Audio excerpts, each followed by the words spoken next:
everybody flooding in. How is everybody doing on this fan Friday, everybody? Chat, we are back. We are back. B-A-C-K. We are back from Streamer Games. I have been gone for almost a week. Well, not really. I've been gone from this setup for a week, but I was obviously co-streaming Streamer Games on the first and second, but I've been gone the last 4 days, and we're back now, chat. We have a lot of content to be made, a lot of stories to tell, and a lot of Streamer Games and other things to react to and talk about. Jonah, thank you for the 10 gifted subs. Thank you for the sub. Thank you for the 10 gifted. Also, real quick, anybody that subbed or like, you know, just said somebody banned the guy that said he was going to say a slur. Just airing that out in chat. I'm going to say a slur, ban him. What the fuck was I saying? Anybody that subbed or said bits or anything, like the first and second, I'm sorry I wasn't able to read it. I obviously was just co-streaming Streamer Games. I wasn't, like, actively reading chat or anything. So, sorry for that. But, yeah, it was a fun event. We're going to talk about it in a minute. We're going to react to our games. If you weren't here for the past few days, I've been gone for, like, a week. I was in LA. Oop, didn't mean to do that. I was in LA. I was doing Streamer Games the first and second. We're going to actually react to my games today, as well as other reacts and probably a game or two. And then I was just vlogging. Give me a second. Give me a second. Okay. All right, lock in. Anyways. Lock in. I was gone for a week. I was at Streamer Games. I was vlogging as well. So there's going to be 2 different videos. One we're going to do today where I just kind of watch the games that I played and we're going to talk about them because some of you guys may have seen clips of me playing. But I haven't actually rewatched any of the footage myself or given any of my individual stories about the event. So we're going to be yapping about the event in general and watching the games. That'll be a video. And then I also have a vlog that Aiden's editing, which is a mixture of like first-person body cam footage of the Streamer Games. And then I'm also going to have Aiden grab POVs from like Arky, Ron, Jinxie, Yana, Agent's stream, Martin's stream, and kind of splice them together in order. So it's like my vlog of me landing in LA, my own footage of the Streamer Games, a bunch of POVs of different people of me in the Streamer Games. So it'll be like 2 different videos. You better pay, bro, a lot. Yeah, no, I think this will be the highest paid vlog that I'll have because it's going to take a lot of editing. I told him, I was like, dude, if you're sourcing all these clips, like, I'm going to, you know, take your time. Like, I'll pay you whatever you need. But, yeah, I think that'll be a good video. But, yeah, that's what we're doing. We're going to watch the Streamer Games today, as well as the vlog that'll be coming out of the Streamer Games. Also, I believe Ludwig announced it, so I could say it. The collab that I was doing the day after, so part of the reason that I haven't been live the past 4 days is because I was doing Mogul Money with Ludwig. So that'll be out in like 2 weeks or so.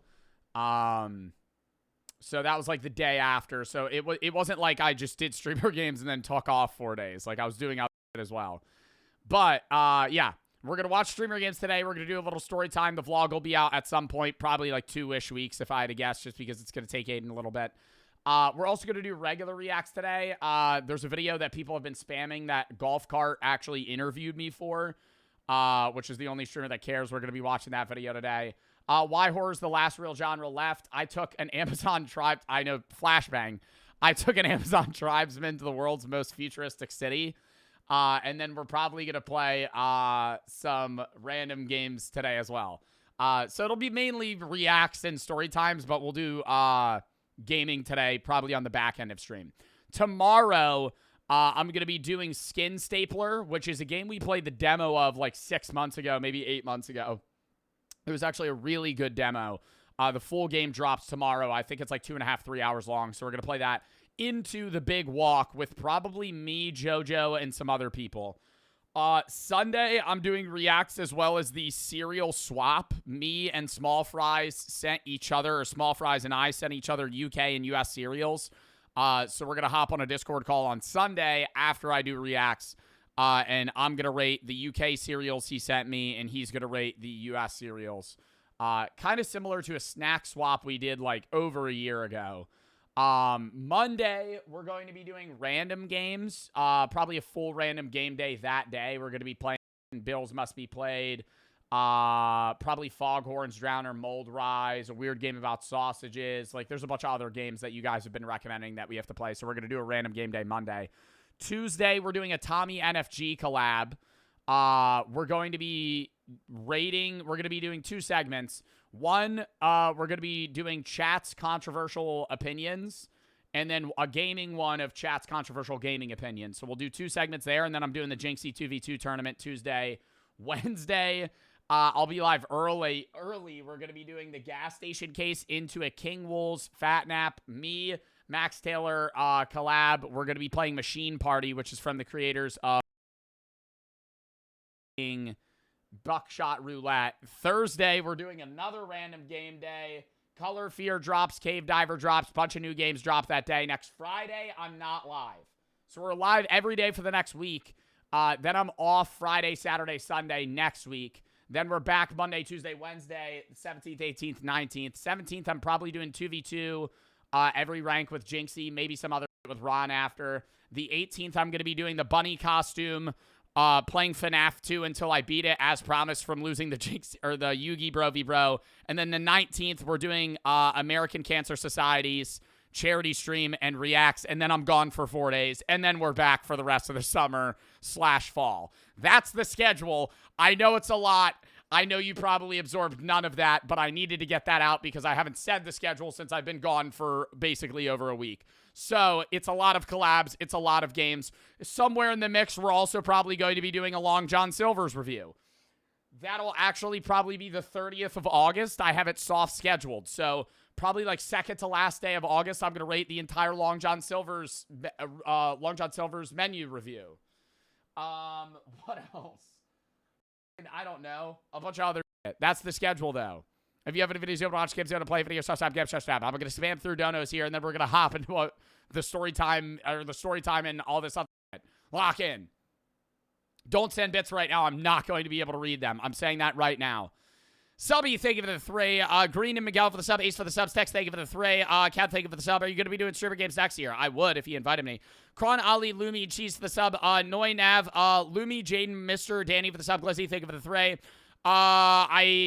Could you get your mods to look at the Discord? I can't get in. I can't really help you there. Since you played with Puffer and Droid, is there any chance you would ever play with Smitty? Yeah. Danny, I don't know him, though. Danny, Jim, Brian, Phasing, and Mr. for the sub. Eric, Mason, Archie for the sub. Ashland for the 3. Rap Broke, G-Fo, Nin, DS, Chop, thank you for the tier 2. Jaw, Ace, Corm, It's. Ton, I don't know. Mr. Chris, Asper, Lit, WJ, Shift Quick, Stu, Hap, Knowledge, Ahmed, Triple, The, Seabass, Uga, Loose, JV, Glizzy. I'm not going to be able to read any of these. Nin, thank you for the 5 gifted. Vex and Neo, thank you for the sub. Declan, DB, YB, thank you for the 1,000 buddies. Shas, Caucasian, Memphis, thank you for the 3. Sky, OJ, and NJ for the sub. X, Bath, Mud, Unique, I'm Jerry, Dell, APR, Mr. I got, thank you for the 1,000 buddies. Nuclear Corb, Ness, I'm skipping some of these, I'm sorry. Mr. GW, Dylan, MC, Diddy, Ann, Tom, Hagen, Dan, Ard, Miley, Strav, Ace, and Subi, thank you for the 3. I'm sorry, chat. Please don't send bits. I will not read them right now. Jay, thank you for the 3. Please do not send bits right now. I will not read them. I will not read them. Travis, thank you for the 5 gifted subs. Thank you for the sub. Thank you for the 5 gifted. MV, Gran, and Jaden, thank you for the sub. Chats, are we ready to lock in? Luca for the sub, and Lol, thank you for the sub as well. Chat, real quick, here's how this is going to work. The vlog's going to be its own thing, right? Aiden's chefing that up. What we're going to do today is I'm going to give you a little story time about some of the things, and then we're going to watch the Streamer Games events that I was in, okay? Maybe some of the other random ones as well, and then we're going to get into the regular shit. So, little rundown. I fly in, right? Here's the general play. I've never been to LA a day in my life. I've never really wanted to go to LA. And it's not that I despise it by any means because I'd never been, but there was no reason that I wanted to go, right? I think LA is kind of a hub for creation and everything, which is good, but it's never been an area that I would want to live in. And after being there for a week, I could continue to say that I would never live there. Do I like LA? Yeah, it was nice. Would I ever want to live there? No. Literally, no. No part of me would ever. There's so much. It's too much at times. Anyways, I don't know. I feel like East Coast, I've always been an East Coast guy. I think if I ever had to live in like Cali, I would live in like San Diego because it's more chill. But I just think like the vibe of New York or like New York, Philly, it's just better. Anyways, we heard you spilled your coffee on your hotel bed. How did you know that? Who did I say that to? I said that to somebody on stream. I think it might have been Martin. Yeah, I did spill my coffee on my hotel bed. All right, lock in, bro. Let me tell the story. Fuck. All right, so I land, and it's like 11 a.m. in LA, and I have literally nothing to do. I land, and I'm starving. I check into the hotel, and I just kind of start vlogging, and I'm like, I'm really hungry. I need to go get food. So I go to this bar, and the next day, Streamer Games. So this is Friday, which would be the last day in July, and the next day at like 10 a.m. is Streamer Games. But I'm like, you know, it's only like 11 a.m. Might as well have a drink. So I got like fried chicken and cornbread pancake. And then I crushed like 3 beers. I remember watching Jinxie's stream in the fucking restaurant. And I was just kind of like stim maxing out. And I stumble out of there and I realized I'm kind of buzzed. So I'm like, all right, let me go on a little adventure to a dispensary. So I wander around, and I end up having the same problem I had in San Diego, where if you look up dispensary, the majority of them are like delivery services. And when you actually walk to the place itself, it's just like a fucking parking lot. So I end up finally finding an actual dispensary. I go in, I buy a bunch of edibles. I end up getting like 1,000 milligram tin. And as the lady's checking me out, she goes, I love your videos, by the way. And I go, oh my God. I feel like a degenerate right now because I'm a little buzzed standing in a dispensary buying edibles at like probably 12:30 on like a Friday. And I'm only in LA for like 6 days. So like some like real bum shit, right? And so I go back to the hotel and I fall asleep for like 4 hours. I fall asleep for like 4 hours, which is in hindsight probably a terrible play because I needed to be up early the next day. But I wake up. And it's like 7, it's like 5, it's like probably like 5 or 6 p.m. And I go get dinner and I come back. And as I come back, I see some of the international team. And it's Selbit and Enzo. And they're talking to each other. And then like the whole international team shows up. And I shake everybody's hand. I'm talking to them. And they're like, we're actually going to get Korean barbecue if you want to come. And keep in mind, this is the part of the story that I haven't let on yet. 20 minutes prior, I had eaten an edible. And they're like, we're going to get Korean barbecue. And I had just eaten. So I was like, oh, I just ate. But they're like, no, come. I'm like, okay. So I end up like Ubering after because I had to go put shit down and I had a phone call. And I show up, or as I'm going, everywhere in LA, by the way, this is one of the things that I fucking hated about LA. You have to Uber everywhere. It's like, the city's huge, but it's not walkable. Like, it's not a walkable city. So everywhere you go, you have to, like, take a car or a taxi or, like, a Lime bike. You have to Uber everywhere. The transit sucks. The public transportation's terrible.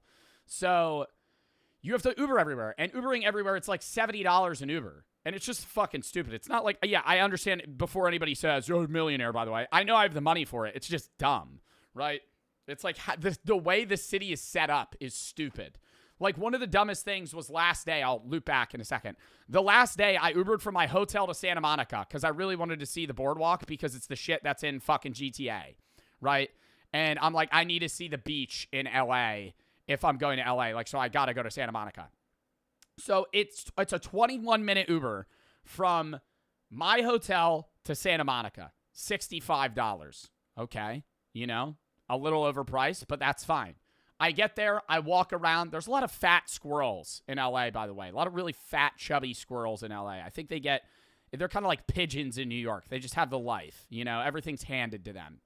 So I get there. I walk around in Santa Monica. I walk to the end. I go, this shit, they stole this shit from GTA, blah, blah, blah. Classic, you know, tourist joke. And then I leave, right? And I go and at this point, this is the last day I'm there. I'll loop back to the first day. It's 4 p.m. And I have to meet Ben, my manager, and Vinny out at like 6, Vinny Hacker. And so I'm like, oh, I got enough time. It's a 21-minute Uber back. And I planned on doing a stupid vlog segment where I go to Erewhon, the most expensive grocery store. And so I'm like, I'll Uber to Erewhon, and then I'll Uber back to the hotel, review the Erewhon, and then go out, right? Keep in mind, hotel, Santa Monica, 21-minute Uber. Erewhon's in the middle. From Santa Monica to Erewhon was 45 minutes. Why?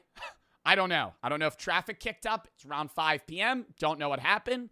45 minutes halfway back. 21 full there, 45 half back. $70 Uber. So I get in the Uber because I have no other choice. And I go and I walk into Erewhon. It's a rich people store. Shocker. It's literally what they say in the videos. Maybe a little overhyped, honestly. I buy a bunch of shit. I buy a rotisserie chicken. I buy all this other stuff I'm going to review, blah, blah, blah. Sushi, all this other shit. So I get all this stuff. Then I call an Uber from Erewhon back to the hotel. $80. $80. So now I'm $150 one way back. And it was another 40 minutes. I get back. I review like 15 things from Erewhon in 10 minutes. Shove my face full. Put the rest in the corner. I end up eating a lot of it when I get back that night. But I had to speed run that shit. That's why LA traffic sucks. Back to the first day. So, I get invited to go out first day with the international people. Selbit, Enzo, and literally, and Ludwig, and like 2 other people, and the whole team, basically. And they're all super nice. Probably the nicest team there, if I'm being honest. Really wholesome. 2 people from Australia. Enzo's from Nigeria. Selbit's from Portugal. And Etoile was there. He's from France. Really fun. I'm on an edible in the car on the way to this Korean barbecue place. And it's hitting. And I'm pretty high. And I'm going, fuck, I'm going to have like real conversations with these people that I've really like never talked to before, outside of maybe Selbit. And there's not a language barrier, but they all have accents, and I'm really high. So I show up, and I sit down. We all talk. It ended up being fine. We ended up drinking soju as well. Ludwig shows up. We all talk about the events, blah, blah, blah, what we want to do. End up leaving. And now it's like 11 p.m. And I have the option of either A, going back and going to sleep because I have to be up in 9 hours for streamer games, or I could meet Jinxie at I Pastel, a fancy Italian restaurant. So I go, well, I've never met Junko. Let's go meet Jinxie. So I get in a fucking other Uber, and I show up at this Italian restaurant at probably 11:40 at night. And I walk in, and let me tell you, Jinxie is exactly how he is on stream in person. It is legitimately it's not a character. He is word for word the same guy on and off stream, literally 1-to-1. There's nothing different. I show up, shake his hand. He's wearing, it's like a fancy Italian place. I sit down, I shake his hand, and we sit down. We're just like yapping, about streamer games and just like other shit in general. Waiter comes up. Keep in mind, the whole menu is in Italian. And then they have like under it what it is in English, right? So you would order the menu item in Italian and then under is English. I order a glass of wine. They have a glass of wine. The bread shows up. As the bread shows up, the waiter shows up to take our order. Jinxie dives into the bread, right? I take a piece of bread. He takes a piece of bread. He's about to order, but he goes 1 second to bite the piece of bread, and it's this hard French bread, right? Like the hard French bread. You know where the outside's like crust? He bites into it, and it's like a hockey puck.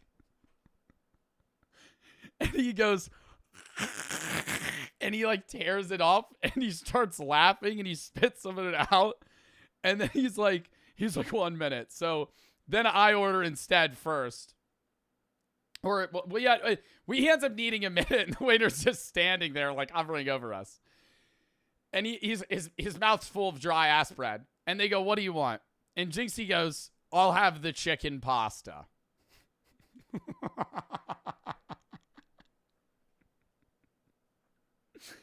And the waiter, like, holding a pen and paper, goes, chicken pasta.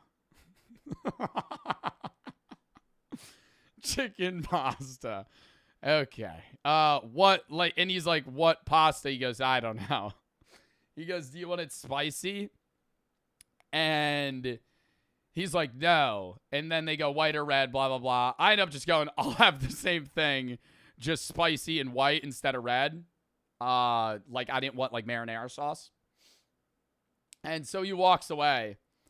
And in my head, I'm going, this waiter thinks we shouldn't be here. Like, I'm wearing, like, shorts and, like, a graphic tee. I'm wearing shorts and a graphic tee. And he's wearing, like, shorts and a regular t-shirt. And we're at, like, a nice restaurant where the waiter's wearing, like, basically a suit. And he ends up bringing it out. We end up eating. It was just really funny interaction. And then I end up going home. Or not going home. Going to the fucking hotel. Passing out, waking up for streamer games. We show up. And on your guys' end, streamer games started at like 5 EST, 2 PST. We had to show up like 4 hours prior. So I'm there. We're doing like a run through of the event, how the games are going to work, what are the rules for like cameras and all this other stuff. And we end up getting our uniforms, our locker room, blah, blah, blah, all this other stuff. So I'm there for like 4 hours before it starts. And I had eaten breakfast at like 9 a.m. I'm already hungry, and then the streamer games start. And it's the 100 meters. And I'll show that in a second. We'll talk about that in a minute. We're going to fast forward to the end of the first day. I'm going to get out these stories, and then we're going to watch the games. We're going to watch the games in a minute. I'll give my whole spiel on that in a second. 2 things. Day 1... there was a guy that streaked on the field and jumped in front of Ron as he had a bow and arrow. That guy was a fucking dork loser. I said outwardly in front of everybody, somebody should have jawed the piss out of him. I don't care that, you know, he wasn't harassing or like hurting anybody. You ran in front of streamers holding bow and arrows for your 20 viewer kick stream. You're a loser. Somebody should have hit your phone with a hammer. You pussy. He ended up getting banned on, like, every platform. It was just so stupid. Ron literally... These are, like, untrained streamers holding bow and arrows. Like, sharp arrows. And as Ron shoots it, this guy runs in front with his shirt off and just goes... Woo! And he's holding his stupid Samsung Galaxy to his fucking chat. There's one guy in chat going, that's totally badass, dude. This will be a great clip. Yeah, this will be on Yacht 6. This will go on Yacht 6, dude. This will really skyrocket the career. Apparently, he was there, like, all day. Security next day was way more intense. Like, I'm talking, like, 10 times as many fucking people. Anyways. Also, second day, the whole crowd kept screaming at me to take my shirt off. I gotta say this. One last thing. Okay. 2 more things, actually. Number 1. Crowd was awesome. Really appreciate the support from you guys. I did not expect that many people to be there and also be fans of me because it's in LA. I just assumed it would be like all LA like streamer fans. So thank you to everybody that popped out. I'm sorry I didn't take pictures with everybody. There was just a lot of people. Like last day, I just like ran by and high-fived everybody because there was a bunch of people that were like, dude, come take a picture outside at the end. I was like, brother, if I leave... 100 of you are going to surround me, and it's going to be horrible. So I was like, fuck no. I, like, signed some people's stuff. There was one dude that had a Marcus Aurelius book that I signed, goated guy. I didn't even meet him. It was Tyler brought it to me, and I signed it. I didn't even know where he was. I, like, handed some people, like, they give us, like, little trading cards. I gave people some of those and shit, but I tried to interact with, like, some of y'all, but Yeah, no, I think like it would have been very overwhelming if I had like gotten into the crowd to take photos. Yo, LaPro, I'm not watching your video right now, man. I'm sorry. Refund that. It's just bad timing. Crater Weirdo, Paren, Fake You, thank you for the sub. VTech, thank you for the 1,000 buddies. Have you seen the thirst traps of me? Yeah. That's why I didn't want to take my shirt off after. I don't dislike the thirst traps people are making of me, but I know that's why the people in the crowd were saying that. Because if I had taken my shirt off, it would have been worse. There would have been more. Do it right now. No. Oh my gosh. Lost opportunity. The bro's not feeding into it. Oh my god. No, I will say some of the edits boosted my ego a little bit. So they were pretty chill. Joe Dart, yeah, people are I was apparently called Slow Bart during the 100 and Joe Dart during Dodgeball. Ellen and Stinky, thank you for the sub. SW and Philo, thank you for the 5. Don't send bits right now. I'm not going to be able to read them. J. Croc, Serge, ZH, Icy Sloth, Chanel, I, Meeseeks, Big Toe, Ashton, Z, JJ, Lil, Plura, Ann, and Leo, thank you for the sub. Cheese and Brian, thank you for the sub. Phasing for the sub as well. Serena, Jasmine, Shower, thank you for the 3. Goated VO, and Alex, thank you for the sub. All right. Anyways. Yeah, I did see the edits of me. Also, make sure we refund the person that redeemed video of choice. I'm not doing that right now. Apologies. What was I going to say? Oh, the guy jumped into the crowd, blah, blah, blah. End of day 1. IDK, thank you for the 20 gifteds. IDK1, thank you for the 20 subs. Thank you for the sub. Thank you for the 20 gifteds. Lockback in, thank you for the 20 subs. End of day 1. Me, Martin, and Niz go out. Some of y'all might know Niz. Some of y'all might not. He streams. He knows a lot of people. Works with Maya and Alveus. Great guy. You know Martin, that Martin kid. Slushy Noobs.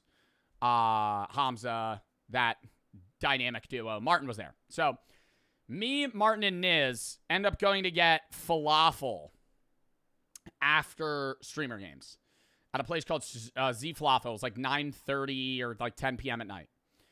We order. We sit down. It is me, Martin, Niz, parking lot. So we're talking, and we're just having a casual conversation about the day, blah, blah, blah. And Niz starts going, whoa, whoa, whoa. I'm like, what the fuck? So I turn, because I want to see what the hell he's talking about, because he's looking in the parking lot. And there's like a Mercedes, or it was a BMW or a Mercedes. I think it was a jet black Mercedes, with the driver's side door wide open, driving away. And off first glance, I'm going, oh, they just like hit a car in the parking lot or some shit. Then I look further, and Martin already told this story, I think, on their podcast. So you might have seen this. There's a grown-ass man viscerally choking this woman in the driver's seat with his hand on the steering wheel, like on top of her, like choking her. Bad. Like choking the fuck out of her. And so we all stand up, like rocket up. Because we're like, what the fuck? We walk over. We're like, dude, Niz walks back because he already has his phone out. He walks back, tells the employees inside because we were sitting outside on like the little patio area. He calls 911 instantly. And we're like, dude, what the fuck? Get out of the car. He stands up, gets out of the car. She gets out of the car. He's holding the keys. And he's like, she's trying to drive away with my fucking car. And we're like, dude, this looks bad. Like in the nicest possible way. This looks bad, right? We're going, we're sitting there screaming at the guy and we're going, okay, man, let her drive away. Call the cops on her. You know? Like, you can't. We're sitting there and I'm going, even if she was trying to steal your car. Turns out we found out they were dating, by the way. So, like, he was acting like she was, like, some random woman stealing his car, and he was, like, protecting himself. They were boyfriend and girlfriend, so it might have been his car, but she was in his car trying to drive away. I don't know if they had an argument or what. But, yeah, he was, like, choking her. So, we call the cops. They end up just, like, wrapping around the car, like, pulling at each other for, like, 2-3 minutes. And Martin is, like, not in their face, but Martin's like yelling at the guy. And I end up grabbing Martin and I go, they're fine right now, right? We should not step in. This guy might kill us, right? And Martin's like, yeah, we got to back up. Niz said the same thing. We go grab Martin because we're like, this guy might have a gun. We don't know what mindset this guy's under, who he is. We're like, the cops are on the way. They're out of the car. They're not punching each other. They're just holding each other. Like, leave it as is right now. Was he buff? Like prison tattoos? No. I mean, he was a big guy. I wasn't that close to him, though. So we're on the phone with the cops, and I'm like, I think they're drunk. And they're like, what makes you think that? And I'm like, it's a Saturday night in LA. We're by like 4 bars at the time. And they're arguing about leaving early. Like, clearly this is like an abusive relationship where they're like on and off, but like fully on and off. And in my head, Martin says this before I do. Martin's like, if they're doing this in public, their private relationship is horrible. How old were they? They were probably like 30. They were older than me. Like maybe like late 20s, early 30s. So we were like, yeah, if they're in public and they're fighting like this, it's got to be way worse. So the cops show up. And it's like one cop car. Dude gets out with the other cop. And then out of nowhere, like a movie scene, probably 12 police officers sprint at this guy. And he goes, shoot me. Doesn't resist, which was what was, he says, shoot me, but then doesn't resist. Immediately just gets handcuffed. And they bring him to the cop car. They're talking to him. And as he's walking to the car, he like looks at us and goes like this. Like he's disappointed in us. And I'm like, what did you want us to do? Right? I'm like, regardless of whether or not you're in the right or the wrong, we saw both of you fighting. We have to call the police. Like, he like looked at us like he was like disappointed. And I hope the body cam footage gets released. Bro, listen. So they arrest him. She runs away. Like, she's 4 blocks down in the parking lot, like walking away.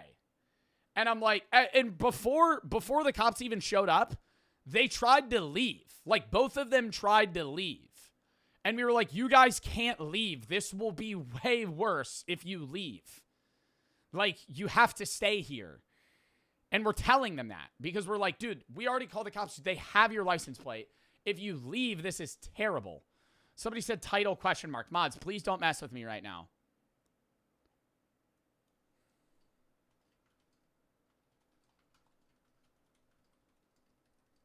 I want to tell this story. Please don't change title. All right.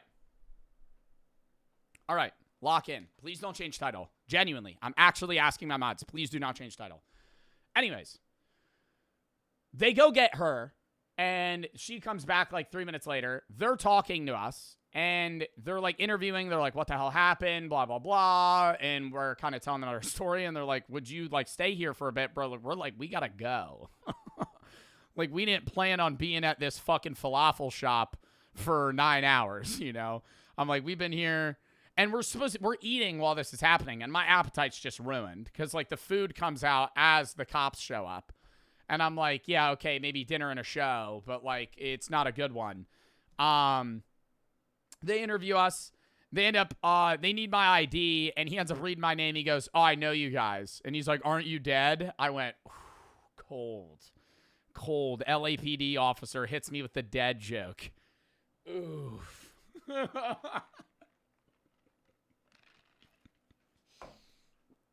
He goes, aren't you dead? I'm like, oh. As we're talking, this is a GTA lobby, which is hilarious because this is literally LA. A man with a megaphone shows up out of nowhere and starts chirping the guy that got arrested. With a megaphone, like a big megaphone, out of nowhere. He was not here previously. Just walks up in the middle, I don't know if he walks around town with a megaphone. He shows up with a megaphone. He starts going, they got your ass, you fucking pussy. Blah, blah, blah. The dude that's handcuffed is like, oh, fuck your mom or some shit. Like some lame ass comeback. The dude with the megaphone goes, my mom's a fucking homeless heroin addict, so you'd be doing her a favor. And I wish right after he said that, I started recording, and then the cops told him to walk away. I wish I had this. Word for word, that's what he said. He was like, my mom's a homeless heroin addict, so you'd be doing her a favor or some shit. Like, good on you.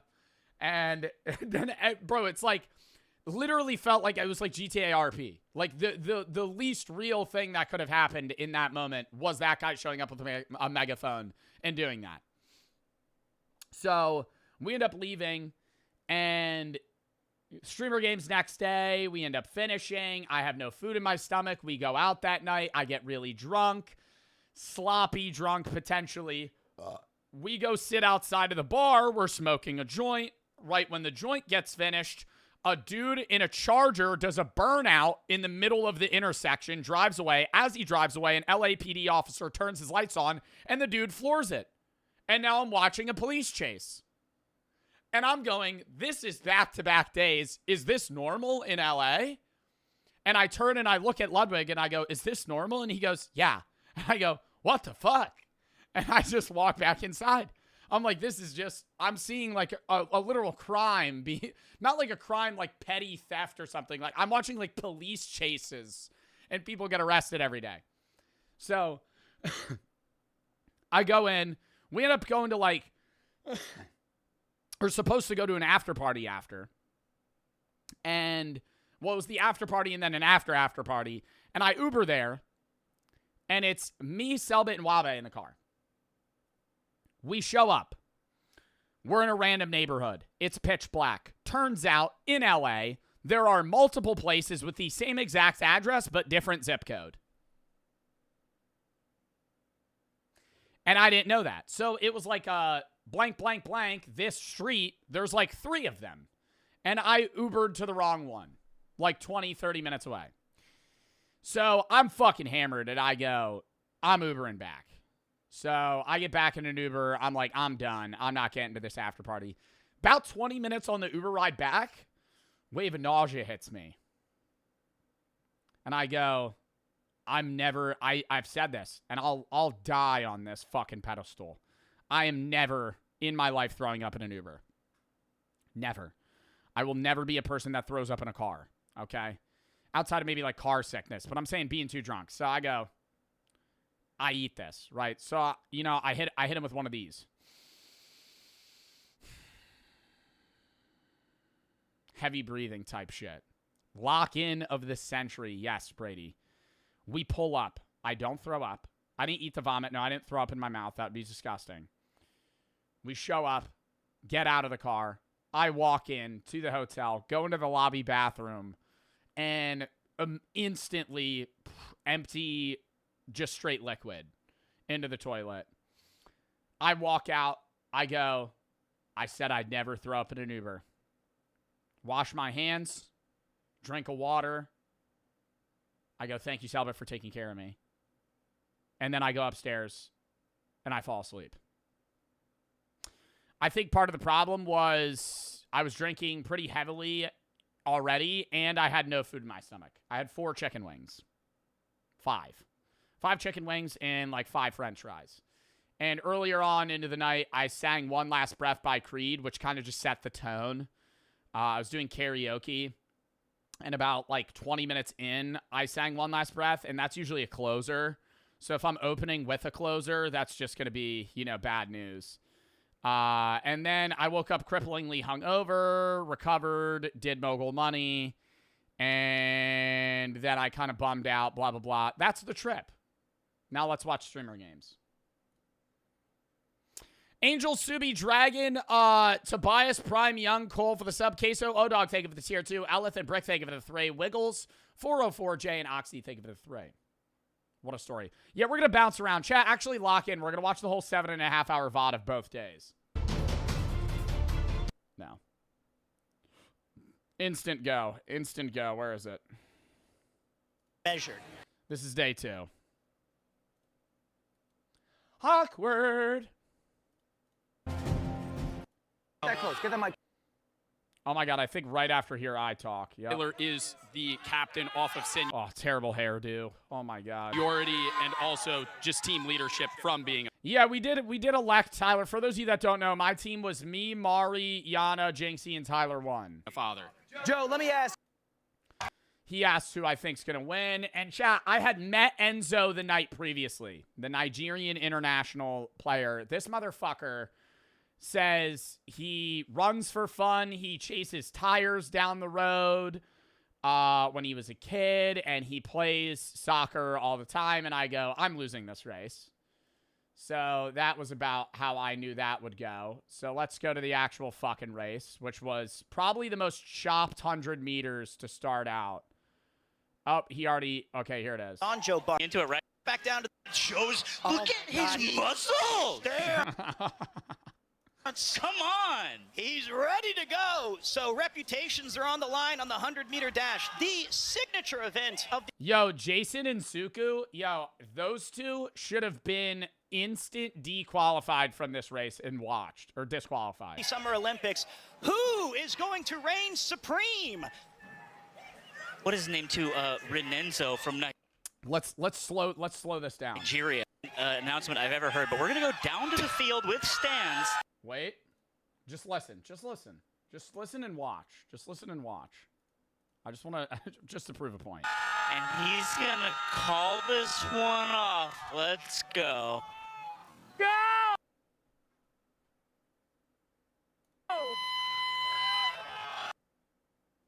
It's almost like that was like a false start by by everyone. That was the most aura in announcement I've ever heard. But we're gonna go down to the field with stands, and he's gonna call this one off. Let's go. Go!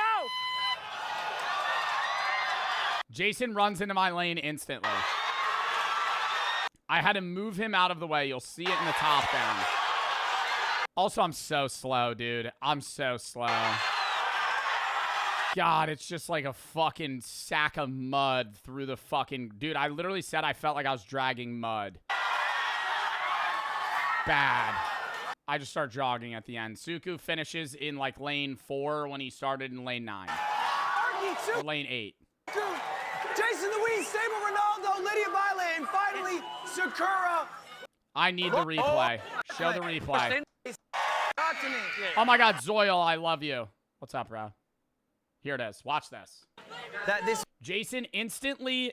Jason doesn't understand that you don't run a curved start. So, Jason thinks this is his lane when this is his lane. You see how he's running the curve in a straight? Might have been in my lane. In my lane. They're in each other's lanes. They're in each other's lanes. What's happening? a possible far Zuku hitting a jersey slide. start. Here's the overhead cam. As a Frenchman, hitting a jersey You slide see it right now. across every lane in the track. Players are I think Enzo's the only guy that stayed in his lane the running whole a lot of lane merging here. And we finish. And I know at the end, I literally say this. I go, and I need this to be known. I appreciate everybody going, Joe only lost because of the false starts. No. Before we even ran the second race, for those of you that don't know, we had to run this again because of this, because they couldn't DQ everybody, because then only 2 people would have gotten points. I knew I was getting second. Enzo was gapping me. Regardless of Jason standing in front of me, Enzo is 0.5 seconds faster than me, objectively. He would beat me in a 100 meters probably 98 times out of 100. Unless I had a perfect start. So, I literally walk up to Stans, who is the head coach, and I go, give Enzo 1, me 2, and make everybody else rerun it. And they're like, no, you all have to rerun it. I go, the same thing's going to happen. And I'm not sitting here wanting Enzo to get DQ'd. I go, everyone should have gotten DQ'd, but I understand the point of, like, you can't do that because this isn't just a regular track meet. So we end up having to rerun it at the second half. And then we go to musical chairs. Now, musical chairs was like death, dude. This is the hottest day in LA. We have our hands on our head. I just ran the 1, and I'm dehydrated at this point. And we're just wandering around chairs. And part of the, I guess, oh, it was right here. I like faked people out, and I didn't even mean to do it. There was like a pause in the music, and I half sat down. Or I didn't even sit. I went like this to sit, and then I think it was Lydia Violet and Mr. Keem right next to me sat and then stood up. And I went, because Ludwig was like, we never even went over the rules. He was like, if you sat when the music didn't stop, you're out. And I was like, I didn't sit down. And so I pointed at them. It was right. Wait, I don't know if they do the replay. What? You may walk the big. Four. Oh, you said 4 people sat down? Everybody don't have to. Well, I'd appreciate if you guys be walking. Be walking. No standing still. No standing still. Joe. Oh, this is before. This is before. All right, so he does it right here.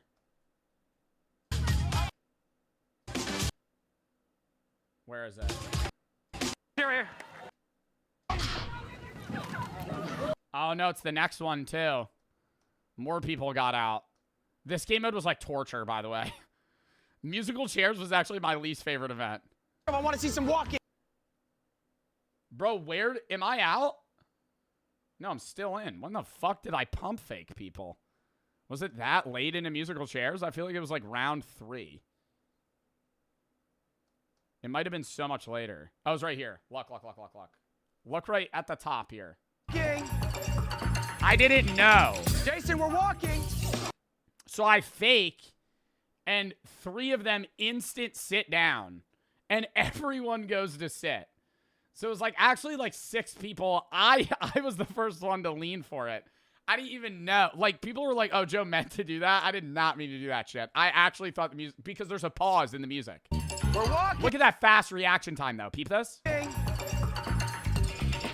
Jason, we're walking. I thought the doon would have been it cutting, so I go, oh, the music didn't stop. And then Keem sits in my chair. And then they all got out. I ratted on them insta. DQ'd. You're DQ'd if you sat. You are DQ'd if you sat.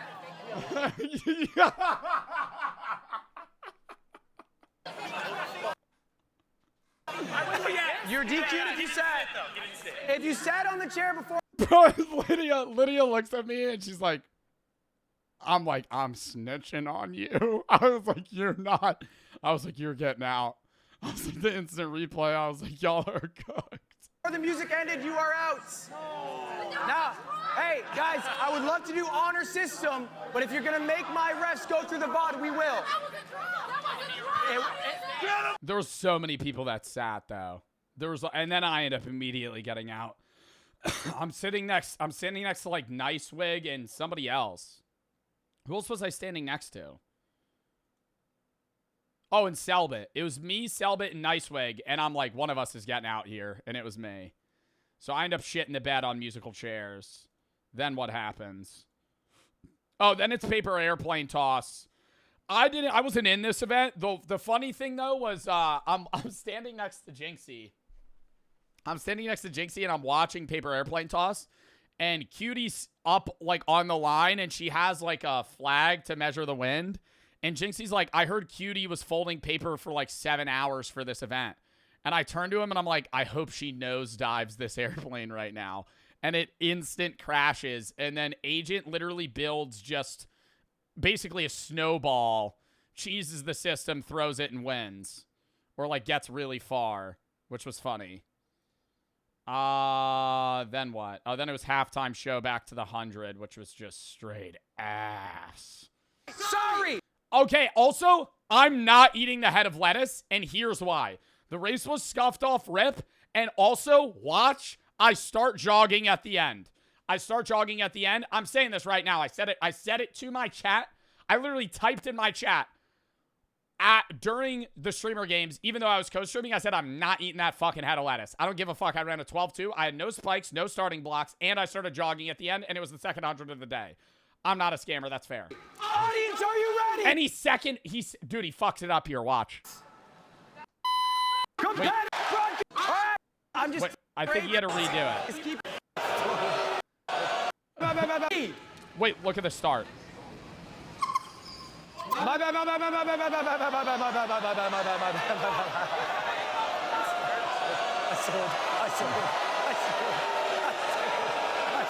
Where he got straight. No, it was loud too. Everybody was just fucking booing.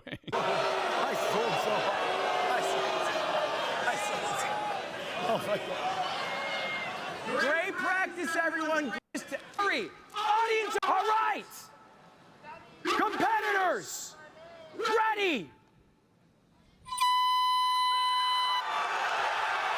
And we're off. I had to explain this to Jason too. Like, while we're running, I'm going, dude, while we're lined up here, he goes, no, you're in this lane. I go, Jason, look at the, and I'm going like this. If you watch the VOD,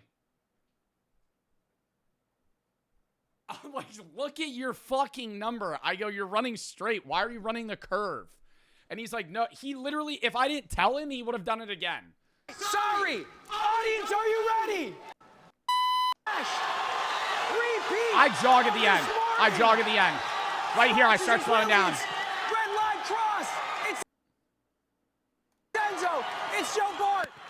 Might have been Because I was not catching his ass. But I also was I was definitively getting second. Arky third. Last. Why, though? Because why would you keep running? Second place finish. They end up doing archery. Do they show? Wait, did you guys see on the main broadcast the guy that ran in front? I don't know if they showed that. Like, maybe only the IRL streams they showed it. Oh, that was a. If we're just. Where's the kid? I got. How's that first? Andy, what's the archery? So we're. Where was it? They did Because show it. T10 Nat, your final score is 2. Go. Stay there. I feel like it was like way later into archery though. It was like near the end of it. They might have cut it out. It was just right there. Yeah, I think they cut it in the VOD probably. Oh, I think that might have been him like laying on top of the guy. I don't know. It was stupid though. It's probably better that they cut it out. Oh my God, crate stack. I'm actually skipping over this. Crate stack, our team was doomed. I gotta say this, hindsight 2020, there's a lot of events I would have switched up. I think me and Jinxie shouldn't have done half and half, which we'll get to in a minute. On day 2, me and him shit the bed. I think Yana and Mari probably would have had steadier hands. I think Tyler and me should have done bull riding. I think Jinxie could have done crate stack, and it just would have been our throwaway event instead. There was nobody on our team that would have been good at crate stack, okay? Maya had, like, the perfect setup for crate stack. So did Martin. It's just like, bro, you have somebody on your team that's literally 5 feet tall. It's like, you're golden. 5 feet tall, good balance. Instant win. This event took like 2 hours. They just had to stack crates as high as they could without falling. Tyler did well. Tyler ended up cutting the shit out of his hand. I don't know if they showed that either. He had to go to the med tent. Get it like all wrapped up. He had like 5 band-aids on his fucking hands. I don't know what happened. I think when he slipped, he like cut his hand on one of the crates. And then it was volleyball. I don't know where our game is. France, Mexico. That's UK. Volleyball, we had some good plays, but I did get a little aggravated. All you have to do, bro. Puts it over. Yana receives it. Joe Bart hits it back.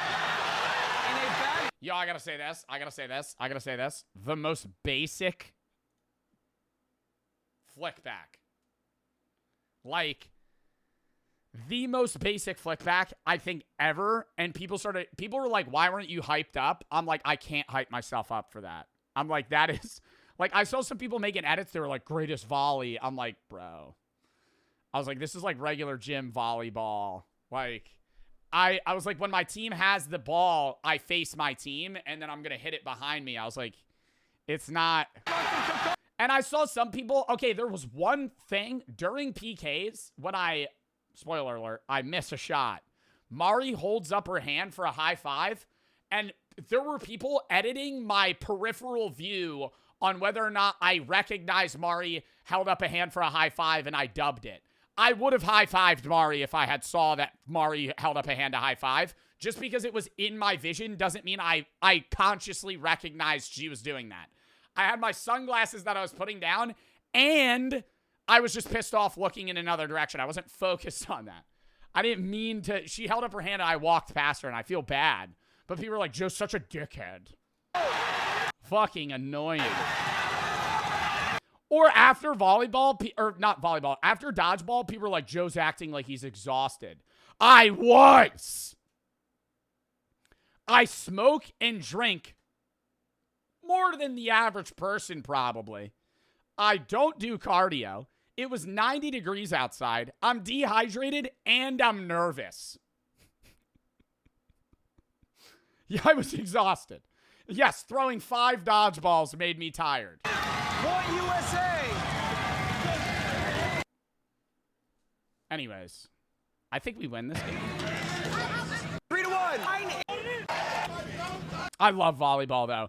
I was talking to Tyler One, and he agreed with me. He was like, bro, we should do... I know you have to have individual events and, like, meme events because, obviously, it's, like, an entertaining streamer tournament. I just wish there was, like... Next year, he should just do way more bracketed team shit.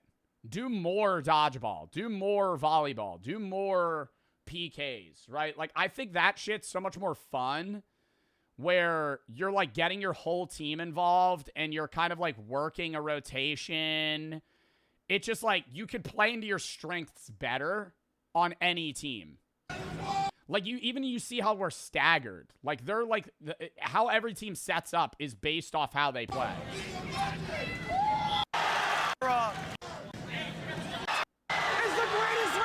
Oh, this was the good rally. Yeah, Jinxie heads it, and everybody freaks out, and then he just only kept heading the ball. What the hell was that? Oh my God, it's still alive! What is happening? This is amazing! It's the greatest rally I've ever seen! Holy shit! It was a good volley. I think there should have been way more team events. Like volleyball and dodgeball were unbiasedly the most entertaining events. No, you're definitely right. I think get rid of crate stack. Fun event. Get rid of crate stack or minimize it in some way. That event, no joke, took 2 hours. That event was because it was like 8-minute rounds and it was bracketed. It just took too long. It took 1 hour and 30 minutes. Yeah, it was fun. I think if I cut one event, it would be that. I think bull riding was really entertaining. I think Cuber Toss is just fun.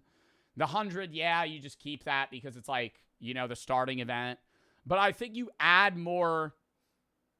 You know what I honestly want to say? Get rid of the duo events.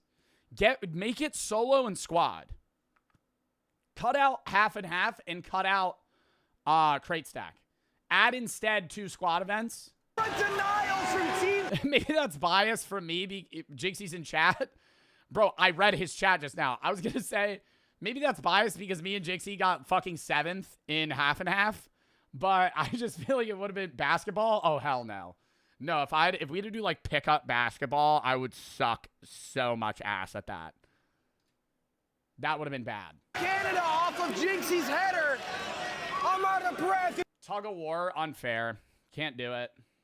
It's 2-4. You can't do tug of war. You can't do tug of war when you have streamers that vary in height and weight from 5 foot to 6'9", 100 pounds to 300 pounds. Like you could do kickball. You could do, but the problem with kickball is kickball would take fucking 4 hours.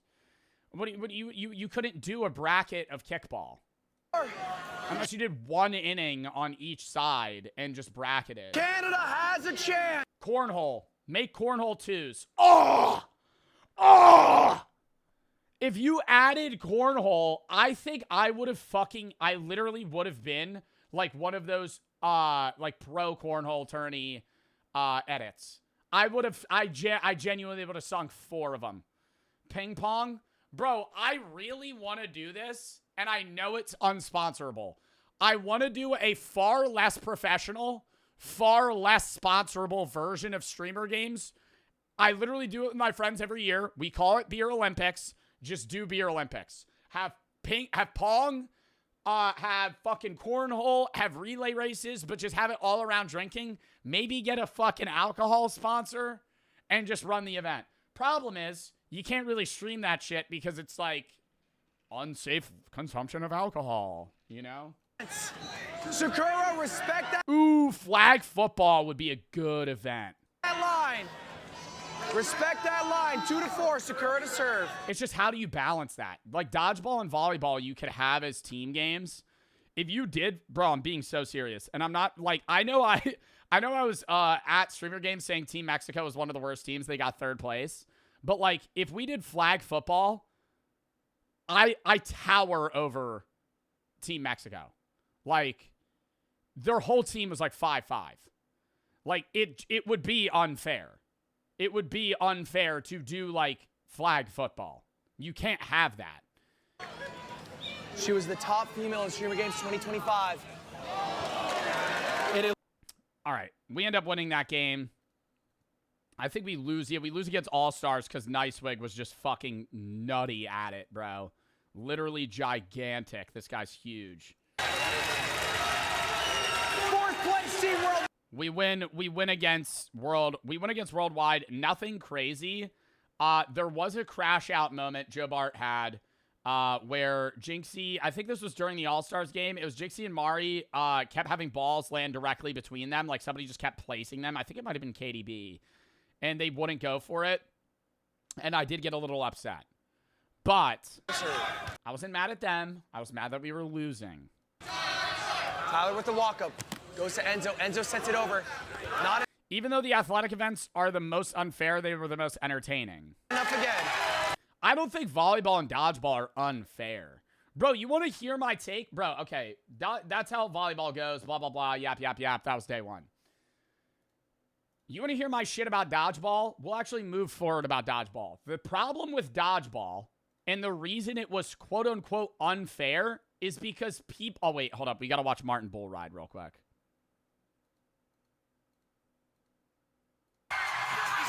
Where's Martin? Martin fucking locked Has in. a chance for redemption. All right. 3. I really wish I did this event. I feel like I would have held on pretty well. 2. 1. Like looking back at it. Go! For Team Canada. Never know what the bowl is gonna do. It's all about anticipating and reacting. Being loose, letting the hat fly. Look at the confidence from Martin. Well, Martin's doing amazing. Martin could break the record. Martin breaks the record. 25, he's still going. Wow, I can't believe it. It's just, bro, also, they had to keep spraying it down because it was so hot. Like, it's a jet black bull in LA heat. In the sun, and it's dry. Like, this shit, bro, like, they were like, yeah, it's burning my legs. I was like, holy fuck. So, they end up, I think it was, oh, God, we have to show half and half before dodgeball. Me and Jinxie had probably the worst play of all time. This is it. Oh, God. We'd have cut these stupid soaps, and we wanted to cut down this faucet, but we drug the knife way too far left. If you don't know half and half, you have to cut the half you have to cut one object in half so both sides weigh the same amount. We use the holder here, and what are you thinking? Like, we're gonna have to, you gotta think, like, if we cut it like that. Bro, it's just so hard to see. You could, looks, no, you go a little this way. Still have Oh, God, that looks bad even looking at it now. I think I had bad comms there. I think Jinxie was totally in the right now, and I think I was telling him to go the opposite way that he should have. I also was being an idiot, and I was telling him to go the opposite direction that I was looking. So, like, if I wanted him to go my right, I should have told him to go left. And I was saying the opposite, because I'm just telling him that from my perspective, go this way. Yeah, no, I actually think I sold this event, like, being totally honest. Wait. You go a little this way. No, that was Yeah, bad. Ready? 3, 2, 1, go. The cut has been made. I don't. Right after. Literally, I go, I don't. Yeah, ready? 3, 2, 1, go. The cut has been made. I don't know. Yo, that, like, right after you've cut it, bro, you look at it and you're like, oh, it's fucked. It's so over. That looks. Blades up, gentlemen. Blades up. That looks real bad. For you guys, to move on, That looks real bad. the difference between these two needs to be less than 9 grams. Jinxie, you want to tell me, do you think this is less than 9 gram difference? No. I think this one's heavier. No, I think I was right. I think part of the comms was I was telling him to go left, but he had to go right. But I'm telling him my direction. By far. Doesn't look good. Maybe it's 8 grams? All right. Well, It was like 20 grams or something. let's do your small piece first. If this is 42 grams or less, you will tie or beat, okay? The last place, second to last place team. 33 grams for the first one. Second one, 51. 51 grams. That is a 18-gram difference between the two. Gentlemen, do you want to keep these as souvenirs? No. Absolutely not. So currently in last place is Team USA, Bro, we followed needed... by the alumni. We needed... And congratulations, We needed- Team France. You are safe When I kept moving on going to the left- next round.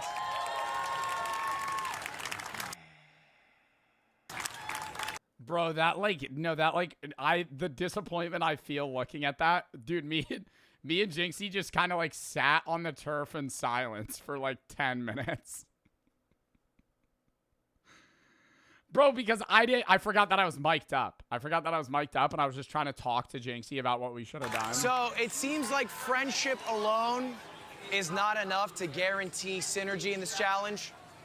And we thought we got dead last. I remember right after this, Tyler walks up and I go, on God, we win dodgeball. I was like, I carry dodgeball. And so I half redeemed myself. Oh, fucking Simon Says. Oh, this is the halftime, Simon Says. I could rant about Simon Says for about 9 hours, if I'm being totally honest. That game pissed me off so much. Where's US? Stalking Jinxie. I'm confident. What is that? Oh, I got out off rep because I tried to catch a ball like a fucking dumbass, but I did throw a piss missile. Hold up. Team USA, we ready? All right, ready? Go! It's a border war. Mexico I should have grabbed both. versus You're out, our Did Yana get it? Yana didn't get the ball. I did that second game where you go for 2 at once. States. You cross the line, you're out. You're out, you're out. I had one rule, you're out. God, no. It's crazy how often it happens. I can't believe it. Wait, hold up. This is the strategy, right? This is the strategy. I'm going for Benji.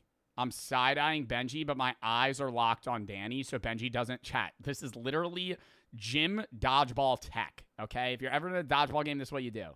You look at someone, and they think you're going for them, and then just fucking He warns rip them. it. This is a matchup that could easily Bang, dart. take place in finals. Benji, you're out. Oh, Because they can't if you're looking at them, they'll react faster. was that Joe? Yeah, it's just snake eyes, but you can't do it too much because then they'll expect it. So then sometimes you gotta do the opposite and just throw it out who you're looking at. But then I tried to catch That could easily take place. the ball that was like tossed up. Benji, you're out. Oh, was that Joe? Like I dive for it and it just like grazes my fingertip. Joe, you're out. Joe drops it. He unloads a curving shot to get out. One of them. See, that's the problem. Like how Jinxie's throwing the ball there. The foam balls are I kept telling them this. The foam balls are too light that if you throw them overhand like a baseball, it'll just dart and hit the ground. You have to sidewind a dodgeball. You have to throw it fully sideways Mexican players. and then curve it. Okay, right now, America. You're out. Oh, nice throw. See like how Yana threw it there, bro? Everybody was doing that. I feel like it was genuinely like 70% of teams they were overhanding the ball and it would just nail the ground. And I'm like, there's just not enough weight to overhand the ball. Got an arm on it. Is it frozen? It was passed from a teammate, so they're not out. America takes a 4-2 lead against the Mexican team. This is a massive battle because Mexico currently sits second. Yo, so nervous for this, by the way. I don't know why nobody else was. Maybe it's just because I'm really competitive. And I think some people were annoyed at how competitive I was being during some events to where, like, I wouldn't really react if we won. I was just like, all right, let's go next. Is because my heart was pounding. Like, I being in any game, in any competitive scenario where there's a 3, 2, 1 go makes me so fucking nervous. And it's like hot as shit outside and I'm freaking out. Second in the overall rankings. This would be an epic collapse. It's a comp game. Who cares about being competitive or not? Well, there were some people that were saying I was being like a douchebag because I was being too competitive. But I don't know. I mean, I was talking to a lot of people that like helped run the event. And they were like, you need that mixture. Because it's like, bro, if you don't have competitive players, then people just fuck around the whole time and it's not fun to watch. Like, if the commentators can't commentate a competitive game because everybody's just being lax, cheating, or just being like clip farmy, it's just not as fun. But USA eyeing him down. Like, if it were up to me, I'd have it be literally full competitive. Like no, like full comms, like we're in a fucking CS lobby. Confidence, like our stars and bar. Like, I understand that it's like half and half and paper airplane. Bro, there's points on the line, you know? Unwavering. What was funny is we're doing PKs and Tyler one's like, there's money on the line, right? And I'm like, he goes, what? He's like, why are we fucking here? Yes, we are. What are we here for? I'm like, well, it's just like a competitive match. He's like, oh, this is fucking stupid. An awesome country. Then he goes, they had a confessional booth. That was like literally like a 1x1 like booth that you could go talk to a camera that was constantly recording in, and he just disappears for like 20 minutes. That doesn't do anything bad. Dude, Jinxie has hundreds. That was unlucky. Like, he went for Jinxie, and Jinxie dodges, and then it hits Mari. Your eyes. Do you see Are you this? out? Badly needed that. We won't see them again. Tyler catches. We win that. Oh, wait. There it is. A tricky throw. I didn't even know where that was going. Oh, dude, I hit Mr. Keem straight in the fucking nuts here. It was classic. Oh! Did it bounce off the hand? I think it was just air. No, I think Fumi's out. Fumi's out. It did bounce off the hand. All right, they're calling for it. Oh, Joe Ball with the deflection. He blocks it off the ball. Big T with the catch. Wardrobe is out. Jason Lewin is out. Hot mic pickup. I think Jason's walking off that field with a limp. They did start feeding me balls, which really helped. So I would just always have one in my hand. And then you don't even really need to dodge. You just straight to flat. Right now. Yeah, that one got him. I know it's when he's on this side. 2v5. 2v5. The juggernaut still stands.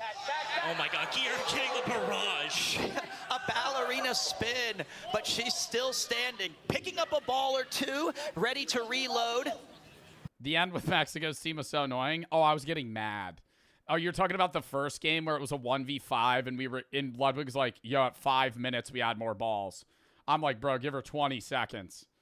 If you're in a 1v5, you shouldn't be able to just wander back and forth for like 3 minutes. Like, you either do, like, because you're going to get out, right? Like, why wait for more balls? Because then you're just giving them a chance to have deflections. Joe Bart getting the handoff. What I've seen people do in like 1v5s, just give them balls. Hope you catch, right? It's like, because I get you not wanting to, if you have all the balls, they have none. Throwing one's scary because it's like if you don't know how to throw very well either, they could just catch you. But like, just give them 3 balls then, and then throw one. Or there was one where they were whispering to each other, and I knew what they were going to do.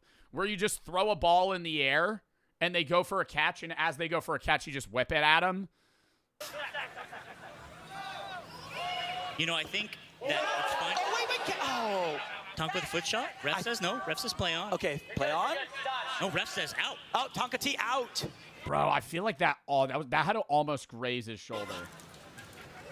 A little bit of a wild throw, some wild pitches here. Sometimes when there's 4 Can we watch clips after? Clips will be in the vlog. combatants, you just kind of aim between 2 and hope it curves into one. Well, I think Joe Bart has the right idea, too. You're looking at one person, you're aiming at one person, and you whip it towards somebody else. It's the ultimate art of deception, Pete. He's great at it. Look at him.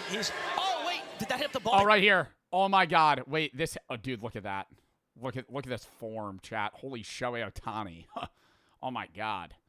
No self-glaze here, chat. This is probably an exit speed of, what, 130 miles an hour? No. Through the legs. It really didn't hit him that fast. And it's a foam ball. Like, there's no way it hurt. Here you're in a 1v4. And then give looks of the double bird. The man is not lacking confidence. And then got tough. Got a hit. She VAR'd that too. She VAR'd that. She was like, that didn't hit me. I'm like, that shit hit you square in the back. What are we talking about? Like you see it deflect. confidence. And then got tough. Got a hit. Kiera, you are out. That is game. bang! Would you like It was to? very clear. Would you like to call? She's We have. Wait. You can talk. I feel like it was a clear hit, Pete. It was so fast she might not have felt it. Now, just to clarify, if you win this VAR, you're in a 1v4 still. I'm so confused. Joe have a Bart hit her replay. on the numbers. No VAR call. No VAR. Okay, We're here's gonna the call this replay. one The like call it stands is. on the field. That's a hit on the back. It's a Now, you guys are still in the third place bracket, by the way. Yeah, like I'm it not- changed Team its USA spin. are going to the finals. Well, wait.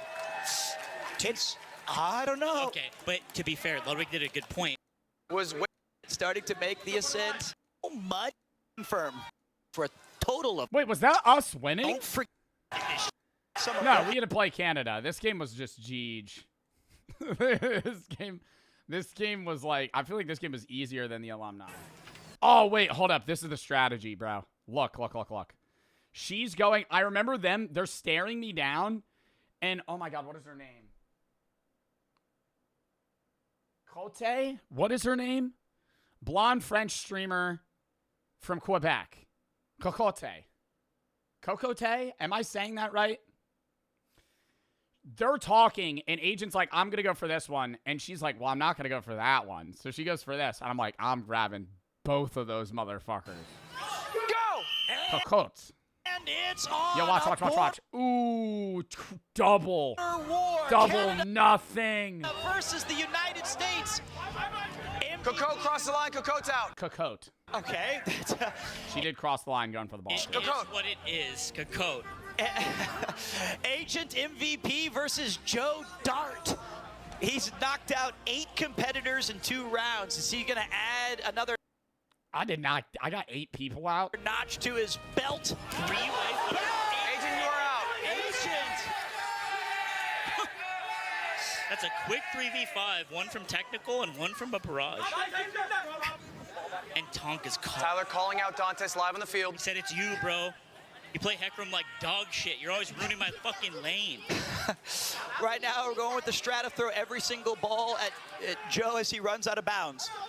No hits yet. USA 5 standing united against a fractured Canada. First place on the line. Martin, you are out. Martin gets. Tyler 1, you are out. Connor was out. 2v4, I like that. I like Sakura going for that sneaky one. Joe Dart strikes Wow, this is like the first time I'm like rewatching the footage of this. again, but Tonka Dantes, you are out. What a throw from Yana for the game. and Joe misses. Point blank. Joe had an opportune strike and he misses. 4v1. 4v1 for Sakura. Mari loading one up. Here comes Sakura. She's going to talk for a little bit of advice. Bro, but like, why are the teams not telling, bro, every time it would be a girl in a 1v4 and they're not, what is he telling her right now? Throw it sideways. That's what I'd be saying. Throw it sideways. Whip it sideways. Because they always throw it overhand and she throws a pop right in the air and I just catch it. Nice. This is an important strategy. Hug the ball, but keep your enemies closer. Here she's ready to uncork a laser. Ooh, nice dodge. All right, now it's a revenge match. How is the USA gonna play it? Joe calling for it. Joe Bart with the ball, looking for the kill shot. Ice water in his veins. They're Joe Bart. and here it goes. Bro, I'm like barely missing. Just a bit outside. He probably said aim for the girls. Yeah, but I mean, I don't know. I feel like in that moment, I'm pretty sure I said that Martin said that she was going to throw one up and then throw one at us. Because that's what I would have done. Sakura bounces it One off. more chance for Joe to be a hero for USA. I'm like exhausted here, by the way, bro. If I had a heart rate monitor on, I'm probably at like 180. And I've moved maybe like 10 feet in this game. The crowd on its feet. I remember my left ass cheek was just cramping. Well, Yep. some of them. You can't see him, but yet. Sakura, shades on. The moment isn't too bright. Her versus Joe. A battle for the ages. Canada versus United States. Who's gonna take it? The ground is out. Bring your crosshair up. Ooh, inches away. Jinxie with the fake. USA wins 5-0. Bro, and there's people. No, I gotta say this. I'm not somebody that jumps around and celebrates as well. So, like, I'm happy here. I'm also tired, but I'm not, like, aura farming. I'm just not somebody that, like, runs and jumps around. Like, if you watch the entirety of the 2 days, like, if we win, I'm like, oh, awesome. 0. It's a sweep of team Like, I'm smiling. I'm not being like, oh, I need to be nonchalant right now. Canada. Did that say, where does Darth Maul get his shoes from? I didn't see most of the signs in the crowd. I remember I saw one that said something about the hills. And I was like, ah, brutal. Oh, this fucking thing, dude. Simon Says is just impossible. Down. These guys are very good. I get out, like, up, right Summit here. is down, Summit is hips, Summit is belly, Summit is hips, Summit is belly, Summit is nose, Summit is ears, Summit is run, Summit is stop, hands up, Summit is hands up, hands down. You move. Yo, our whole team is like, we're not winning this event. What do we do? This shit was terrible, bro. Dude, he spams saying Simon Says up, Simon Says down, Simon Says ears, Simon Says lean, Simon Says this. I'm like, dude, I can't keep up. And I'm trying to do it quickly. So we end up getting in the losers bracket of this. And we go far. And I VAR this, right? Hold up. I want to see. You were Rewind. When it's me, Suku, and him, bro. Oh my god, this shit got me so heated. This shit got me so heated. No, where's Zuko? Right here. Just watch. Summit is up, Summit is down, Summit is nose. Summit is belly, Summit is nose, Summit is belly, Summit is nose, Summit is belly, Summit is shoulders. Opposite shoulder, Summit is opposite shoulder, Summit is tap, Summit is stop. Hands up, hands up. He's still tapping, so he's out. We stop tapping, you're out. He starts tapping.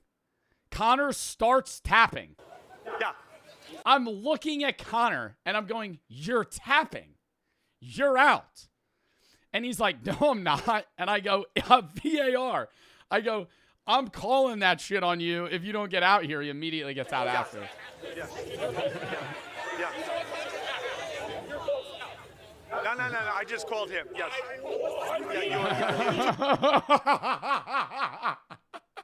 Dude, Steve hated our team. My whole team was just pissed off the whole time. Too much tapping. Too much tapping. No, I didn't do that. All right, you can do anything after. Simon says hands up, Simon says hands down. All right, let's go. Simon says head, Simon says belly, Simon says shoulders, Simon says nose, hands up. Now you're out.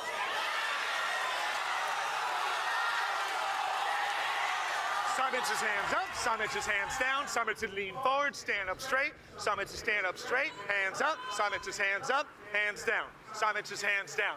Let's wait. There was a helicopter.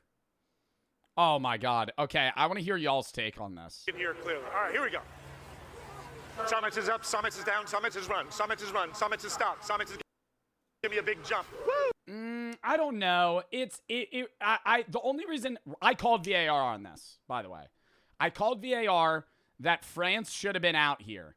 It's really close. It's really close. I think it's fair to say that they're still in hindsight. The reason I called it, I didn't even know, is because I walk out and Team Canada's like, you got to call VAR on that. And I'm like, what happened? And they were like, she didn't stop running. And, you know, I get that it's like, all right, you know, he didn't call the next thing. Summit is up, Summit is down, Summit is run, Summit is run, Summit is stop, Summit is give me a big jump. Woo! That's it. She did wait a while. She did wait a while. Summit is up, Summit is down, Summit is run, Summit is run, Summit is Simon says stop, Summit is give me a Simon big says jump. stop. She probably jumped. She probably jumped like four. She did like 4 more steps. That's it. Hands up, Summit is down, Summit is run, Summit is run, Summit is stop, Summit is give me a big jump. Yeah, he did say because after he said it doesn't count until I say the next thing. But she's still running as he says the next Simon. So I was like, I don't know. Jump. Woo! That's it. Hands up. Hands up. You moved her out. I did move. Simon says hands up. Look at this guy. No! Oh my God, is that the Hills sign? That motherfucker's the one holding the Hills sign. Yeah, Joe Bart Hills. Right there. There's two of them. Simon says hands down. Simon says separate. Simon says face each other. Simon says shake hands. Simon says hands down. Face me, please. Face me. Face me. Nice. Simon says face me. And here we go. Simon says up. Simon says down. Simon says up. The funny part was what I called VAR, Etoile, who was doing like casting for the French team. Very nice guy. Love him. He's been in Block Wars tournaments with me. He's like, Joe, there's a language barrier. I'm like, bro, there was way harder comms than Simon says stop. I go, stop signs in France are in English. And what's VAR? It's just like a review. Like they would re-review it because I wanted to get a higher place because if she got out, I would have gotten like another point or two. Simon says down. Simon says nose. Simon says shoulder. Simon says nose. Simon says shoulder. Simon says nose. Simon says tap. Simon says tap. Hands up. Hands up. We stop tapping. You're still tapping. It is funny. Bro, wait. I got to show the one of Jinxie. The one of Jinxie where he just unknowingly just fucking puts his hands up. Oh, my God. No, it wasn't this one. It was the one after. No, it's after this. I think Jinxie goes next. Okay. Does Jinxie go? Yeah, this part. Simon says hands up, hands down. Simon says hands This is practice. down. Just to warm up. Just to warm up. And now Yo, Jinxie literally goes, this is not for me. this counts. You ready? All right, here we go. Woo! Simon says hands on head. Simon says hips. Simon says belly. Simon says shoulders. Simon says opposite shoulders. Simon says opposite elbows.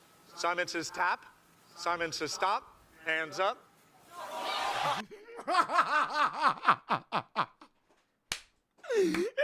Yo, just like so clean too. Like when most people fail, they're like, he says hands up, and halfway into putting your hands up, you go, oh fuck. He just like fully does it and doesn't realize that he's out.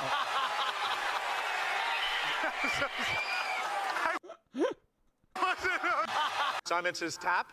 Simon says stop. Hands up.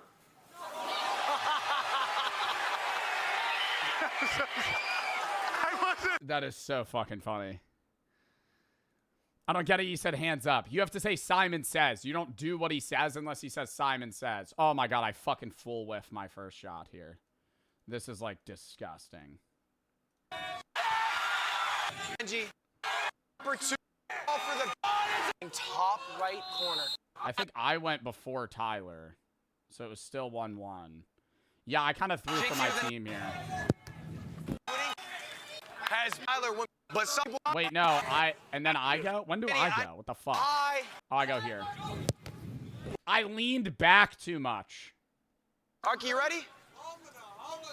I needed to lean forward, and it would have been fine, and I just fucking go right over the crossbar. Bro, and here's where I feel so bad. Here's where I feel so bad. I'm shaking my head, and I'm looking at Jinxie and Lays, and Mari puts her hand up, and I air it.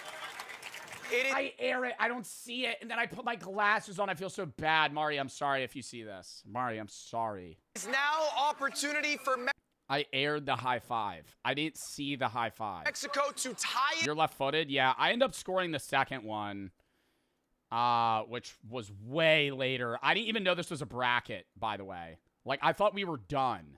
Like, after we lost there, I was like, oh, we're just done. And then we kept playing. Oh, wait, I don't even think I shoot here. I think they all score. I shoot against Worldwide, which is way here. Oh my god, this is bad. I think Jinxie had to give him 500 subs for that. Or some crazy shit.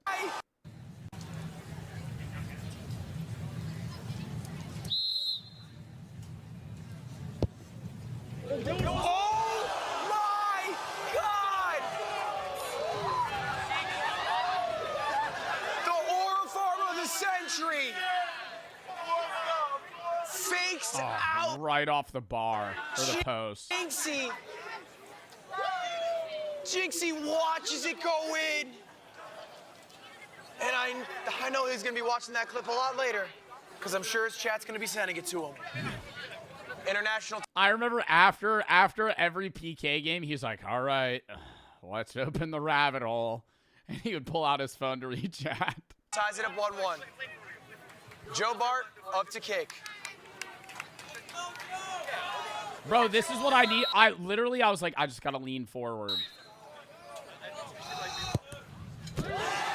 Like, if I'd done that the first game, bro, we at least would have gone OT. It didn't even matter, though. That was like a fucking 6th place game or some shit. Or like 5th place game. It's all fun and games for Enzo, but he hasn't been great in goal today. Let's one go. Yeah, because that time I wasn't leaning by too Joe much. Bart. Great kick by Joe top. A little late. Yeah, I mean, it was a little slow, too. Like, it could have been a quicker ball. And I think he did just react late. But, yeah, that was the games. First place was worldwide overall. I think then it was All-Stars and then Mexico, right? He might show the final standings. Yeah, worldwide All-Stars, Mexico, Alumni, Canada, France, U.S., 7th place. It really, bro, half and half fucking screwed us. Half and half, Simon says. Half and half, Simon says, and bull riding, we got fucking 7th, 7th, 7th. 7th, 7th, 7th. Yeesh. That's what screwed us. UK was ass. Yeah, UK was the worst team by far. It wasn't close. Every other team was, like, mildly similar. Like, dude, 4 through 6 tied. Streamer games. And 2nd and 3rd actually tied. How do they give All-Stars 2nd? What was that off of? Just better PK score, like last game? Because they both got 65 points. How did All-Stars get 2nd place? Oh, they had the most wins. 2026. More first places. Okay. For sponsorships. What did that say? You know, I might have shown Can I get a rare ball right? I love Martin. my numbers before for sponsorships, but I promise you events like these. JC Streamer Game's all right. These cost a lot. $1 million. We could not do it without. UK needed Jude Bellingham. I think that would have made this extremely unfair. Jude Bellingham. Dodgeball right. Dude, he should have done dodgeball right. Did he do that? He might have. Fireman Steve, Wicked Snap. Zaka Drew Morbius, Sleepy, Liz, She-O, Bobby, Ite, Ben, I Love Octavius, Antonis, thank you for the 3C, Dread for the 1,000 biddies, Habo, and Freddy for the sub, Wake and Live, Cool Lone, Flex, Young, Whack, Golden Togo, The Reaper, OG, Carson, Bubba, Can, Zoom, XR, Spider, and Otto, thank you for the sub. Johnny for the 3, and Eld, thank you for the sub. All right. Chat. We gotta hop into other shit right now. If you have any videos you want to watch, games you want to play, as I always say, videos, touch up, games, touch up. It's not fun to the videos that I watch, games I play. We're about to rip reacts right now. Probably some gaming at the end of stream as well. What the fuck is this? Oh, this is the VOD Brady had of the guy with the arrow. Yeah, I'm not even gonna pull that up on stream. I don't know if that's like TOS. Anyways, we're gonna rip reacts right now. Gaming at the end of stream. Tomorrow, I'm going to be live around 1. We're going to be doing Skin Stapler into Big Walk, me, JoJo, and some other streamers. Sunday, reacts, cereal review, UK and UK cereal, or UK US cereals with small fries. I'm going to be trying 10 UK cereals. He's going to try 10 US cereals. We'll be on call together. Monday, full random game day. Tuesday, Tommy NFG collab at 1. Jinxie 2v2 tourney at 4. Wednesday, gas station case at like noon into Machine Party, me, Fat Nap, King Wolves, and Max Taylor. It'll be an early stream. I'll probably be done at like 5 on Wednesday. Thursday, full random game day. Bunch of new games dropping. Friday the 14th, 15th, and 16th, I'm not live. So on for 7 days, off for 3. Then we're back 17, 18, 19. 17th, we're going to be doing 2v2 every rank with Jinxie, probably. Maybe some other random shit with like me, Ron, Lacey, maybe like Mario Party or some other party game later. The 18th, we're doing the FNAF challenge. We're in the bunny suit playing FNAF 2 till we beat it. Other random shit as well, depending on how long it takes for us to beat FNAF 2. And then Wednesday the 19th, we have reacts to the charity stream for American Cancer Society. Then I'm gone the 20th to the 23rd. And then we're back the 24th, grinding out stream rest of the summer. Probably switch back to a regular schedule like mid through that week, like the 26th-ish. But until then, I'll be live at like 1 or 2 most days. And then we'll hop back to like weekdays, 3 p.m., 3:30 or so. Smack Simply, Trip, and Lit, thank you for the sub. WR, Bryce, Oaf, Swingy, and Eldest, thank you for the sub. VTech, thank you for the 3. Please don't send bets right now, chat. I will not be able to read them.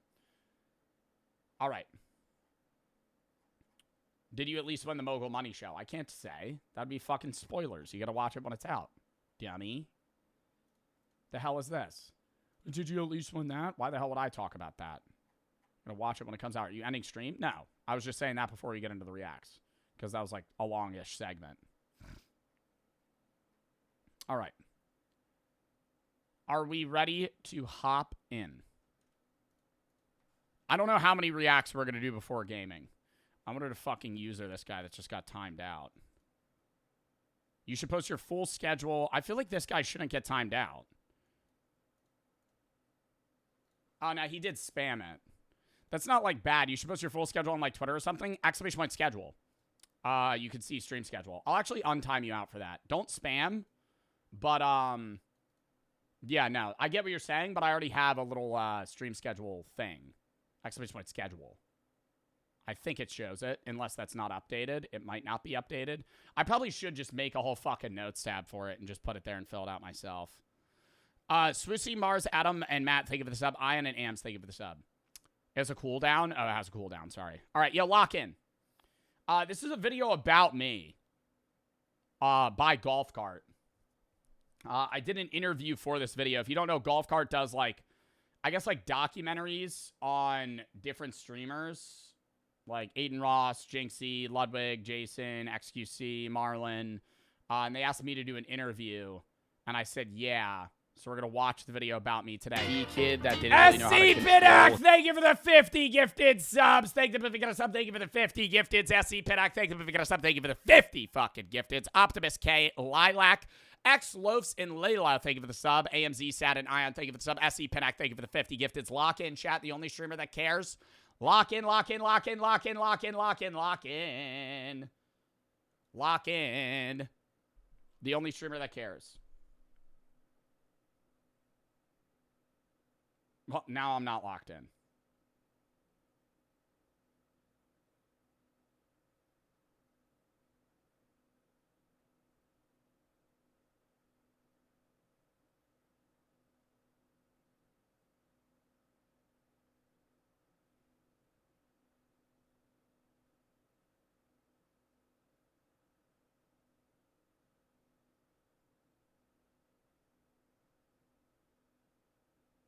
Sorry.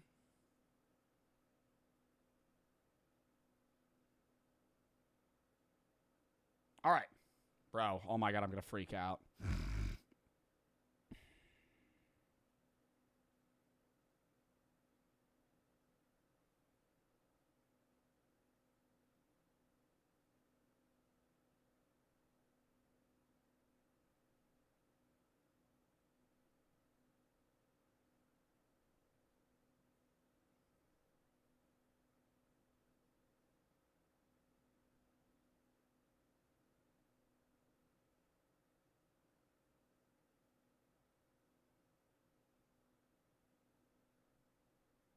I'm trying to see if I need to get somebody for Big Walk.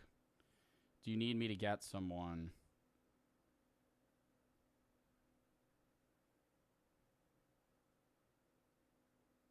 Because we should have 4. How many people is Big Walk, chat? 4 players?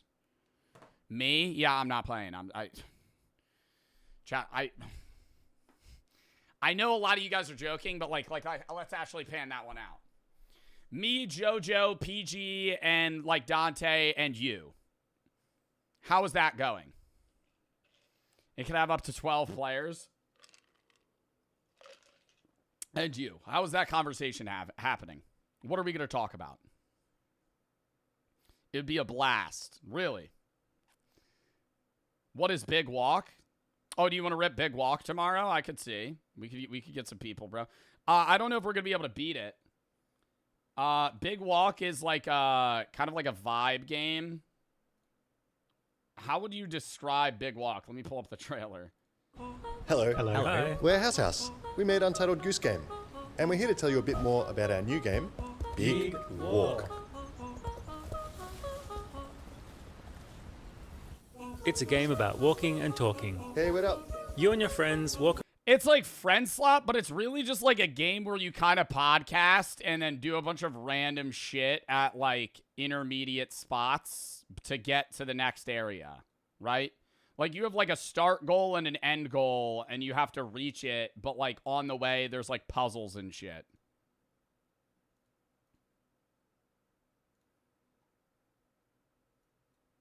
Right now, I know me and Jojo the Mofo are doing it at 4 tomorrow, 4 EST. I don't know if PG's doing it, and I don't know if he needs me to get someone. He said he'd let me know. Word.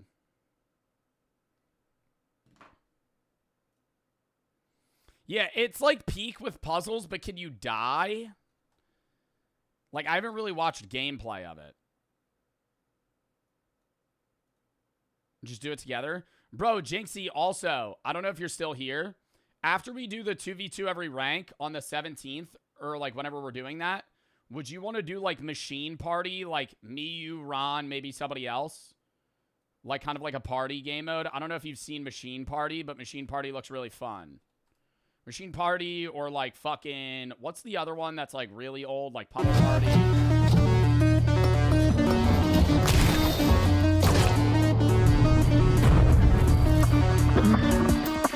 It's like Mario Party, but like gore-ish. And you have to like do a bunch of shit. Luca, thank you for the sub. The Irritator Frust. Jacob, Lexi, and Chad for the sub. Kriv and CZN, thank you for the sub. Chat, don't spam at Jinxie. That's annoying. All right, lock in though. First fucking real video of the day. We'll probably actually, I'm going to cut. Ooh, wait. Which one do we want to do? Which one do we? We're going to watch the Only Streamer That Cares video just because I know people are going to spam it until I watch it. Do we want to watch Why Horror is the Last Real Genre Left or I Took a Tribesman to the World's Most Futuristic City before gaming? Because we're doing gaming today as well, and we're probably not going to have time for 3 reacts and then like 2 games. The other one we'll just save. Can we do a poll? I'll actually go pee real quick too. I know I'm not locked right now. I'm sorry. It's first day back. Can we do a poll on which one we do? The other one we'll save for literally Sunday. So we'll watch it in 2 days. What's the horror one? Why Horror is the Last Real Genre Left. It might make more sense to save the Tribesman one for Sunday, but I don't really know. I'll do whichever. The Tribesman one is long, though, so we might bounce around a little bit. You guys vote, though. Actually, I don't need a pee. We'll wait. It's 54% Tribe, 46% Horror. Chat, vote on the poll. Vote on the poll. Wanter and Z for the sub, VTAC for the 3. That runs Jacob, Luck, and Meyer. Thank you for the sub.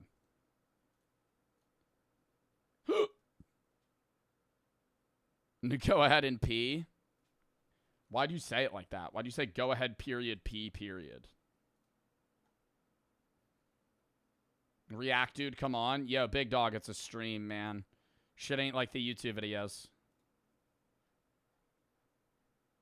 Also, Chris is still live. No fucking shot. He's been live for 20 days. Back up to 20 hours. He really should set a hard cap. Is there a cap? It should be a month, bro.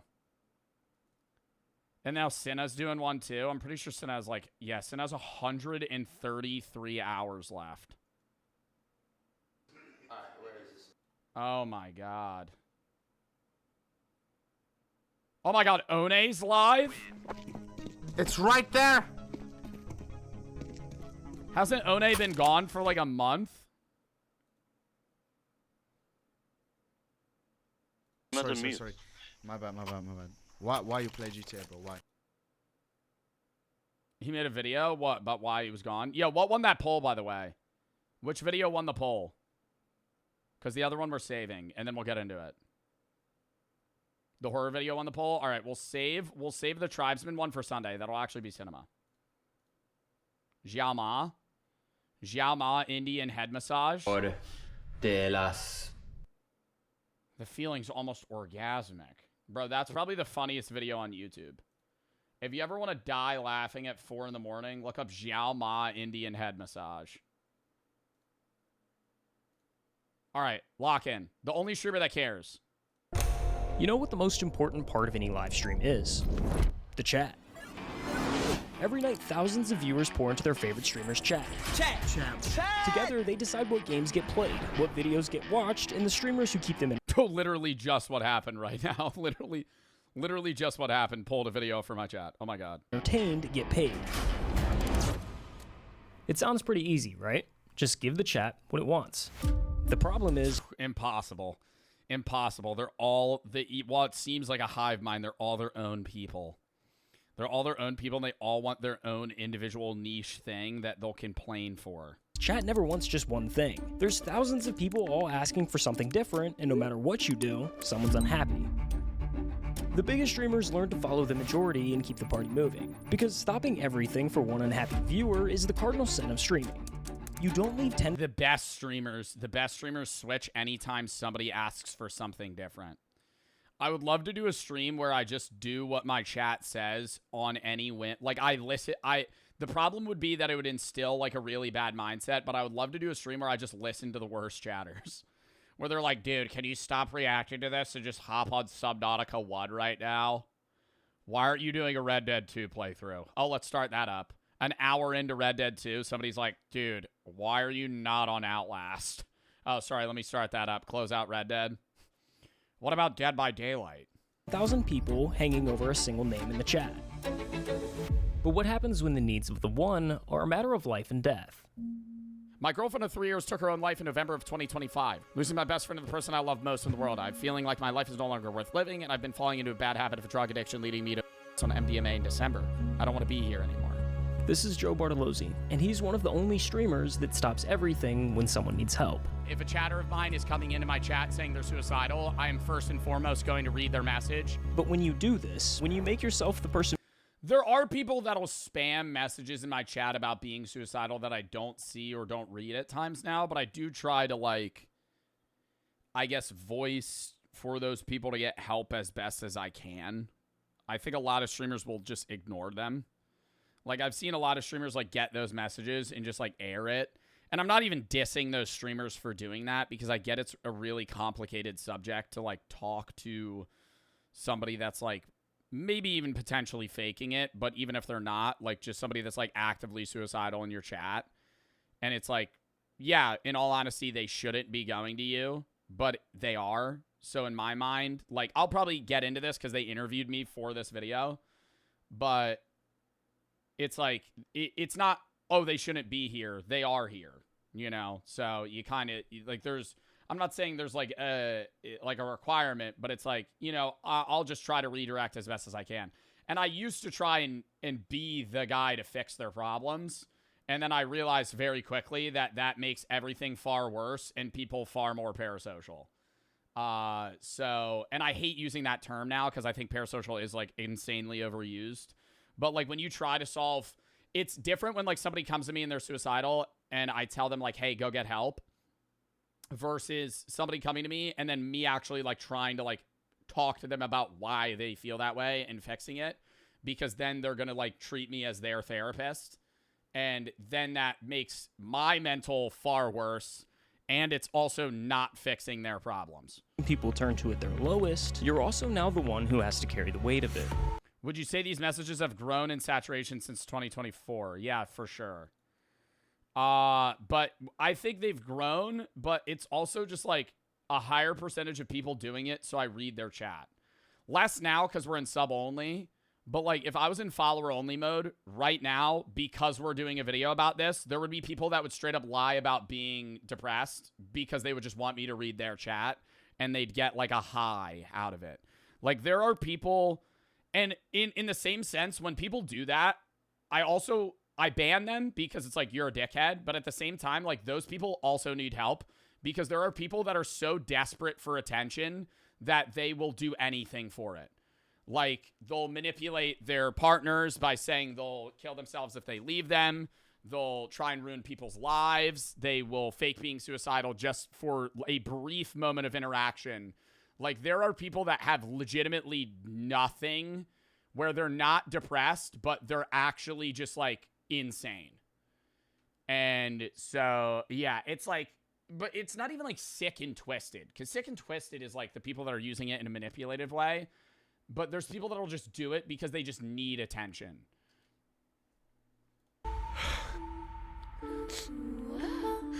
Because now you're surrounded by darkness. Today I decided to end everything. Got a shotgun, can't find it in me to love myself. Now you're giving away pieces of your... And it's like, bro, I know there's a lot of people that are like, yo, I just gotta say, I'm not sitting here and saying like, oh, I deal with the worst. No, but it's like, what do you do in that scenario? Like, I try to handle it as best as I can, but like, what the fuck am I? I'm 24 years old.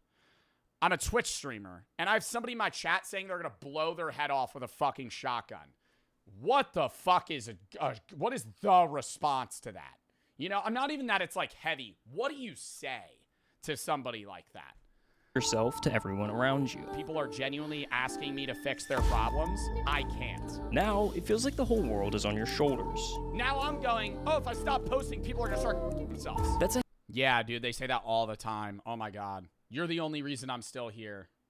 Heavy weight to pick up, and we wanted to know why. Who is Joe Bartolozzi, and why do you care so deeply about some of the things that you do? Which is maybe a little deep for 10:30 in the morning, but... No, it's all right. Joe Bartolozzi was born on February 6th, 2002, and grew up in southern New Jersey. What are these pictures? Joe wasn't the kid you have picked. Oh my God, chopped bowl cut. Chopped bowl cut. Holy fuck, coconut head. Become famous online. He was the small, quiet kid, the one getting picked last for everything. I was kind of like the lanky kid that didn't really know how to control his body, so that's why I was picked last. But by high school, things started turning around. He hit his growth spurt, got into lifting, and went from being the kid nobody picked to a legitimate athlete. Oh my God, that's me with Sincere from Love Island. Way from being the kid nobody picked to a legitimate sincere athlete. So by 2019, Joe's a track athlete at a Catholic prep school in New Jersey, working part-time at a GNC, heading towards a completely normal life. And oh my God, I fucking hated working at GNC. That shit was terrible.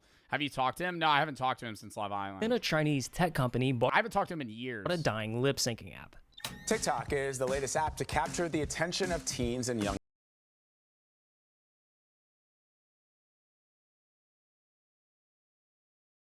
August 2nd, 2018, TikTok officially hit the App Store. TikTok.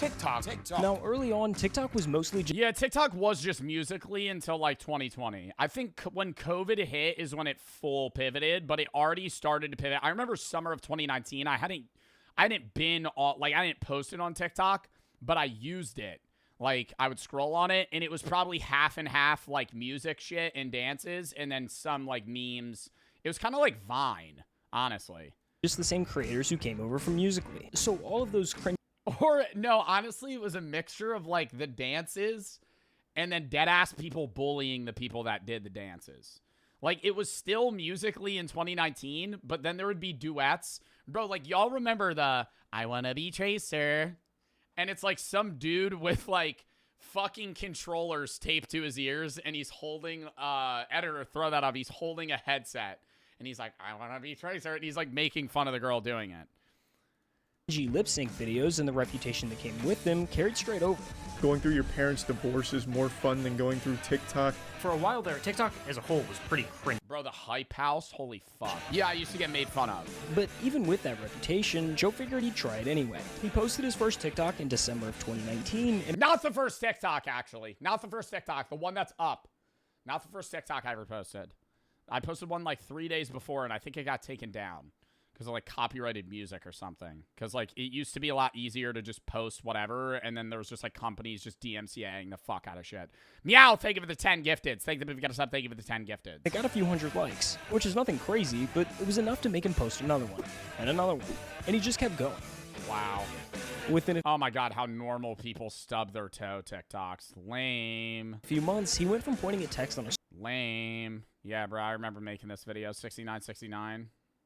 Within a few months, he went from pointing at text on a screen.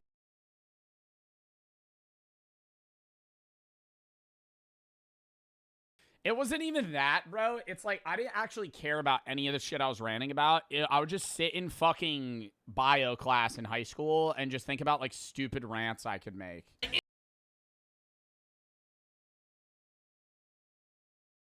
Yep. Dude, I'm so punchable in this era. I'm so punchable in this era. Like, I really just, like, every time I look at myself, I'm like, oh, God, this guy sucks. This guy's so fucking annoying. And I want to say this. If you're somebody that hated that, like, bro, that doesn't even bother me. If somebody goes up to me and they're like, Joe, I hated you in 2020, but I like your content now, I'm like, that's perfectly fine. What I don't like is when people are like, dude, 2022 Joe Bart was actually cinema. Now he sucks. I'm like, you liked me then? You liked me then? You liked me when I was like 19 and just a fucking just douchebag just being like, why are you putting ramen in watermelon? And now I'm annoying? Like, what the fuck is where's your scale at?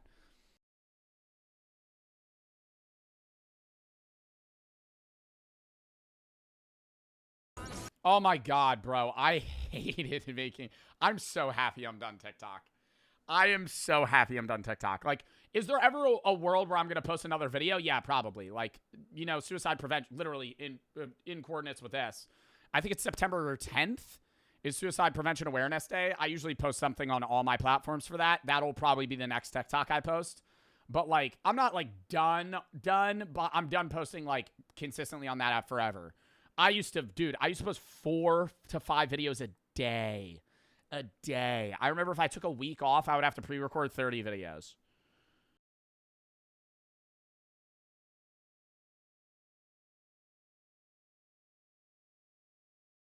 D'Amelios were dropped. Yeah, they were raking in money, bro. And I remember, bro, like late 2021, I had 10 million followers. And all time, I probably made like 5K on social media.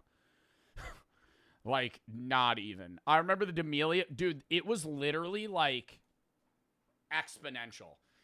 In that era from like 2020 to 2022, if you were on TikTok, if you weren't top 10, you made nothing. You made literally, because there was no creative fund and there were no sponsors unless you were like a D'Amelio or Addison Rae or Lil Huddy, you know, and you had like a fucking meal, you know, you had a little fast food meal. A reality.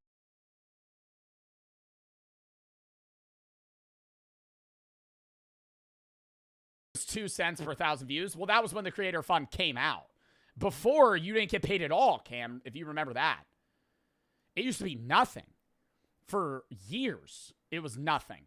And then it was, you got something, and it was like, you got 1 million views, you got like $30. And I remember that was like cinema. Mistaken, you had over 1 million.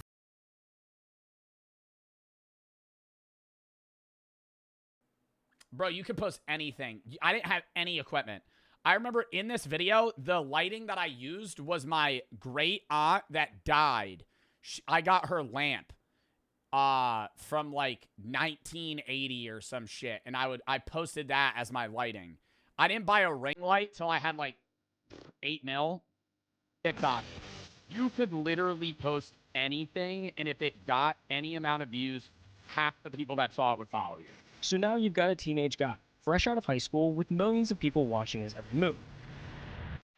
But what do you think this does to a person? It's not the same guys as like a Disney star. Right, because I was nowhere near that level. But it's just the idea of, like, I love how I'm responding to myself. I'm going to shut the fuck up. Teenager that's getting clout, and I think 99% of the time, that's bad. And Joe was no exception. All of those views, all that attention that comes with internet fame, it went straight to his head. I went from being a really insecure, it was like two polar opposites, right? And I had to find the medium. Like, I used to be really insecure when I was in like middle school, early high school, to a point where like I started working out, I started doing this, and then it went like full flop to like narcissism. And so it was like an obsession with myself because of insecurity that then inflated my ego to the point where I'm like, oh, I'm awesome. And you can see it in the content from that era. The captions, the attitude, the way that he carried himself. So this is my proposal for any women out there that would like. All right, bro, this isn't even some shit. Like, this was literally like supposed to be a funny video, but this was during the douchebag era. To participate in the holiday, but don't have anybody to assist them. Oh, Jesus Christ, bro. What a fucking cornball. Oh my God, what a fucking loser, bro. This is the version of Joe that Joe doesn't like. That person in that facade I had to do to create that character actually became me for a short period of time, and I hated it. But as much as Joe hates this version of himself, he also kind of owes everything to him, because that ego is what gave him the confidence and drive to start making bigger swings in his career. And when you're building yourself from the ground up, those two things can be the difference between success and failure. You see, everyone wants to start their own thing until they realize how much work starting actually takes. Building your website, setting up payments, all the boring. You don't really, I think this is going to transition to an ad. Yeah. But actually, I do want to talk about what he was saying. Yeah, you don't really realize the work that it takes, but you don't really get into it all at once. I think, like, a side piece of advice, like, looking back at my social media career, is you don't just, like, hop into doing everything at once. You know, you kind of, like, slow transition into shit. Like, I was doing TikTok, and then I started doing Twitch and YouTube, and I wasn't making money on any of them. And then, like, over time, the money I made, I just put back into it. And then over time, I had enough money to hire an editor. And then you get into that. And then you start a business. And then now you're getting, like, it's like, if you don't start going, I want to be a streamer. First thing I'm going to do is make an LLC. It's like, no, you fucking just stream. Get into that shit. You edit your own content. And then over time, you kind of off-put work to other avenues. Cloak's the real OG. Cloak is my OG editor, yeah. Over to WAP.com today. And 3FS. But now back to Joe and the business he was just starting to build. It started with diversifying his audience, because unlike YouTube or Twitch, your follower count is kind of empty on TikTok. You can have 1 million followers on there and make no money, because the platform simply... More, bro. Not even underpaying, it's just they weren't paying. Like, I've said this, I think the most I ever made in a month. How much was the most I ever made in a month on TikTok? It was during the start of the Minute Creator Fund. So it was like no Creator Fund, and then they had a Creator Fund where you just got paid per views. And then they removed that. And then you only got paid for videos that were over a minute. Anything under a minute, you don't get paid at all. And I think that's still the case now. But how much you got paid per video that was over a minute was like way higher just on launch, and then it just slowly nosedived over time. It doesn't pay its crew. Now it's 3 minutes. I don't know if they've changed it because I haven't posted in fucking forever. Oh my God, this is literally Cam, and Cam's in chat. Yo, Cam, that is hilarious that you're in this video. There's anything worthwhile. Like, I was probably making, like, what, 10K? Yeah, like, how much is that? It was $123. This was 2025, so this is during the Minute Creator Fund. How many views is that? 16 million views, $123. Like, that puts that shit into perspective, bro. That's so bad. $123, 16 million views. Are you fucking crazy? Really making, like, what, 10K a year? I was making less than minimum wage. So, in the summer of 2020, just before starting his freshman year of college, Joe announced his first ever Twitch stream. I'm going to start streaming. He has that a little out of order. So he was like, oh, so I was making less than minimum wage, so I started Twitch. I had no money when I started Twitch. Like, the Creator Fund wasn't even a thing when I started Twitch. Video games on... If I'm correct. When did the Creator Fund initially launch? I think it was August or September of 2020. Maybe later. July, apparently. It was a $200 million Creator Fund. Yeah, but I think it was only just certain people. Yeah, it was a beta rewards program. I don't know if I even got in on that. I think I was in on that in, like, September. And it was just, like, whatever Cam showed you. It was, like, very, very little for the views. On Twitch in a day or two. He started moving viewers from TikTok to Twitch, where he'd stream games like Rocket League and Fall Guys. Oh, I got it! I got it! Then he'd take the best moments from those streams and post them to YouTube. By fall of that year, yeah, bro, I used to edit my own videos on iMovie. Joe was juggling multiple TikTok uploads a day, streaming on Twitch, making YouTube content, all while managing his classwork in college. What a shit video, dude. Oh my god. I wrote out on note cards. I remember I just bought, because I had no, bro, this is literally when I had no money. I wanted to do, that's why, like, bro, when you see smaller streamers do it, like, I understand I can do Amazon reviews now and I spend fucking $3,000 on a video and shit. It's like, I have the money to do that now. When I started out, bro, if you're a smaller streamer and you want to just do some, like, bullshit-ass idea, do it, right? In hindsight, I watched this, I'm like, this is dumb, but it was, like, it was content at the time. I literally bought, like, 2 fucking Valentine's Day, like, chocolate mystery boxes and just reviewed them for, like, 2 hours. And that's all I did. Classwork in college. What was the schedule like in college? There's so much going on. How do you manage that? It was a lot. Like, balancing streaming and college sucked, but it was so doable. And I hate when streamers say, oh, I really needed to drop out to pursue streaming. Like, get the... Yeah, no, literally, yeah, that actually pisses me off so much. Just say you want to drop out. I was having this conversation, I think, with Martin at Streamer Games.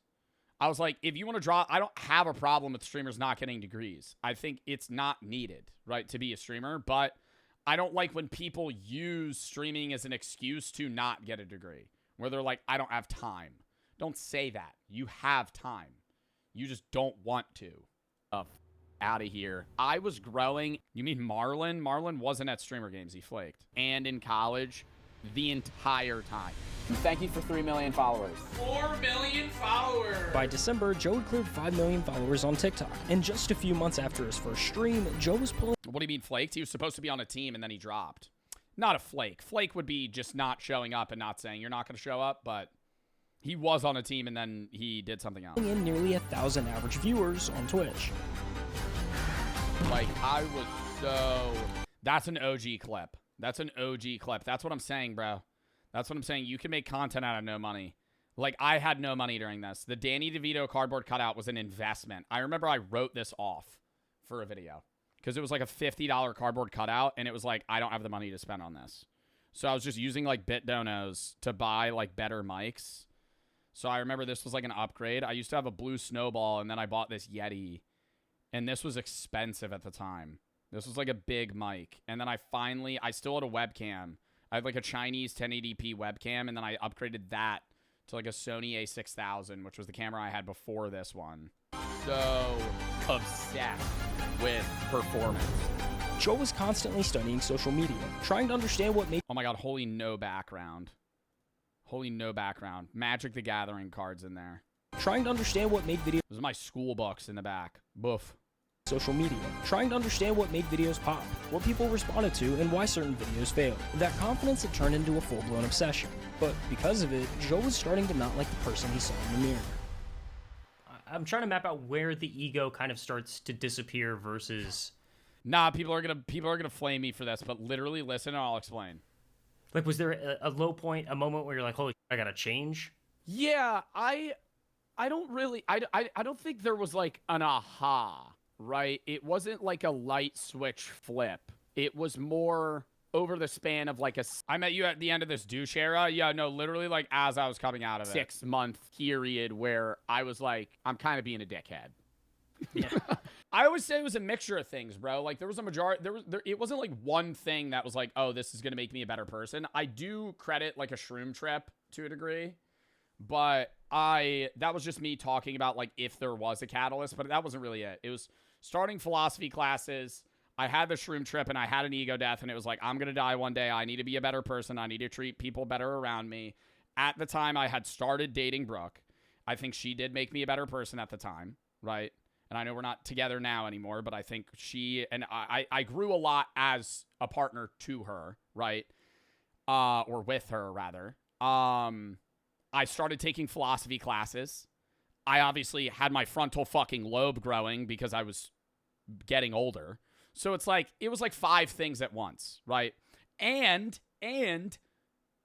I started caring more about mental health. So it was like so much shit, right? Like I was so keen on like people not killing themselves. I had a shroom trip. It was like 9 things at once. So like when they asked me that, I was like, I don't really know. So I said mushrooms, but like that, there was no individual catalyst for that. Coupled with a variety of things. So I don't know if you can include this in the video. That's up to you. I tripped on mushrooms for the first time. Like, and I hate when people talk about like that being, why do you take shrooms so much? I don't take shrooms so much, bro. I haven't taken shrooms in over a year. Well, that was me. Dude, I took shrooms a lot in like a short span, and then I didn't take it for a while. That's cap? It's not cap. May of 20, over a year. Was it May? I don't remember. It might have been March or May of 25. Maybe before. Like a genuine changing weed brain. What does it feel like? Hallucinating. You would never, I couldn't describe it to you. Factor in their life because it's like, okay, cornball, like that's what made you, you know, really have that life. You called me on mushrooms one time telling me you loved me. Did I really, Zeusy? Stop. Did I actually?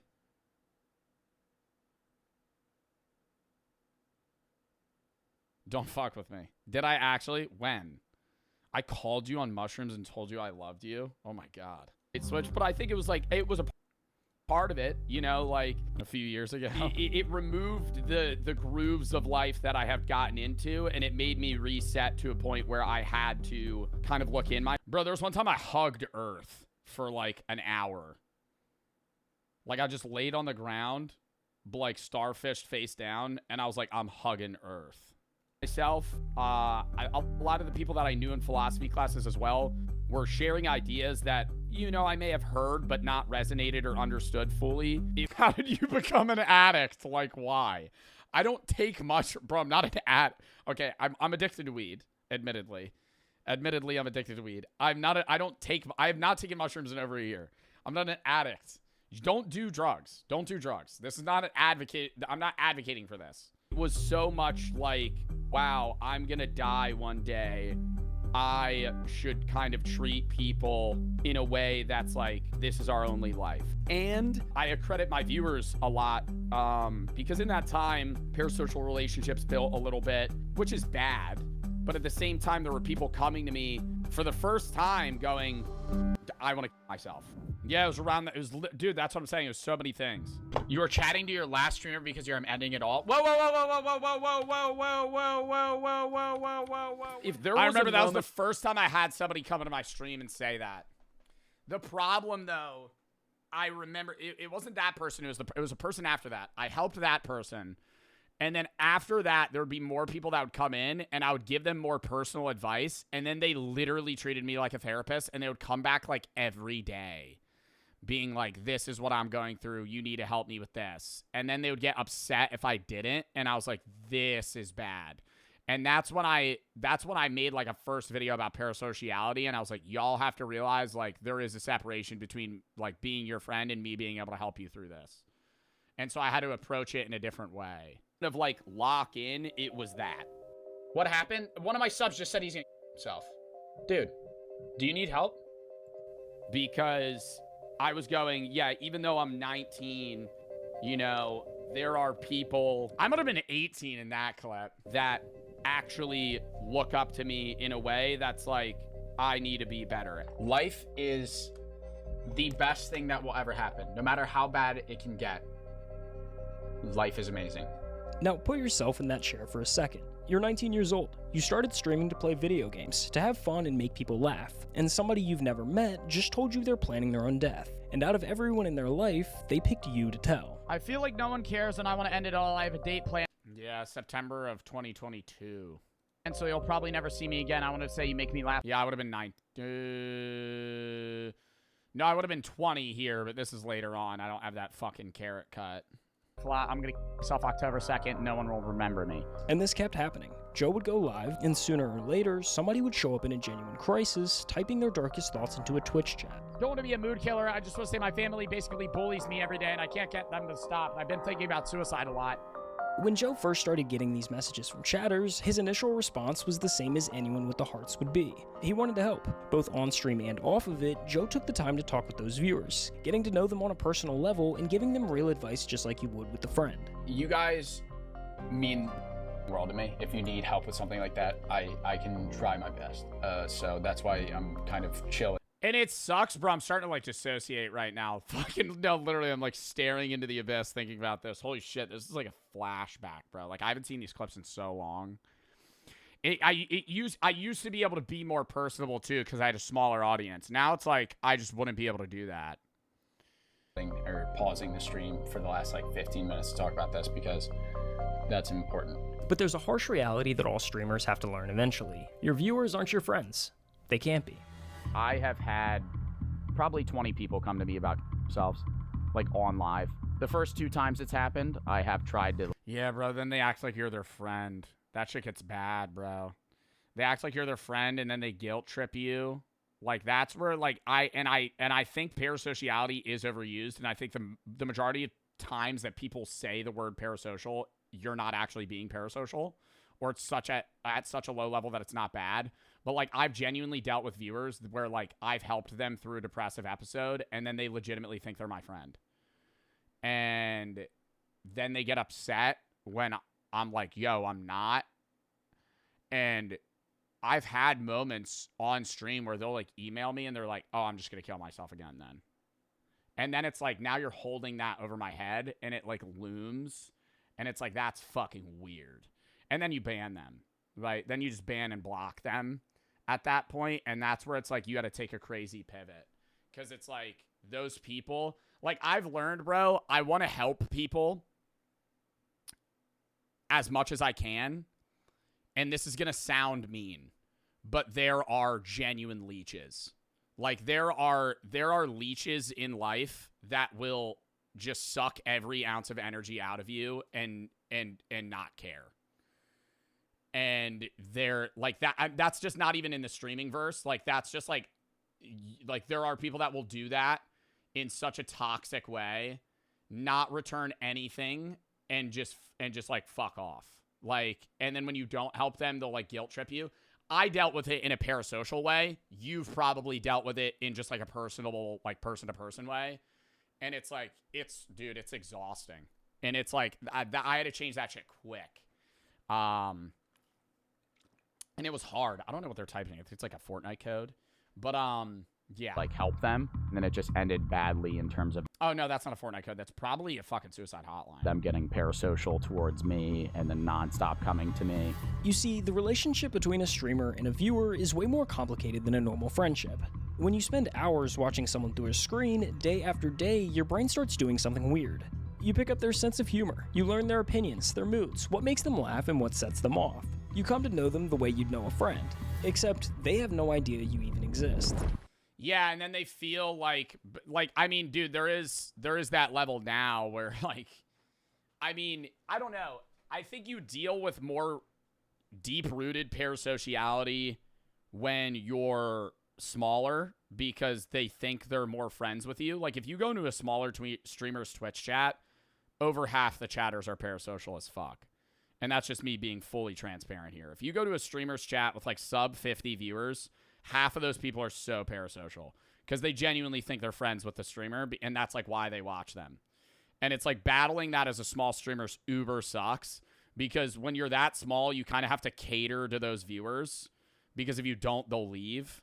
And you can't really act how a big streamer would, because you have to be more intimate with your audience because your chat's slower. As you get bigger, you kind of weed those people out, and then you just deal with, like, stalker weirdos. So it's like, I don't really have that level of parasociality anymore. Now there's people that are just, like, obsessed with me in, like, a really weird way, where it's like they really hate me or they really like me. So it's like, that's what you deal with now. Don't really want to get into that. But yeah, it's like there's two, it changes. It's parasociality versus, like creepy people. If I invited you to my wedding, would you come? Never in a million years. And you could say that's mean. I don't know you. This is what's called... dude, like, I feel like you're joking because of what we're talking about, and I don't mean to be mean when I say that, but just put LMAO. Yo, I've had people invite me to their weddings. And it's different if you're, like, my editor or somebody that, like, works for me. But if you're just a chatter, bro, what am I pulling up? I'm pulling up open bar, front row at your wedding. I don't know you or your spouse.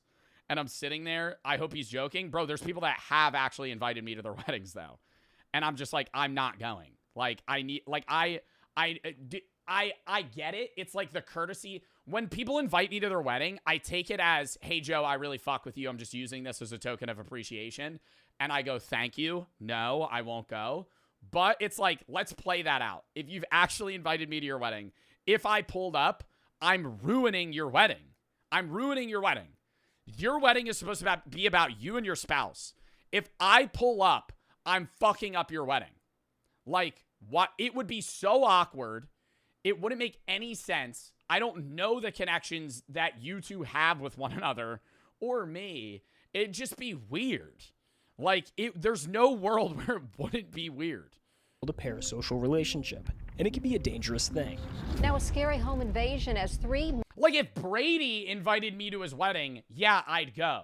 He works for me. I know Brady. I play video games with Brady. But, like, a random viewer of mine, that's like, even a dedicated chatter, I'd be like, bro, what? Masked intruders with guns grab a popular influencer by the hair. Oh, is that Amaranth? Demanding money. 3 guys came into my room, turned all the lights on, and then they had the gun pointed at me. While most parasocial relationships don't reach this level, there's always a possibility that it can. 3 popular Twitch streamers face a terrifying encounter while live streaming along the Santa Monica Pier. I'll kill you right now. I'll kill you right now. If the streamer leans too far one way, they might come across as uninterested or cold, but lean too far the other, and viewers can mistake an occasional reply for friendship. Please stop following me. It's getting weird. It's getting strange. I don't know you, okay? Bro, I just think if you're doing that shit, bro, you should just get body slammed into the fucking pavement.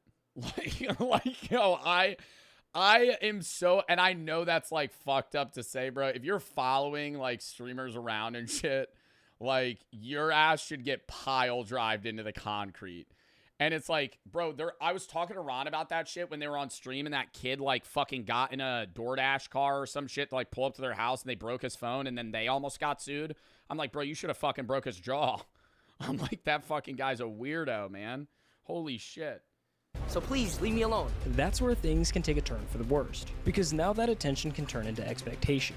And when the expectation of a response to the next chat isn't met, it can feel less like being ignored by a streamer and more like a betrayal. Is that why you don't do IRLs? I mean, that you could say that's a reason. I just don't want to get into IRL streaming in general, but I do think IRLing is just really weird. By someone that they thought they knew. It's a weird parasocial relationship that forms, and Bro, that's not parasociality, bro. The shit she dealt with, that's literally just like fucking psychopaths. not even aware that this person is forming that typically until they're like about to show up, or they do show up. The gap is hard to manage, which is why most streamers keep a bit. It's worse for women too. It's like, for like, guys deal with like people that just like harass them more, whereas I think women deal with like actual fucking weirdos, bro. Oh my God. Barrier up around the heavy personal stuff. How? Because there's really lonely men that get hyper obsessed with pretty streamers and think that they'll marry them one day. And they get really aggressive when they find out that's not gonna happen.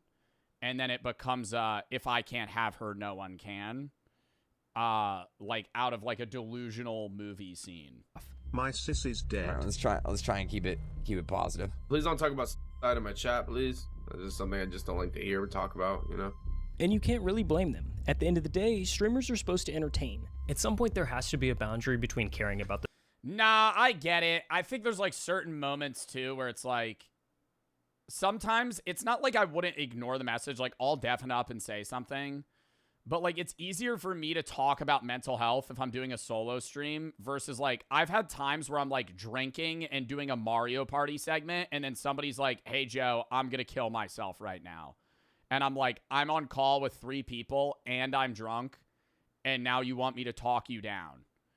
And it's like, that's hard, right? Like, that's... Like, that's happened multiple times. I remember that. It's not even just during Mario Party. Like, it could just be, like, any random segment where I'm, like, actively with other streamers. We're, like, bantering about something. We're mid-tourney, and then somebody's like, yo, this is it. And it's, like, I'll still pause, but it's, like, you're not going to get a great, like, piece of advice out of me, you know, in that moment. People watching and becoming responsible. Just ignore it. It's easier to say that for you or in general versus like the worm in the back of my head going, if I don't do something, there's a 5% chance that this person's legitimately serious and actually going to kill themselves right now. And if I did say something, maybe I'd be able to stop them. And then like that night, I'll be thinking like, damn, did that guy shoot himself? For everything that they bring into the chat. They become even though I don't know them, it's like I don't know that person. It's more so the mindset of like I could have potentially saved somebody's life. Too attached to you, where they see you as an actual friend that they have. So I feel like that is kind of a boundary that you have to set as a streamer, but it's hard to gauge where that line is. Joe had every reason to draw that same boundary. He'd answered the heavy messages, taking say I won't claim end stream right now. Moody, if you claimed end stream right now while I'm talking about suicide, I would not end stream right now. Respectfully. This would probably be the worst time for you to do that. Conversations off stream and learn what could happen when things become too parasocial. The first 2 times I helped somebody with like issues, they just kept messaging me, and then they like got upset when I stopped messaging them. So it's more so of that issue. But mental health meant too much to him. Ignoring somebody who might not make it through the night was never a choice he could live with. After those early mistakes, Joe implemented 2 important factors that would eliminate those odd parasocial dynamics from coming into the picture. For starters, he removed any one-on-one interaction. All conversations with chatters were strictly held on stream from the Twitch chat. That's what you gotta do. Prepared to go, tired of waiting for things to improve. You were my escape. Thank you, dude. If you're saying you're gonna keep yourself down, bro, Moody, I'm not mad at you. I was just saying I'm not gonna end stream right now. I know this was 10 minutes ago. I hope you're still here. And second, but most importantly, he made the pivot from trying to be the help himself and became the middleman. Fine if you're depressed and you want to come to me for advice, but when it comes to the gravity of seeking an expert is better than seeking Joe Bartolozzi, a Twitch streamer, TikToker. You know what I mean? For those who came into the chat looking for help, it's crazy how Joe developed these boundaries this early into the game. It wasn't even really that early into the game, though. I mean, like, this would have been, like, most of these clips are from, like, latter half of 2021. So it would have been, like, October 2021 era into 2022. Joe was there to give them a few encouraging words and push them in the right direction. I've had not so good thoughts, if you know what I mean, and listening to your advice and others has helped me even during those hard times. If you ever have thoughts, reach out to somebody, genuinely. Go to a therapist, psychiatrist, talk to somebody that can help you. It's not the answer. Like, there's only so much I'm able to do as a creator, especially seeing that I don't know the person. So that's why I try to do the charity streams for, like, you know, 988 or AFSP or Trevor Project. We're doing reactions today. And it's a charity stream. We raised $2,700, which was matched 3x by the Melinda Bill Gates Foundation. So dub in the chat for that. Goes to a good cause, saving lives. And for a while, this worked pretty well. Wow, I did my first charity stream that long ago. That's fucking wild, bro. That was before the G Fuel fridge. That had to be like early 2021. Or not 2021, 2022. Because that was prior to me even working with G Fuel. It seems kind of small. Joe's brief but encouraging words were actually... When's next charity stream? American Cancer Society, August 19th. ...making a difference in people's lives. Been subbed for and I love now that I match donos. Like, I used to not have the money to do that, so I would usually just donate, like, fucking $200-300. And now I could just, like, every charity stream I do, I'm just like, I'm matching chat donos up to 10K. It's, like, just easier to do. Year now, and I want to say thank you for... And then we raise more. Helping me through this past year with having to deal with my grandpa's suicide and my own personal problems. You're definitely my favorite top streamer, and I hope you never stop. But by the time Joe graduated college, magna cum laude, by the way. Things had started to change. His viewer count climbed to some of the highest in all of streaming. Oh, by the way, there is a small knit group of people that actually believe that I am lying about getting a philosophy degree and that I never went to college. keep in mind, if you want to get into the real, I guess, brainworm idiots on social media, there are people that, like, actually convince themselves. There's a video of me graduating. There's a video of me graduating. And they said that I lied about getting a degree. College, things had started to change. His viewer count climbed to some of the highest in all of streaming, and managing the expectation of— It's AI. Yeah, I AI'd this guy. I AI'd this guy in the back, too. You never stop. But by the time Joe graduated college, things had started to change. His viewer count climbed to some of the highest in all of streaming, and managing the expectation of that many chatters is a totally different beast. Like, right now, I average 10K. Chat's horrible. Yeah? Like, yeah. Oh my God, that was then? Yeah, this was like a month ago. Yeah, I gotta lock in. I want to get into the videos. I'm starting to get stressed up right now, 30. Yeah, I also did just get back, and there was a lot of clips from streamer games. I start back end of the summer. I get stressed the f out. I could tell this was gonna happen at the start of stream when I got like 9 messages just unloaded onto me. With this many viewers watching, Joe found himself caught between two groups that wanted completely different things from him. Even still, you average like 17K? Yeah, no, you're right. Like, I mean, this is just inflated for today. I think like once like late August, September hits, it'll probably— I was telling my mods, I was like, it'll probably dip to like 12. Because on one hand, 10. some viewers felt that he wasn't doing enough to help. I guess even my favorite streamer doesn't— You graduated with summa cum laude. Magna cum laude, yes. Care about me. Lame comment. I have 5,000 people in my stream that are spamming right now. Oh, yeah, no, this person's a loser. I'm sorry. This is like, no, this is actually loser shit. Can you give me help? I'm really suicidal, blah, blah, blah. And then they say, I guess even my favorite streamer doesn't care about me. I mean, like, pity party. Like, this is literally just, like, pick me manipulative. Like, I'll just say that. Like, I'll hard pivot, bro. I get your— like, this is, like, actually just fucking loser shit. This is, like, toxic fucking boyfriend-girlfriend energy of, like, you don't care about me, I'm gonna kill myself. I'm also playing a video game, and then I don't respond to you, and you pull this guilt trip here. But on the other hand, there was a totally different group of viewers that were tired of the stream constantly stopping. Jesus, dude, I like watching your streams, but when you go on rants like this, that's all you do all the time. That's annoying. Play the game. Do me a favor and never watch me again. Do me a favor and go f*** yourself. No matter what Joe did, someone felt ignored, and the messages were starting to get more demanding. Yeah, I think this was the era that I realized no matter what you do, there's always going to be people that hate you.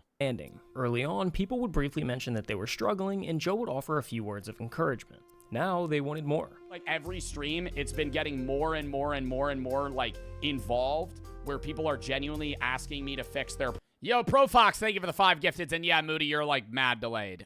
Kid Boggy Scribble, Robin R, Mano Cheese, thank you for the 5 gifteds, Drizzy for the 3, Trent and Toby for the sub, CLK, Hard, and Sigma for the sub, Wiggly and Nojo, thank you for the sub. Love Jamie, It's Hawk, Shelby, thank you for the 5 gifteds, AJ, thank you for the 3, Circus, FR, Kelsey, and O, thank you for the sub, or I, thank you for the sub, Chip, thank you for the 1,000, but he can't read bets right now, I'm sorry. Fred and MF, thank you for the 3, Thrasher, thank you for the 3, Chip, thank you for the 1,050 bets, Fitzy for the sub. Problems? I can't. I'm sorry. But the hardest part was figuring out who genuinely needed help and who was only looking for attention. How do you balance take it out of sub only, keeping everybody happy, and then also sorting through people who are just doing it for attention? I mean, that's the struggle. Because I'm a suicide prevention advocate, that is an avenue that a lot of people use to manipulate their way into being noticed or speaking to me on stream. Yeah, I think that's the problem, is because I'm a suicide prevention advocate, it, like, lets the weirdos, like, seep in. Because they go, oh, if Joe won't respond to me, I'll just pretend that I'm gonna kill myself. And then he'll reply to me. And so, yeah, if there's 10 chats saying they're suicidal. Also, editor, if this becomes a video, and I hate to say this now, you're going to have to bleep every time I say the word suicide and kill myself. I'll pay you more. 6 of them are fake. Remind me. Because I do so much mental health advocacy, the amount of people that come into my chat and fake being suicidal is absurd. I had one chatter that came in and they say, hey, I'm the mother of so-and-so. Oh my God, this was recent. Do y'all remember this? Do y'all fucking remember this shit? Oh my God. This was like a long time viewer too. Bro, this motherfucker comes in and pretends to be his mom and says that he took his life. Or she's like, my son took his life. You were his favorite streamer, blah, blah, blah. And you know, like, what really fucking pissed me off is because I've had chatters that have actually, like, gone through, like, terminal cancer. And they're gone now, rip. And F cancer in the chat. But they were like, I've had, like, real chatters that weren't faking it. Be like, I got diagnosed with cancer 8 months ago, and then 7 months ago, this is the update. 2 months prior, I'm going on hospice, and then eventually they pass. Their mom or dad comes in my Twitch chat and is like, hey, I'm just letting you know so-and-so passed. So I've actually had that happen, and it was real. And then following that, this guy comes into stream, pretends that he's dead, and his mom is, like, informing me of this. And during this, I think they show the clip. Because they were like, we have the clip of it when they were interviewing me. I'm like responding. I'm like, oh, I'm so sorry, blah, blah, blah. And I'm very like stern about it because in my head, alarms are going off. I'm going, your son just took his life last night. And the first thing you do as a parent is go into Joe Bartolozzi's Twitch stream and let him know. Right? Different if, like, your kid's dying of cancer on hospice. He's watching me every day. He's typing in my chat. They pass a week or two after passing. You come into my stream and let me know, right? Like, that's a very normal way to go about this. In my head, I wanted to be like, if this is real, you're a bum-ass mother. Like, your kid takes their life, and the first thing you do is go into Joe Bart's Twitch chat and be like, my son's dead, right? Like, it just the most unreal shit you've seen. So I was still treating it like it was real. And then, like, a week later, bro comes back into chat and is like, my brother took my phone. I'm sorry. And I banned him, and he made, like, 9 alts. And he's like, I'm sorry. I was just trying to... I was like, bro, you're a fucking loser. I'm like, I need to IP ban you from my Twitch chat, bro. Like, that guy sucks. He took his own life. I just wanted to let you know you were his favorite streamer. I'm sorry that he took his life. Yeah, this is the fucking clip. And in my head, I'm sorry, bro. I'm going to say it. In my head, I'm going, this is a lie. Like, I don't really know what to say. I'm sorry. I hope you're all right. I'm sorry for the loss of your son. Ugh. Come to find out. And in my head, I'm going as well, that guy is deranged. Like, that guy needs help. And so I remember I banned him after he came back, and I was like, bro, you need to go to therapy. Like, not even on some, like, you're depressed bullshit, because, like, I know he's not. Like, there's something wrong with you. Like, if you're going to those lengths to, like, fake your own death to a Twitch streamer to get attention, you're, like, really fucked up mentally. Like, something's wrong with you. Yo, take it out of sub-only. Caddy Core, bro. Thank you for the... Keep it out of sub-only mods, please. Caddy Core, thank you for the raid of 182. W raid. Caddy Core. Sorry, we're talking about a serious topic here. Mods, shout out Caddy Core. Thank you for the fucking raid. W raid in the chat. Randy James and Time, thank you for the 3. DRK Dirty. Uphill, thank you for the 5. Fort Garbage. I'm Daddy in Black, thank you for the sub. Matt Core, thank you for the 3. Time for the 3. Come back a month later and they're like, my brother. Caddy, thank you for the raid. I really appreciate that. I'm sorry we were in sub only. Third typed that band is blocked him. You're the chatter? I knew that, bro. I'm banning you, man. That's fucking weird as shit. This leaves Joe stuck making a decision. Like, I went on a rant for like 20 minutes. I was like, bro, you're a fucking asshole. I was like, that's like the biggest dork shit you could do. It's difficult to get right. Fake killing yourself and then pretend to be your mom coming into a Twitch chat. If I'm being honest, I think a large portion of people that come into my chat and say stuff that's idle are lying. But yeah, it's probably like 40%. I would say like 40% of the people that come in, a lot of them get banned because they'll just spam it. And they're the ones that are like attention fiending. But yeah, there's probably like out of like, say like 100 people are like, Joe, I'm suicidal in chat. Like 40 of them are lying. 40 of them are lying or not serious. They're like sad and they're saying they're suicidal. Either way, I have to treat it like it's real. But I have to treat them all as if they're real because then I could, on an off chance, not take somebody. Yeah, be telling a guy to fuck off that's like actually like going through it. Seriously, that is serious. And that's the worst thing you could do. Ignoring the wrong message could have serious consequences, but responding to every message was impossible, and the pressure of trying... Same shirt. Yeah, bro, I wear the same, like, 6 tank tops. Trying was beginning to wear him down. I feel bad, and I've talked about this. It's like, 60%? I don't think it's 60%. I feel like you're thinking, like, it's less than half. Wish I could... It's less than half that are like doing it for attention. How many are actually serious about how depressed they are? I don't know. Help. But like sometimes I can't, you know? Like there's only so much I'm able to do as a creator, especially seeing that I don't know the person. But there's one message that weighs on Joe the most. It's one that he's heard over and over again, that for some viewers, he's the only reason that they're still alive.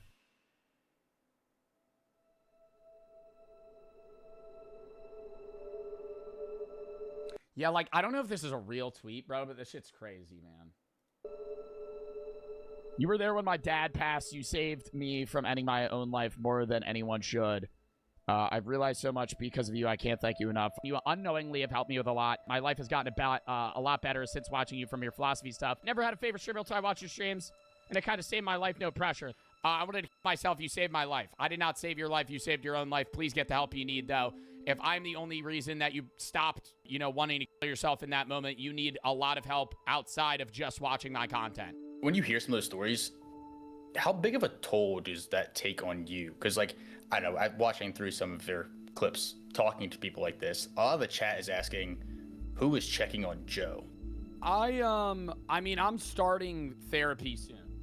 I'm not saying it's bad to... It's really unfortunate you have to deal with it. I have respect for you, the way you handle the situations. Do you go to therapy, or have you gone to therapy for this? Yeah, I'm in therapy now. I go to therapy every week. Have my videos as... And it's helped, and it's enabled me to be like, okay, I just got to cut back. You know, like, I don't really like force myself to go live anymore, or like anything like that. Like, that's why I just like take time off. So that's why I'm like on for a week, and then I'm off 3 days, on 4, off 3, or on 7, off 3, on 3, off 4, or some bullshit. Like, I just take more time off now. Like, because I can't get in my head and be like, oh, if I don't go live, somebody's going to kill themselves. Like, I literally used to tell myself that. Like, something to fall back on to make you feel happier. Versus, like, I'm all your videos are... because, and that's not even like I was telling myself that out of delusion. There were people that are literally telling me that. They're like, you're the reason I'm alive. Like, if you didn't go live today, I would have died. And I'm like, holy fucking shit. Right? And I can't put that on myself. And that's kind of like what I've learned over the years as well. So it's like there's a lot of growth that's done. And it's like, I don't know, I try to do like just base advocacy work now and just like charity streams in general to help instead. And then like side note, there are a lot of people that like reach out to me constantly to do like GoFundMes or like different things. And I always say no to them. And I feel bad, but it's like I can't do GoFundMes, bro. Like you got to realize that. And this is just like me saying this just to my audience in general. Like if you ask me to do a GoFundMe, I'm like telling you no regardless of what it's about. Because if I do your GoFundMe, I have to do everyone's. I can't choose to do yours and then say no to somebody else. It's like I either do all of them or none of them. I always use the example of it's your birthday and you bring fucking donuts to class. You have to give everybody one or nobody one, right? You can't just give 3 of your friends a fucking donut and then nobody else, right? It's the same shit. So that's why I just do like only legitimate charities. Or the only thing that's keeping me alive. Take a second and think about what that actually means for the person receiving it. Somebody just told you that you're up. Why not give a little donation to the GoFundMe? Pog, because if I give a little donation to your GoFundMe, I don't to somebody else, guess what they're saying? You could say they're not going to say that, and I'm not saying everybody would, but say I donated $200 to somebody's GoFundMe, and then I don't donate to another chatter's GoFundMe, I care less about their problems. That's how that works. In the mindset of a human, that's how that goes. You could say I'm wrong, but I know I'm right because I've seen it happen. Even if I don't promote it, even if I donated to one, they would be like, oh, thank you, Joe donated to it. They would post about it, and then I don't donate to somebody else's. So that's why I donate. That's why I match chat donors. That's why I do, like, when I hit 5 million, I donated 50K. Like, I donate money. I try to donate money. I don't want to be, like, money hungry and greedy, right? But I can't donate to GoFundMes because it's either all of them or none of them. Uploads or anonymously. You go into Joe Bart's Twitch chat. You go into Joe Bart's Twitch chat and you go, hey man, I have a GoFundMe that night. You get $500 anonymously. Load bearing for their existence. Come on. Don't tell me that. Like I'm glad I'm able to help, man, but like get help. Like get help. Please. So what happens if you take a Yeah, somebody said it was Santa Claus. Yeah. Break. What happens if you burn out and quit? On some level, Joe now feels like he has to keep posting, because somewhere out there... I'm happy you're putting yourself first more, bro. Take care of yourself. I love you, JoJo, bro. Thank you. Somebody's hanging on by his streaming schedule. There will be people that will, like, come to my chat and they're like, hey, you prevented me from killing myself because I saw one of your videos and it made me laugh. On surface level, that's great. If you're me, now I'm going, oh, if I stop posting, people are going to start killing themselves. And beyond the pressure, there's the sheer exposure to darkness. Joe's Bro, this DMs video's and so chat well are a made. constant stream of people's lowest moments. And when you're surrounded by that much pain for that long, it eventually starts to get in. That's like the one thing is the emotional drain, I guess. Like I put a lot out. After every stream, Joe sits there for an hour just coming back down from what the job took out of him. Like when I'm done stream, I get off. I literally sit there in like silence for maybe an hour. Yeah, bro, literally like yo, after every stream. I want to say this too. A lot of people think streaming is just going live and being done. Like there's a setup and then also a lot of shit after stream. Bro, golf cart. Yo, golf cart, we're literally watching your video. W golf cart, thank you for the fucking 10 gifted subs. You did not need to do that. Thank you for the fucking 10 gifted. Banger video, by the way.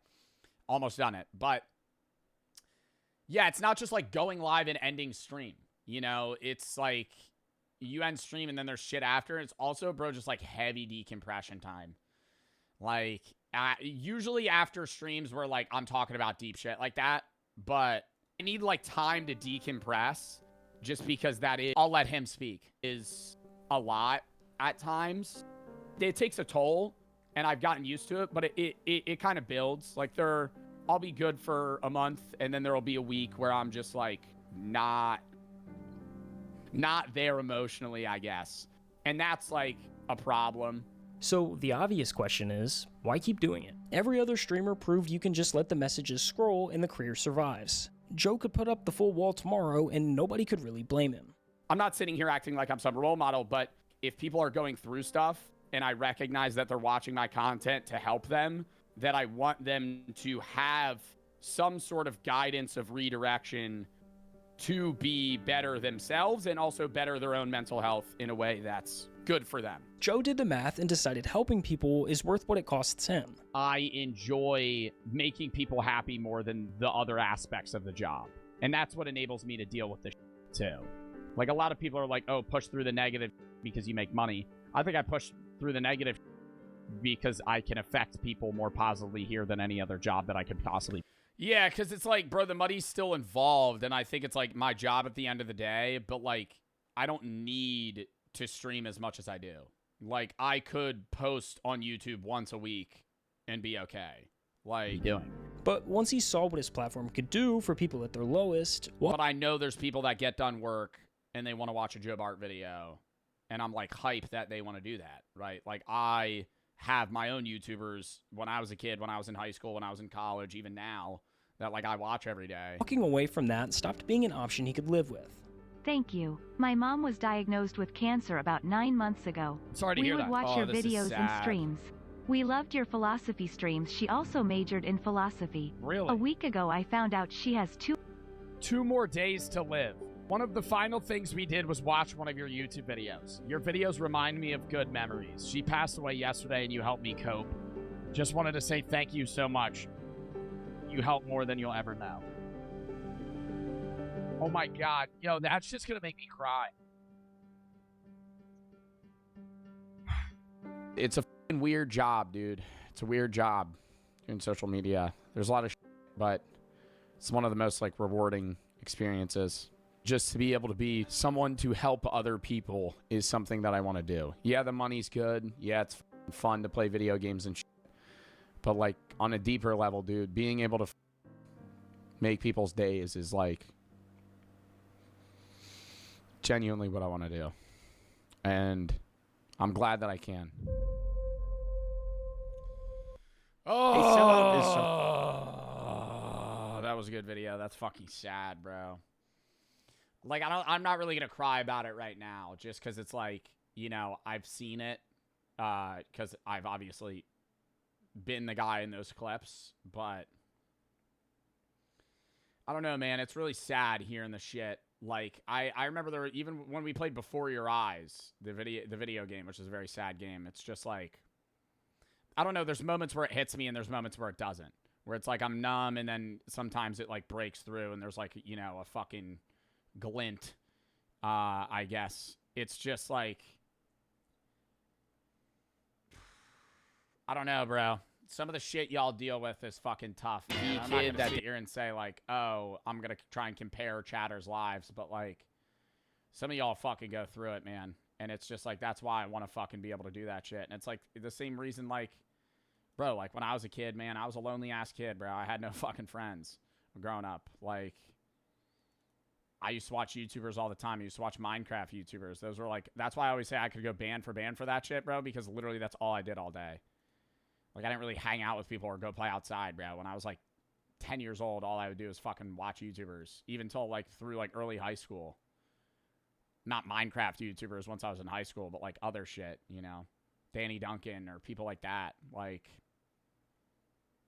I don't know, dude. That was a good video, though. Bro, sub to Golf Cart. They genuinely make fucking banger videos. Like, actually banger videos. All right. I gotta pee, then we're gonna watch this last horror video, and then we're gonna hop into games. Gladdy R, it's Jerry and Don for the sub. Lore, thank you for the 3. Jimmy and 3, thank you for the sub. Better streamer the most, like, yes, a large audience makes the effort to interact with us. I mean, bro, that's why I always say the other thing. Also, I'm sorry I'm missing the majority of bit donors today. But that's why I throw chat in sub only. Like, I know a lot of you guys don't have the money to sub, and I don't throw it in sub only so people do sub, but I always want to keep that level of chat interaction, and it's really hard to do that, like, unlocked with, like, a lot of people in chat some days. So, like, I hope you know, like, if you're a chatter that isn't in sub only and you can't type when you want to, like, the only reason I'm throwing it in sub only is so I'm able to keep that interaction without, like, I don't want to lose that. And I've always said that, like, regardless of how big I get, like, I want to keep that level of interaction that I've had when I had, like, 4K viewers. And I know, like, this is the peak of the summer, and it's like I'm back from streamer games, so there's more people in stream today, but, like, regardless, you know. Mika, thank you for the 3. Emma and Jimmy for the sub. Bray Divided Omo, thank you for the sub. 11 for the 3. Inbrez, Sophia, Lil, Soggy, 3. Los, Word, Gluttony, and XR, thank you for the 3. Cloak for the sub. What's up, Cloak? Nil and Call for the sub. Chim, thank you for the sub. Dr. Diabetes, thank you for the 10 gifted. And Simply, thank you for the 3. Chat, I gotta go pee real quick, and then we're gonna hop into the next video. I'm sorry, please do not send bits right now. Ado and Matt, thank you for the sub. Dr. Diabetes, thank you for the 10 gifted. Honestly, I would just say don't send bits today. I just got back from streamer games. There's a lot of people. I'm not going to be able to read most of these messages. All right. Hold up. Let me cue a song, and then we'll go piss. Actually, I'll read this real quick. Means a lot to somebody who struggled with suicidal ideations. I turned 16 on the 14th. It was hard for me to process. Never thought I'd be here. Thank you so much for caring about mental health. Please make sure you get the help you need, and I'm glad that you're still here. All right. Count me down. Give me like a minute.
Lock back in.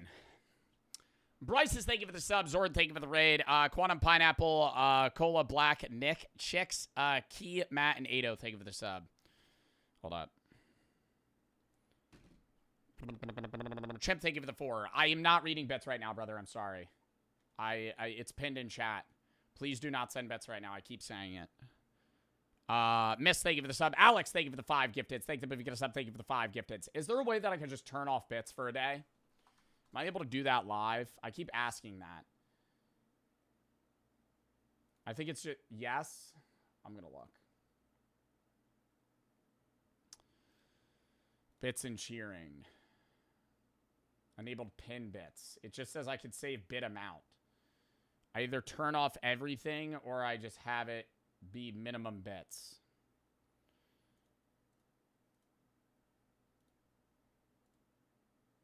There's no way to turn it off. Minimum bits to cheer, minimum bits to emote, enable pin to cheers. Whatever the fuck that means.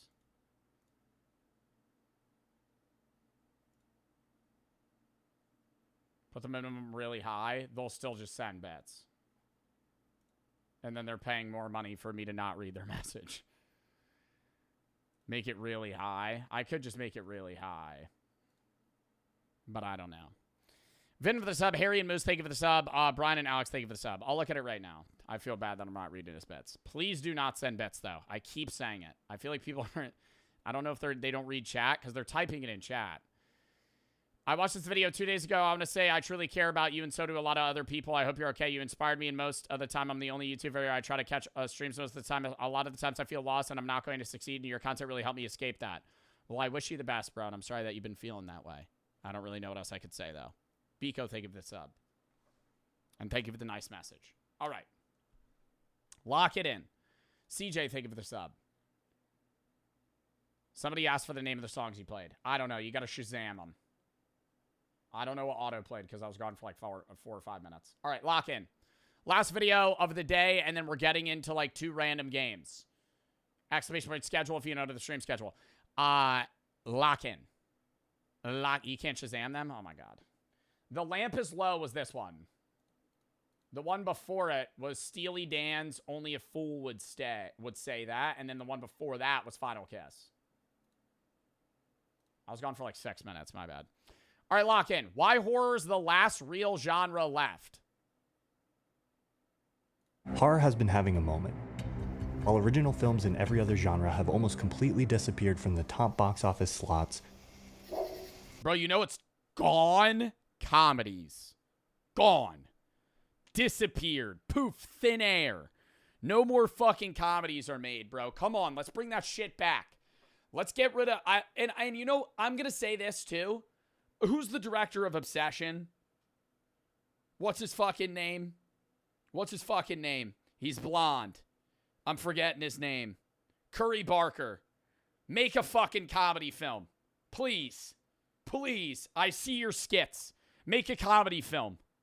It's always horror movies because comedies don't make that much money in the box office.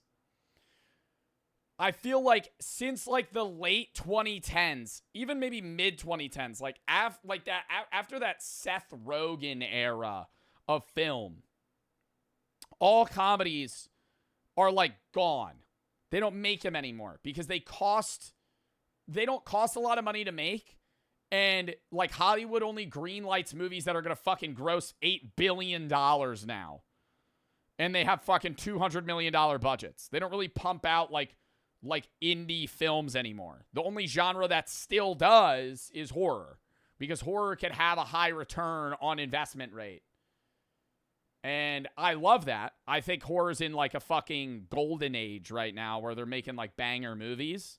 I just want that for comedy films. Because I think comedy films are like some of my favorite genres, obviously. Like I wish there would be like a modern day Superbad. I wish there was like a modern day fucking... what's it called? Something X. Project X. Something like that. Horror is bigger than... Grown Ups 3 does not count.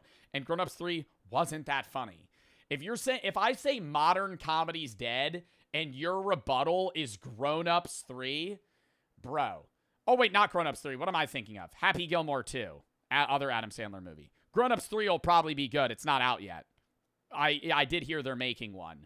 But I'm not saying Grown Ups 3, bro. I'm not talking about Adam Sandler movies. I'm talking about, like, This Is the End, 21 Jump Street, you know, fucking as Superbad, as I was saying. What's another, like, fucking late 2000s, early 2010s? Tropic Thunder, We're the Millers, The Other Guys, White Chicks, Pineapple Express, Hangover, Step Brothers, Anchorman. Where the fuck are they? They're all gone. They're all from fucking a decade or more ago. They don't make them anymore. And you could say, oh, it's just those are the good ones. No, they literally don't make comedy movies the way they used to. They used to pump them out, and they don't anymore. Because now comedians make more money doing podcasts. Hollywood doesn't want to fucking greenlight those movies, and they could just make like a Netflix series instead that's like a TV show, and it'll just make more money. So then you have comedians like making tires, you know, like Shane Gillis or something, and there's comedians in that. And there's people that are still doing comedy, but they don't make movies anymore. Never. People go in droves to join the ritual of sitting. It's too offensive? Oh, yeah, Tropic Thunder would never be made today. But let's make a buddy comedy, me and you. What are we going to do? Bro, we could make a buddy. Yo, Jojo, I have some ideas for some buddy comedy films. Don't you fucking worry, okay? In a dark room. 4 guys lose all their money. They're stuck in Atlantic City, New Jersey, and it's the 90s, bro. It's going to be themed in the 90s. Come on. With strangers to face their fears. You're scaring me! So far this year, the only completely original live-action movie in the box office top 10 is Obsession, which... So basically Hangover. Yeah, but in Atlantic City and way worse. Yeah, The Hangover in Atlantic City instead of Vegas and way worse. Exploded out of nowhere thanks to word of mouth. Last year, the only original film in the box office top 10 was the action horror movie Sinners. Oh, dude, Sinners is so good, though. To find another original, you have to go all the way down to number 16, where you'll find Weapons, also a horror film. But if we rewind to 1997, you'll find the box office top 10 full of original genre movies like the comedy Liar Liar, the romance My Best Friend's Wedding, and the action film Air Force One. In the top 20 that year, we also had Contact, an original sci-fi, the sports drama Jerry Maguire, the thriller Conspiracy Theory, and the action movies Face Off and Con Air. Bro, it's really, it's not that the ideas aren't there, it's that they're not getting the money to make these films. Like, there are people that probably have really good ideas for new action films, new thrillers, new comedies. It's just like, if you're Hollywood, bros, look at Spider-Man, man. The new Spider-Man is like, making almost as much money as Endgame in terms of fucking box office sales. It's been like a week. But over the last 30 years, the original genre film has been slowly killed off, with one notable exception. Scream. Oh, sorry, genre. Last genre left. I was just looking. That is Scream. Whether it's Nope, Get Out, A Quiet Place, The Black Phone, Talk to Me, Us, Smile, Megan, Longlegs, or Weapons, original horror still finds huge box office success where other genres are struggling. There have been occasional breakouts in other genres over the last decade, but these one-off genre fucking Free Guy, get the hell out of here, bro. It's like the comedy Free Guy or the war movie 1917 are pretty few and far between and feel more like the exception that proves the rule. Even with the success of one of these movies, it was good, bro, but it's not like the pinnacle of comedy. We can't sit here and be like, oh, well, Free Guy's holding up the post. Free Guy's holding the flag of comedy. Get the hell out of here, dude. We don't see a resurgence in the genre overall. If you've been watching my channel for a while, you know I want to know, why is it like this? Who killed the genre film? And perhaps more importantly, why do audiences love horror more than ever? Because it makes you feel alive. You forget about all your problems. In moments where times are tough, horror movies prosper because they make people feel something. What is all wrong? Why do they do that? It's too red. That's just a guess. I feel like there is some validity in that, though. I feel like if the economy's bad, horror movies do better. I feel like that's actually probably true. Of course, I know that movies in genres besides horror still get made. I'm making a distinction between genre as a label that we use to categorize movies and the genre film, where the audience goes to a movie in part for what the genre itself provides. Take superhero movies as an example. They do have some recognizable traits and structure, but I'd argue that what draws people to the latest Superman movie or MCU film isn't that it's a superhero movie. They're not going for the structure of the genre. There's a new Marvel out that's supposed to be nuts. We should go see that. They're going for the fact that it's a Superman movie or the latest installment in the ongoing story that is the MCU. Wait, guys, wait, check me out. Wait, hear me out. And the fact that, other than Josh Trank's 2012 found footage movie Chronicle, we haven't seen a single successful superhero film that isn't based on existing IP. Yo, that's so true. It's all based off DC and Marvel comics now. Nobody's making like superhero films anymore that are successful, that are just like their own thing. I think helps make this case. Movies from other genres still show up in theaters, but if we... Outside of the show, fucking, oh my God, why am I blanking on it? It's superheroes and they're evil and they make each other suck each other's dicks and shit. Oh my God. Boys. We're The Boys. Yeah, The Boys is original. Look at what succeeds in each of these genres, it's usually not the genre itself that is the primary selling point. No, it's not. Is The Boys based off a comic? No fucking way. The Boys is based off a comic? Oh my God. Yeah, nothing's original. Nothing's original. Homelander's based off a comic. Oh my God. Wow, really? I didn't know that. Take, for example, F1. Does it owe its success to the fact that it's a sports movie? Or is it the draw of Brad Pitt and the Formula One brand? Or look at something like Oppenheimer, which isn't really original anyway since it's based on a book. But did it make $1 billion because it's a based on a book biopic, or because it's a Christopher Nolan movie? Even if it succeeded as a biopic. Bro, I don't think it's because it's a Christopher Nolan movie. I feel like Oppenheimer succeeded because it's literally about the nuclear bomb being made. Are people really going to see biopics because they just love biopics as a genre, or because they're drawn by the subject of the biopic? And for the straight dramas that succeed, almost all of them do so not because of the genre, but because of the director, star power, or awards buzz that they managed to generate. It hasn't always been this way though. For much of film history, it wouldn't have been strange to go to a movie just because you wanted to see a movie in that genre. You might describe a new movie by saying, "Have you seen the latest Western?" These days we're way more likely to say, I don't think I've ever said that.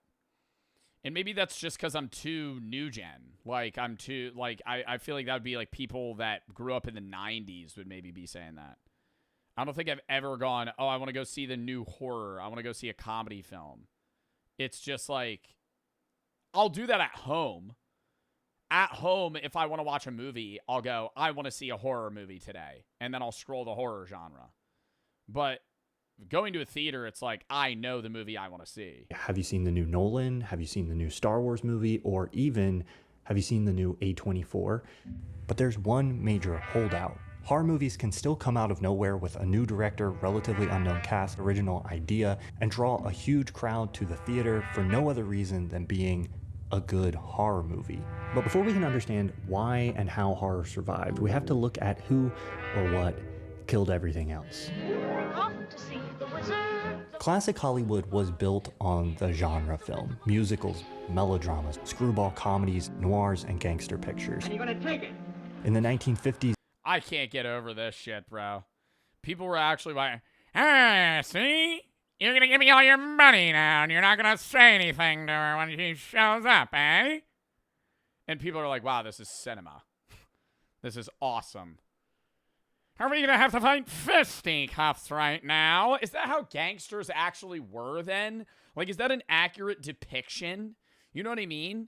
I feel like if you're a mafia member in the 30s, you'd blow a guy's head clean fucking off in an alleyway. You're not going, see, we're gonna have to fight mano-a-mano now, eh? It's like, it was way harder than that. Like, it was way more badass than somebody walking into a bar with a fucking top hat, just like yelling at a bartender that he's gonna fight him mano-a-mano. Pictures. And you're gonna take it. In the 1950s, there was an explosion of low-budget sci-fi movies and big-budget epics. But then in the 70s, something started to change. Spielberg Jaws. Jaws with the fucking dinosaur noise that they made the shark have.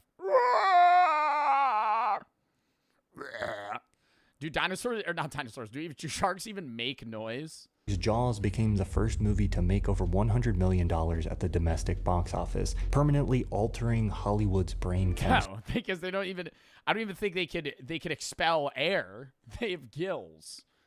But apparently it makes noise. Studios realized For the time? Yeah, bro, but come on. that if you had a movie It also got a lot of sharks. If you wanna talk about my sharks and mythology class that I took in college, it really gave sharks a bad rap and caused them to actually dwindle in population because of the stigma that people had that sharks are really dangerous man-eaters.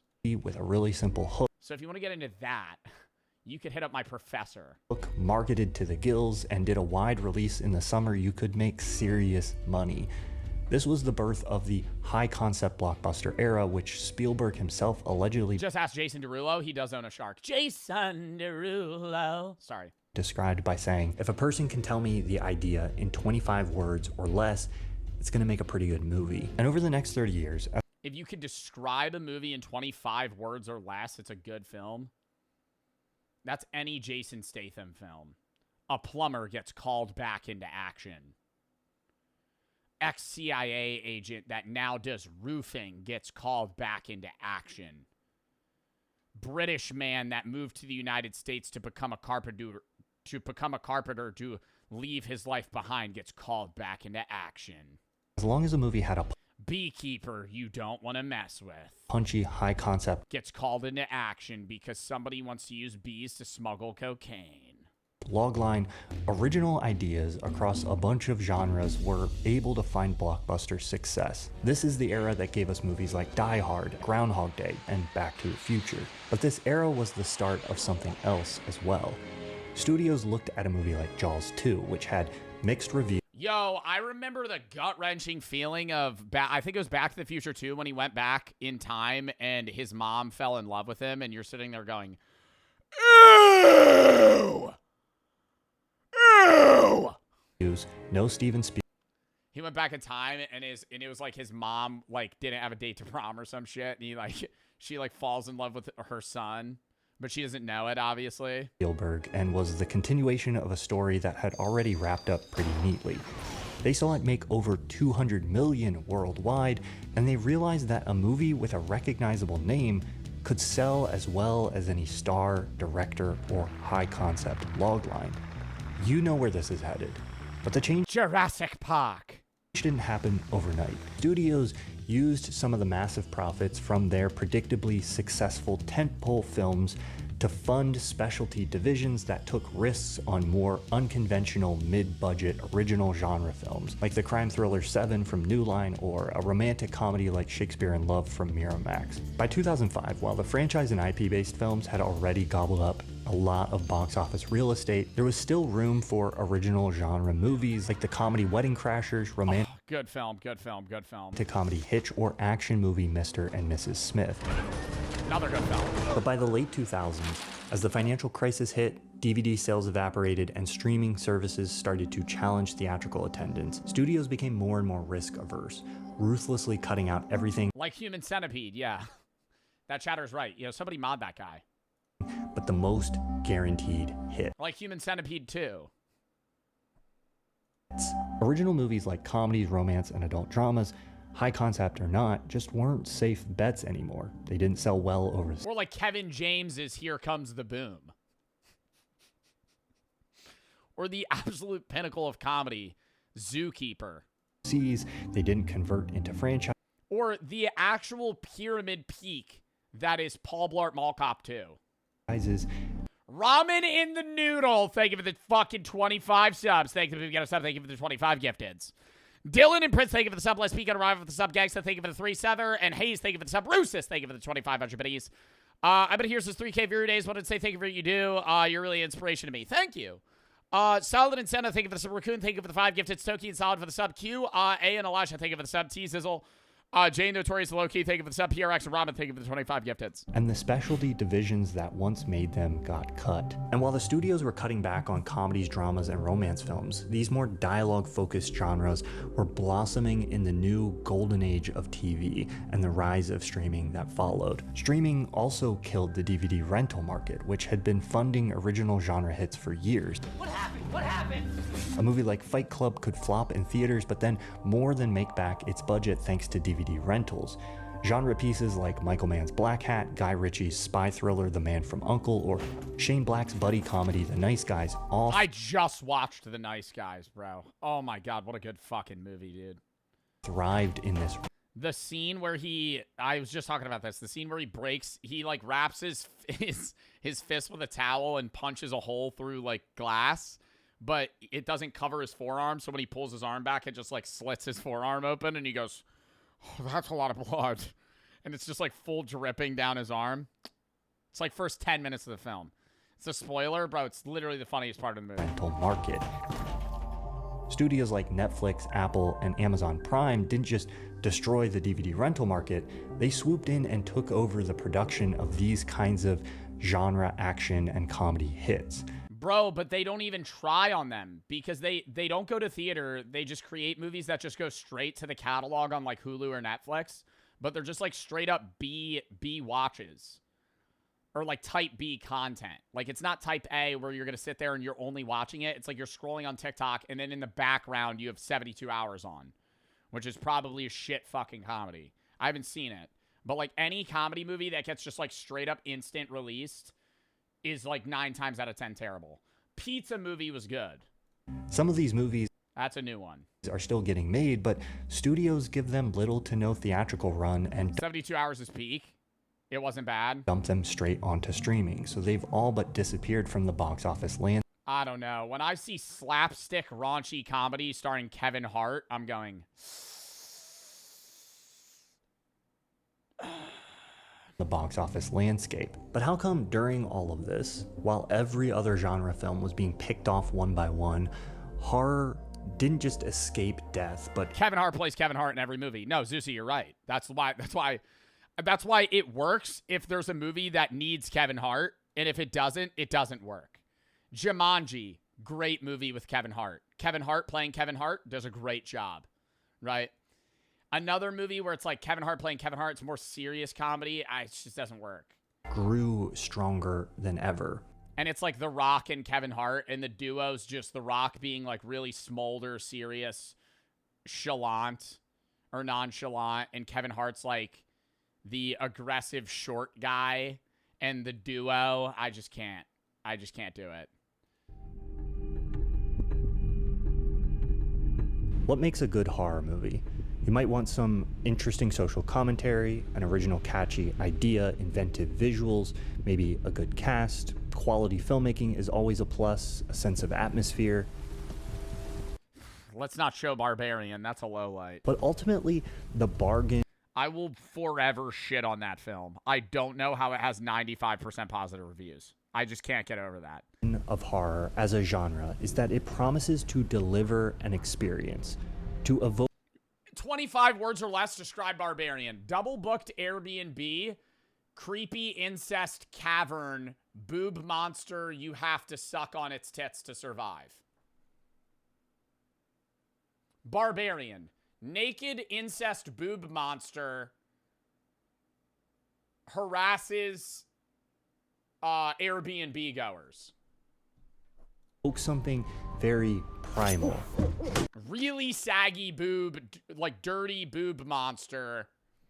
To unsettle you, to cause anxiety, fear, or terror. And why is that the thing that breaks records, while many other indie genre films struggle to even get recognized? Some of the story might just be boring old... You had me at boobs. Oh, you wouldn't like these boobs. ...old economics and marketing. Relative to some genres like action and science fiction, a horror movie that delivers well on the promise of the genre can be made relatively affordably. The budgetary limitations that might hurt other genres can even help horror movies. Despite being made for less than $1 million... I gotta rewind. I'm not paying attention. I was talking about Barbarian too much. And why is that the thing that breaks records, while many other indie genre films struggle to even get recognized? Some of the story might just be boring old economics and marketing. Relative to some genres like action and science fiction, a horror movie that delivers well on the promise of the genre can be made relatively affordably. The budgetary limitations that might hurt other genres can even help horror movies. Despite being made for less than $1 million, a movie like Obsession... Yeah, because they have to do different shots, and it heavily relies on the acting of these new up-and-comers and just, like, how it's shot more than anything. Like, you don't need crazy CGI and editing. Never feels cheap or small. It's all, like, not special effects. It would be... What would that be called? Natural effects? No, it's like, what was The Thing? The Thing wasn't CGI'd. It was 1982. Practical effects. If anything, its contained reality... Love practical effects. ...adds to the horrifying atmosphere. Limited locations might help evoke a sense of claustrophobia. Unknown actors can immerse you in a fiction and add a sense of vulnerability. Yes! Yes! Oh my god! Oh my god, wait, no, that's such a fucking good point. It's not even giving the actors a new job. It's like, imagine if Obsession's bear was Ryan Gosling. Shit film. Shit film. Instantly. I don't care if he's a better actor in some way. Imagine if, like, the Obsession cast was people you've seen before. And Nikki was Olivia Rodrigo. That movie would have sucked. That movie would have sucked. If Jenna Ortega was the fucking star of Obsession. Ugh. Shadowy, moody lighting doesn't just serve the story. Because them being random people makes it so much scarier.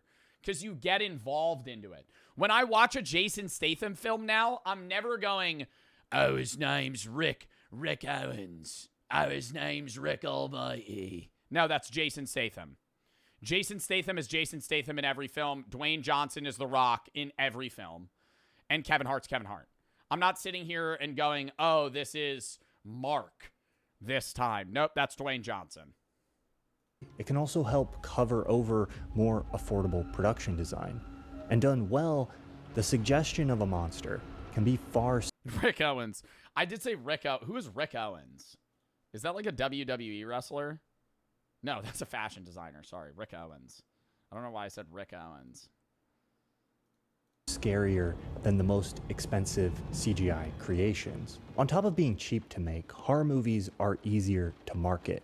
Most of them are almost high concept by definition, and the fact that they often rely on incredibly evocative visuals means that their trailers are more attention-grabbing in a visually saturated media landscape. And with the core function of the genre driven not by dialogue but atmosphere, mood, and visuals, a lot of horror plays well on international markets. Horror's reliance on activating our primal human instinct means it's universal in a way. Damn, did Obsession sell worldwide well? That more linguistically and culturally specific genres like romantic comedies aren't always. And horror movies tend to convert well into IP with long-term success. Even though we see more original horror than any other original category, we also see a ton of successful horror franchises. So for studios and independent production companies, horror is one of the cheaper genre options they can bet on that still has massive potential upside. But I don't think this tells the whole story.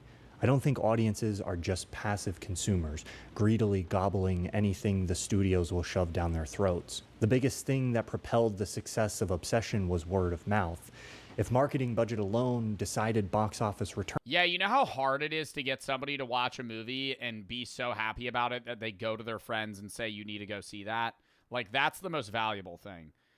Being able to make somebody happy enough watching the film that then they go to fucking 5 people and go, you gotta watch that. Backrooms wouldn't have... And then you have FOMO. If you can make people feel FOMO about not seeing Backrooms or not seeing Obsession, then everyone will go see it. Smashed the latest Star Wars film. On some level, if we didn't want them, we'd go spend our hard-earned $15 somewhere else. So why have audiences chosen horror as the defining genre of our era? Why horror now? At first glance, everything looked the same. It wasn't. This is a good movie. I watched this in middle school. Something evil had taken possession of the town. You could study the cultural currents of the last 75 years of American history through its horror films. In the 50s, Cold War paranoia manifested in fears of dehumanization, like the brain-dead pod people of Invasion of the Body Snatchers. Their bodies were now hosts harboring an alien form of life, a cosmic form, which to survive must take over every human man. Or apocalyptic destruction, as seen in Them, which Yo, what are the odds he shows the thing here? unleashed giant radioactive ants on American cities. Because unless you solve it, man, as the dominant species of life on Earth, will probably be extinct. The Vietnam-stained new horror of the 1970s was soaked in art. Well, I don't know. I feel like the thing with horror genres is that every problem they deal with could be utterly unique. Because they always say you can only, like, tell, like, one of 7 stories. And every story you tell, every movie you see is just, like, one of 7 different types of things that you could tell. And it's just the order of which they tell it. But I feel like with horror movies, you just can change the thing they're dealing with. And that makes it feel so much newer and different than, like, a high school comedy or some shit. Because they're all going to be very similar. Or an action film, where it's like, you're watching a Marvel movie, you're watching a DC movie. Any action movie, it's like, there's a villain, we have to stop him. But a horror movie, it's like, there's a villain, we have to stop it. But can we? What is it? We don't even understand it. And then, like, half of the movie's trying to get what the problem is. Whereas any action movie, it's like, big bad guy, really powerful, we need to kill him. Whereas Obsession, it's like, I don't really understand how the One-Wish Willow works. The Thing, you don't really understand how imposters work. You don't understand how to determine whether or not somebody's a human. Stuff like that. Roos's, thank you for the 4,800 biddies. Have you watched The Odyssey? I have not. I still need to see it. I know it's very good. I haven't watched it yet. I wanted to see it in LA, but it would have been impossible to book a movie ticket. Probably booked up. So I still got to watch it. Cool Mason, Lulu, Poot, Daddy, Goji, thank you for the sub. Phantom, thank you for the 5 gifteds. Rain, Matan, Stro, Tin, Hoko, Doobie, Dat, Vic, thank you for the sub. Juan and 510, thank you for the 645 bits. Fitz, thank you for the 3.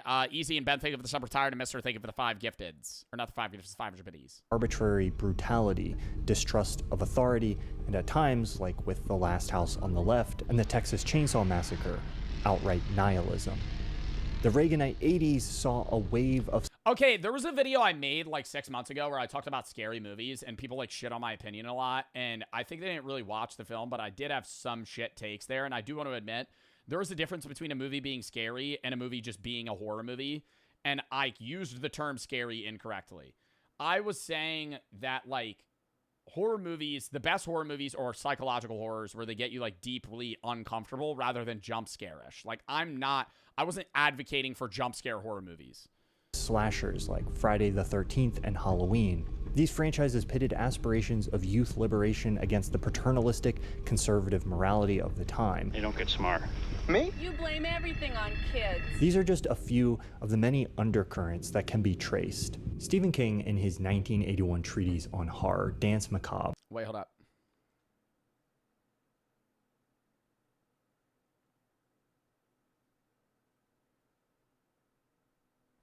Un momento.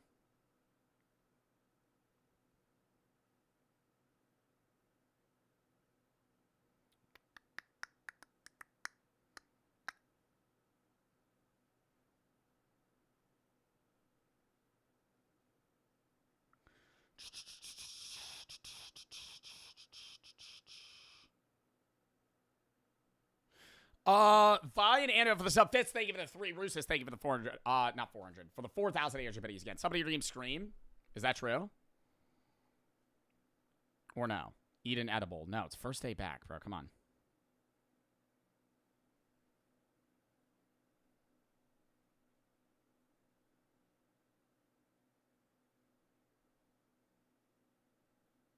All right.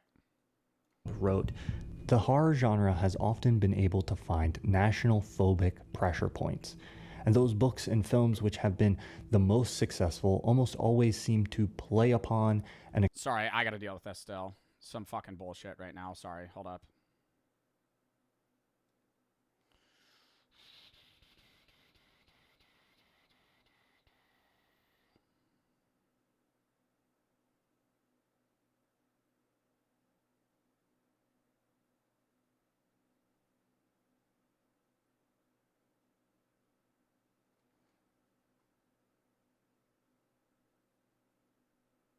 All right.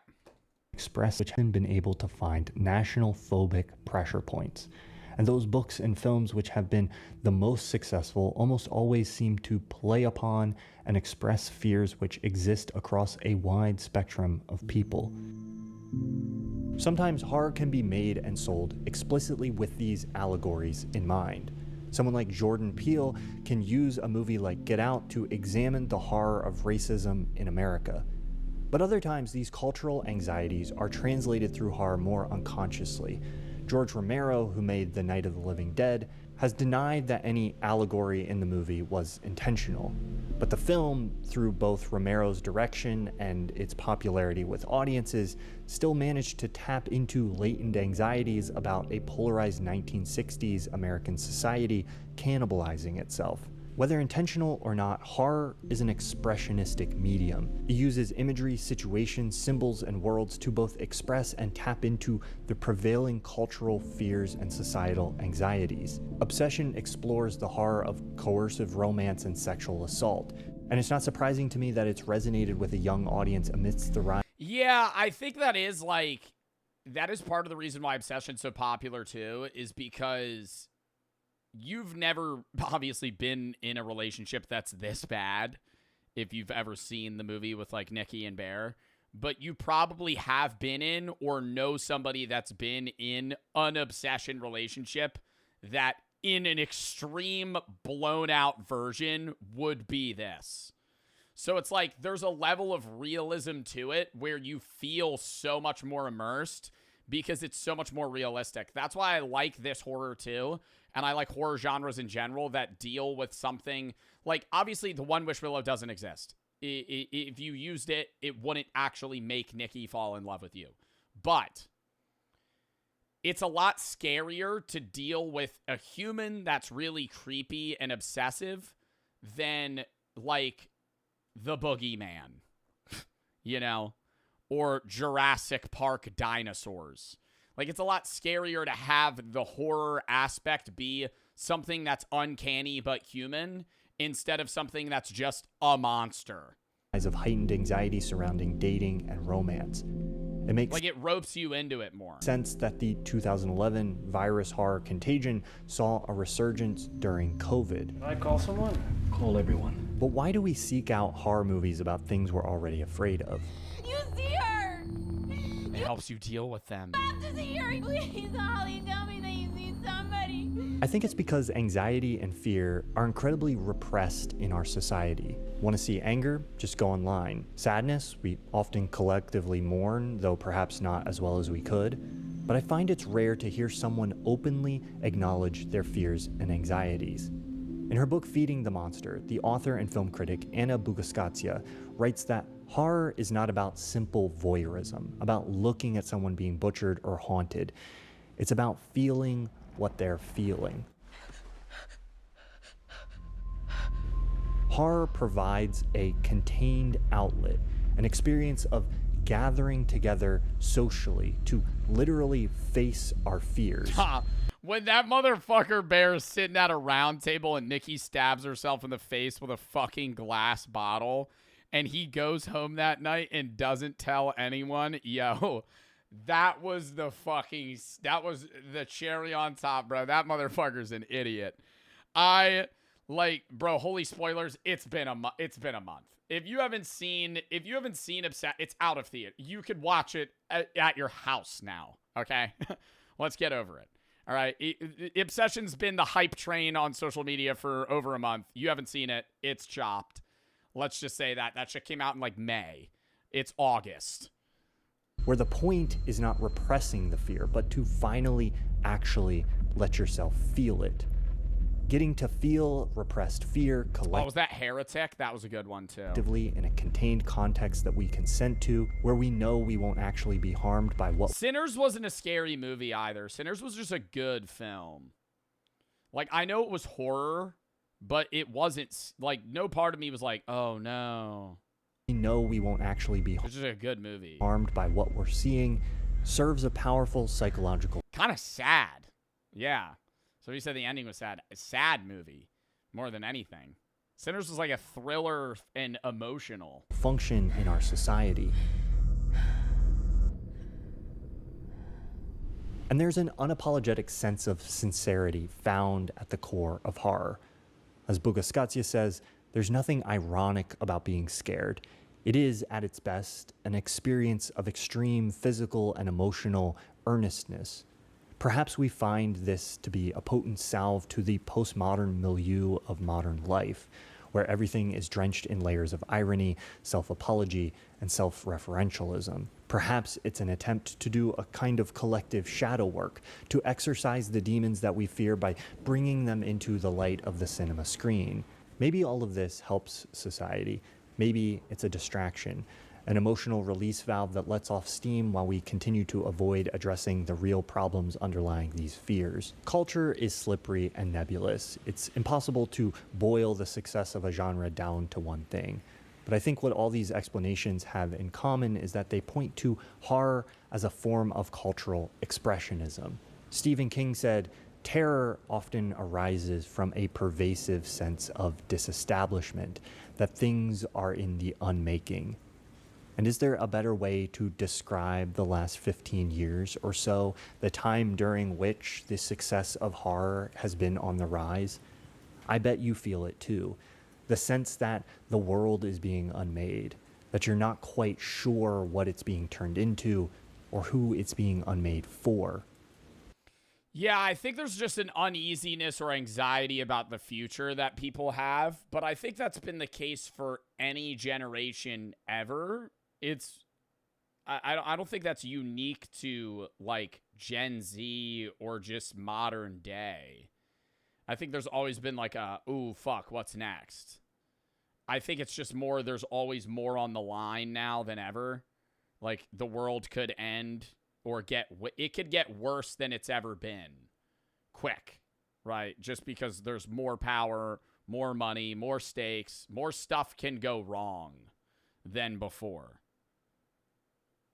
Our president's made that. I don't think it's just Trump, though. I think that's been a thing for the last, like, 10 plus years, honestly.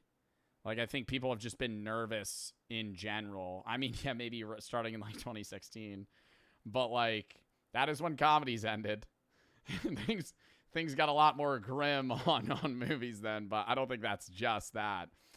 Ludwig said horror is also big because horror games and movies are way cheaper to make. Yeah, that was one of the points that he made, was that the quality you lose in a horror game or film with a lower budget is less percentage-wise than what you lose if you were making like a comedy or an action movie specifically. Like if you wanted to make an action movie and you slashed the budget by, fucking 70%, you're not even making a movie anymore. But you could make a horror movie with fucking $300,000. Like, I mean, even other, I'm not sitting here and saying like Terrifier's the pinnacle of horror, but I'm pretty sure All Hallows Eve had like a $20,000 budget. You could not make a superhero movie. You could not make a good thriller with that amount of money. Like, it'd be impossible. So is it any surprise that in a time of increasing social and cultural anxiety, where we're facing down the barrel of a global system that seems to be nearing a state of collapse, all while we feel increasingly powerless to get those with power to do anything to change course, where we have no accepted outlet to fully feel or express the fear that comes along with living in this reality, that horror movies are the most successful genre left at the box office. I've been writing my own. I like that because I do love the genre of horror, and I think I've grown to love horror movies and horror games more than ever. But I want the fucking like 2010s back, bro. Fine, keep Avengers and all these other big box office films, but I want more green lights for other fucking, risks. I don't want the risks to just be fucking type B films on Hulu and Netflix that you watch 8 months after they're made at 2 a.m. and you kind of half pay attention to them. Like, I miss going to the movie theater to watch like a good fucking film. Like the audience experience that I had watching Obsession, I hadn't had since like probably Endgame or like Infinity War era. Like 2016 was like the last time I had like a good, like being in the theaters and watching Obsession. Like it was funny to see people's reactions and watch a movie with randos. Like I want to be able to go to the theater and watch like a good comedy film with other people that I don't know. Like that's fun. And I miss that. And I haven't had that in my adult life. Because the last time that I remember going to a movie theater to watch like a good, funny movie was probably like 2015.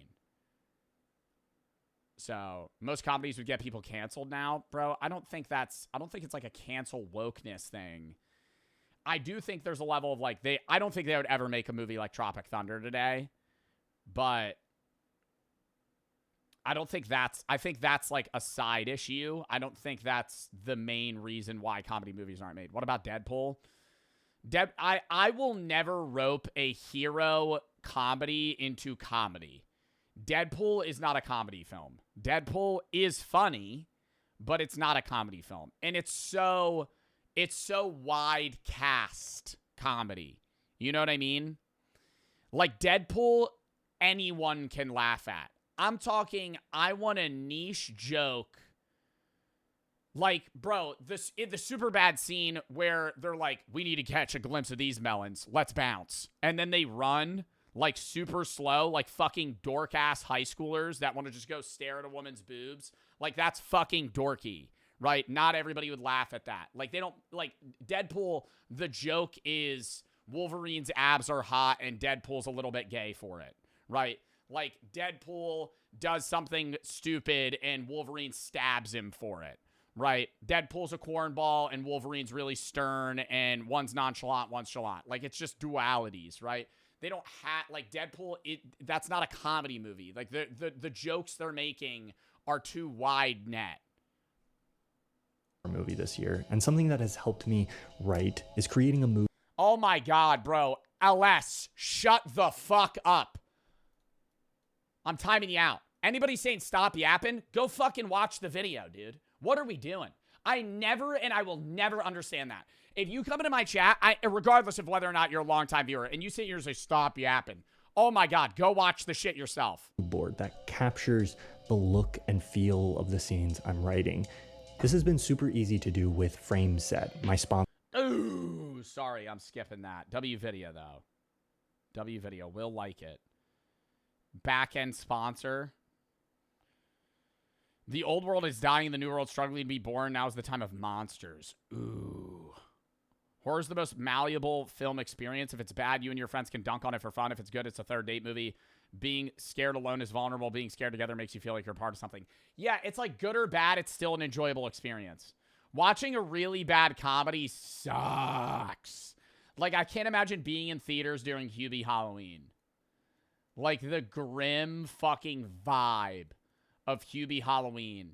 And it's just like a grandma wearing a fucking shirt that says, fuck me. Or something like that. And that's the joke. That's the joke. Oh, I bought my soup today. I have my soup and it's all in one container. Oh my God, that's the joke? Fuck. Hubie Halloween's the best comedy of all time. I hate that you say that because if you find me funny, that means I'm not funny. Like, no, that's actually, I despise that. I beg of you to hate Hubie Halloween as a comedy film because if you think Hubie Halloween's funny and you also think I'm funny, that therefore means I'm not funny. Because there's no worlds where you find both me and Hubie Halloween funny if we don't have similar types of humor. Like, it's literally just like lowbrow dick jokes. It's so bad. The plot's so good. Describe Hubie Halloween for me. What are the ratings on Hubie Halloween? It's 2020.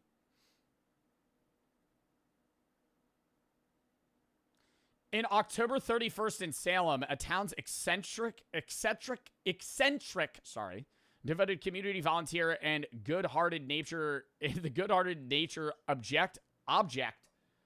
I can't read. Yo, it's October 31st in Salem, Massachusetts. It's October 31st in Salem, Massachusetts, and a town's eccentric, devoted community volunteer and the good-natured object of his fellow citizens' derision and meanest pranks find himself in the midst of a real investigation for a real murderer. That was probably the worst explanation of fucking Hubie Halloween I've ever heard. It's Adam Sandler just acting really outgoing but quirky and weird. And there's also, he has a can of soup. And he's solving a murder.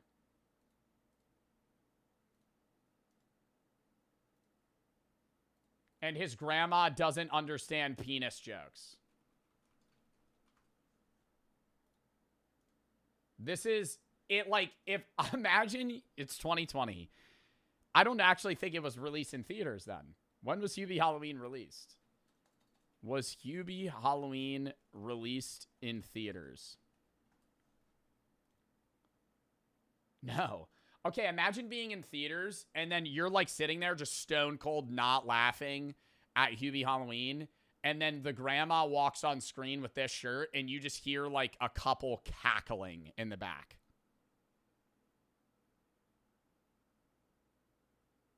And it's Adam Sandler going, "Oh, Mom, you shouldn't wear that shirt. Why are you wearing that shirt?" And she's going, "What's wrong with it, sweetie? What's wrong with it, sweetie?"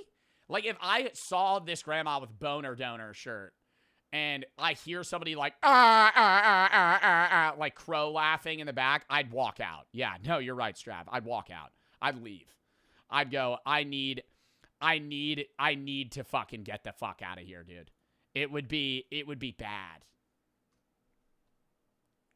What do you think of That's My Boy? I'm not even shitting on Adam Sandler, bro. There's good Adam Sandler movies. I think Hubie Halloween's his worst film. I think it is his worst film that he's ever made. Because it's a comedy Halloween film that's just, like, bad. Waterboy's overrated? Yeah, but it's not his worst film. Oh, no, Jack and Jill's his worst film. Jack and Jill's his worst film. Oh, yeah. Where he's playing both people. Oh. Oh, my God. Jack and Jill's just literally him in a wig. And he's super annoying. The Dunkachino. Oh. Yeah, Jack and Jill's the worst film ever. That's his worst movie. And they're on like a cruise. And he's literally in a wig. And he's just like, "Oh, why you don't want to do that?" And that's how he talks. Oh my God. It's just like, it's actually just rage bait. The whole film. That's like the start of rage bait, dude. It's unbearable. I can't imagine. I think that could be torture. Al Pacino, Dunkachino, holy shit. You want to crack people? Yo, get rid of torture. Just tie them to a chair and play Jack and Jill on repeat. Why are you doing that? Okay, I'll tell you everything. Please turn the Dunkachino song off. Please, I don't need it anymore. Where's the fucking light? I need to turn the light off. We're playing a horror game. Rob Little movie would go hard. Bro, somebody tried to convince me the other day that Rob Little died, and I freaked out. Official X Revenge, Jim, Hyper, and Zai, thank you for the sub level for the 3. Runky, Light, Squaw, Polar, Literal A, Yog, Hey, and MX, thank you for the sub. Man, XL, The, Volt, TB, Volt, Loaf, Fresh, Lucas, Visor, Fall, Chan, I'm, Wound, thank you for the 3. Roosis, thank you for the 5K biddies. Any advice for somebody taking shrooms for the first time? Don't take shrooms. I'm not giving you advice. Matt and Ur for the sub. Ben, Ando, Vi, and Maddie for the sub. Well, if I can't stop you, very low dose. Very low dose. Whatever you think you're going to take half of that. Not even. And don't take more. Fitz, thank you for the 3. Roosis, thank you for the 4,800 biddies. Thank you for the 5K biddies. Don't take mushrooms. Servant Austin for the sub. A, Official, Mig, X, and Zen, thank you for the sub. Chat, we have 2 horror games we're going to play right now. Short ones. Shellshock, which I believe is an anomaly horror game, and Take Care of the Dog, which is a free horror game. I think they're both like 30 minutes-ish. Tomorrow, we're going to be doing Skin Stapler and The Big Walk. Sunday, I'll be live tomorrow at like 1. Skin Stapler and The Big Walk at like 4. Sunday, React Serial Review. Monday, Random Games. Tuesday, Tommy NFG at like 1. We're going to do a collab for like 2-ish hours. Then we have a Rainbow Tournament at like 4. Wednesday, Gas Station Case at like noon into Machine Party. Me, King Wolves, Fat Nap, and Max Taylor. Thursday, Random Games. Friday, Saturday, Sunday. Next week, not live. 17th, we're doing 2v2 every rank with Jinxie. into maybe some other random slop next Wednesday, or not next Wednesday, the 18th, FNAF bunny costume beating FNAF 2 as promised from losing the Bro v Bro. 19th charity stream for American Cancer Society, matching chat stoners up to 10K and reacts, and then I'm gone the 20th to the 23rd. We're back the 24th, grinding out stream for the rest of the summer. That's the schedule. Charity stream after that, September 10th, World Suicide Prevention Day. I gotta go pee again. I'll be quicker this time. Count me down 30 seconds. I'll play this fire song again.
Okay. Let's go. Arm limit, Sammy, not loading Hall and Wounded, thank you for the 3. My, thank you for the sub. No, I can't review that right now. I'm sorry. P. Camello and Velo for the sub. Actually, I will.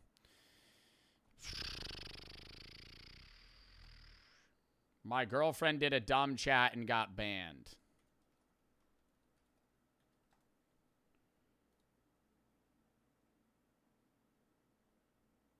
Yeah, just don't type that. All right, lock in. Hall for the sub. VI, thank you for the sub. Lock in, lock in, lock in. Chat, first game we're doing today. We only got 2 today, short ones.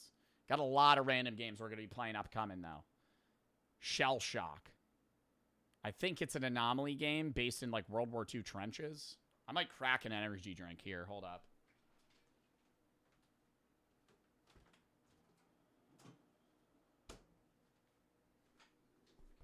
Ugh. Code Bart. Gamer Subs. Shaker Cup. Coming soon. Top of that rain? Hell no. Gamer Subs. Code Bart.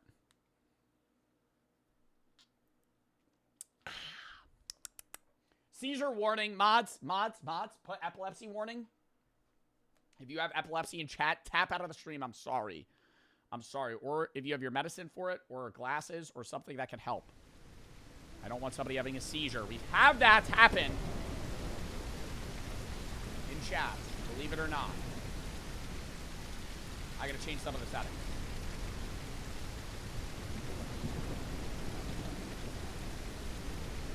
We can't see? I know, I'm changing the settings real quick.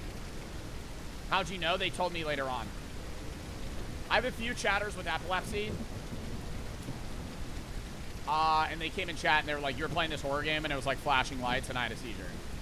Shift, thank you for the raid. Game, thank you for the 3. 4 and Skull, thank you for the sub. I haven't seen Spider-Man. No, I really want to see it. That and the Odyssey. Obi and Crest, thank you for the sub.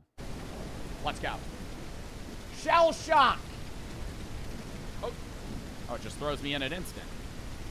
Get to trench 20. I don't know how I do that. Very realistic trench warfare here. What am I looking to do?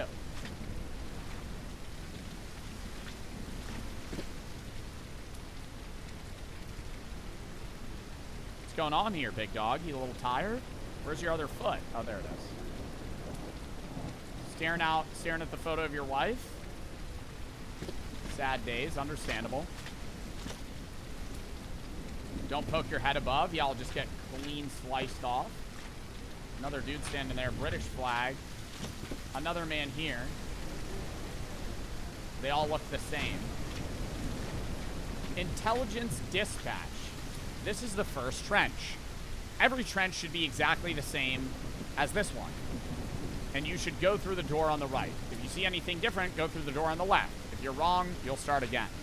I have to get 20 right. Should we do, wait, this is the first one, so this is definitively not an anomaly. Ladder, dude, with a picture of a woman and a gun. OBD, thank you for the 5 gifted. Man sitting here alone, his little shoes on, nothing there. And a guy posted up with a sign and a gun. Nothing to report since it's the first one. Easy, trench 0. It's basically exit 8, but I have to get to 20. I think it's a horror game. He didn't have that gun before. They didn't have these guns in that era. That's a modern AR, buddy. I already know where I need to go. Get the fuck out of here. Something to report. Different gun. Simple enough. Trench 1. He didn't have a shotgun. I don't even know what type of gun he had. That shit was just not an old gun. That's what he had. Now we're looking normal. British flag, ammo on the ground. I feel like there's only like really 3 areas that could be different. Let me smell ya. Smell like mildew and piss. You've been wearing the same clothes for weeks, pal. What about you? Posted up. Sad. Looks normal to me. Nothing to report.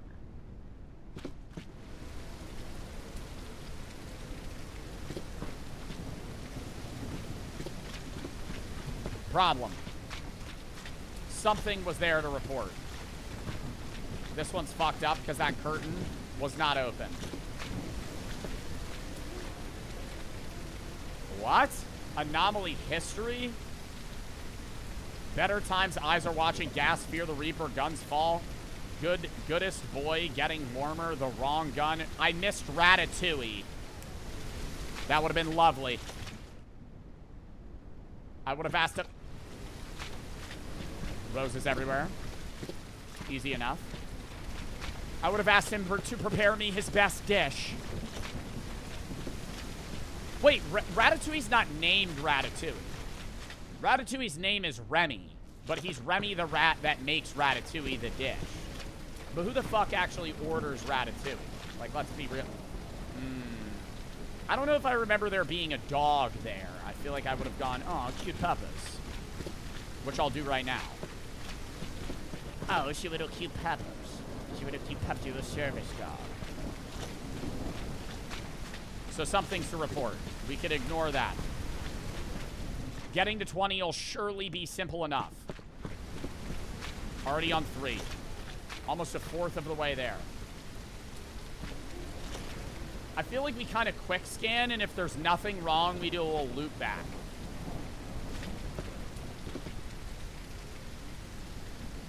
Look at me in the eyes, boy. Those pearly blues. Love them. Thank you. Normal.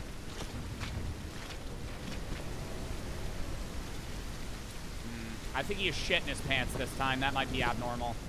The way he's standing. It looks the same to me. I'm going to say there's nothing to report. I'm confident. Trench 4, it's snowing. Easy as fuck. Or do seasons just change? Who the hell would get this one wrong? Something to report. It's cold outside. Not a very scary game. Until the artillery shells start going off.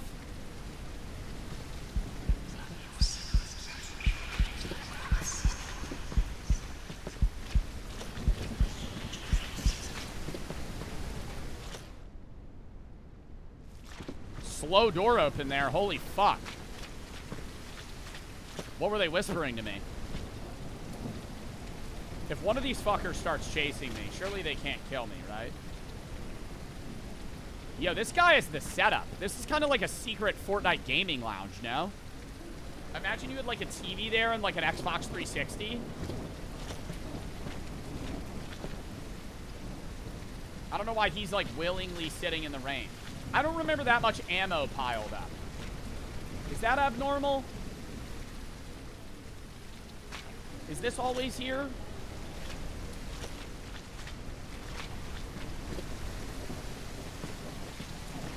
Is this normal?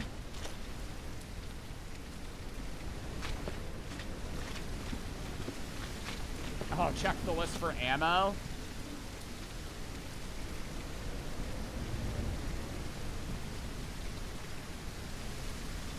I feel like it's like essential supplies. I'm gonna trust my gut and say something's wrong.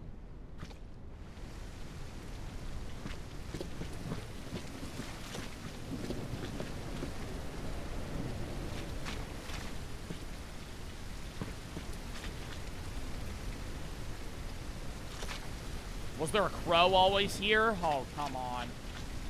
I'm starting to see things I haven't seen before. Something to report. Crow's not always there. Yup. Yup. I would have noticed an animal, dude. Come on. Fortnite Gaming Lounge. They're dropping bombs in the trench!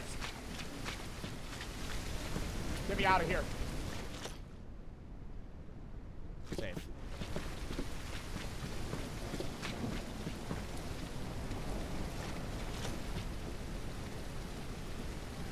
Right, he's so sad. He probably misses his wife.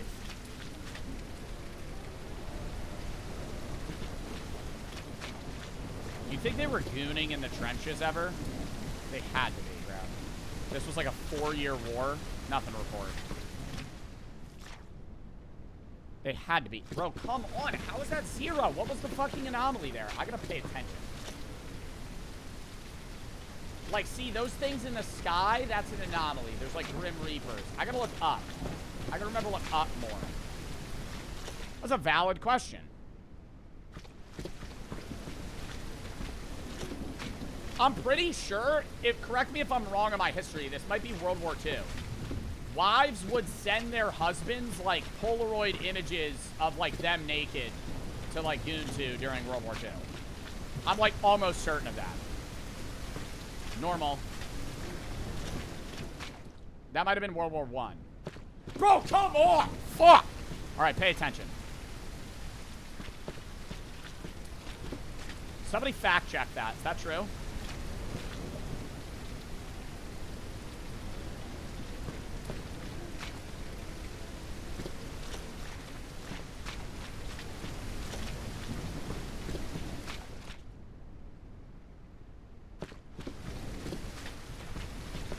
The plane killed them? That was so many ago.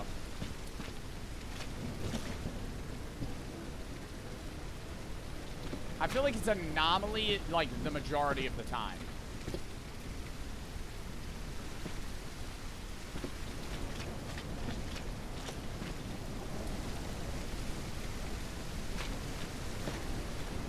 See, I feel like it's nothing.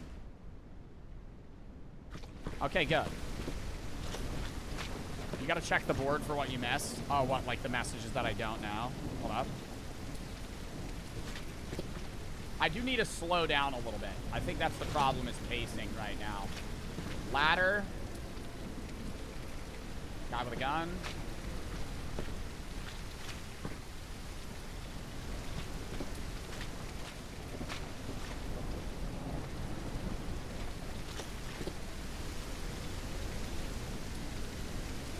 Does he normally have a cigarette?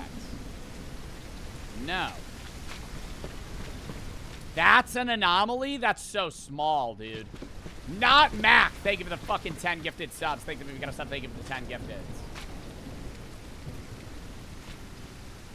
Him not having a cigarette or having a cigarette in his hand.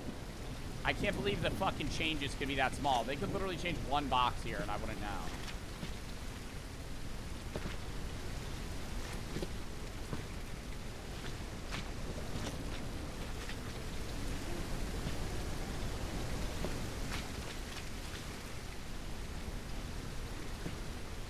Normal. I think it's normal. If it's not, okay, good. Some of the anomaly names, though, it's like... blow, like one of them was called blowing in the wind. Is that just it's windier than normal? Like what would that mean? At some point this guy's gonna have a problem with him. He's gonna be following me or some shit. No mustache. No mustache. I'm on my shit. Number 5. We're a fourth of the way. Fourth of the way. Trench 20 and we're out. Trench 20 and we leave. Mustache. That's the problem is I start looking for the anomalies I already had.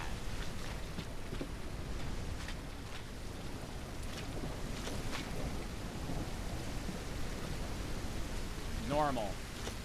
See, I want to go normal this one, but there could be an anomaly. I'm going to go to normal. I'm going to be pissed if it's not. Sleepy, thank you for the gift.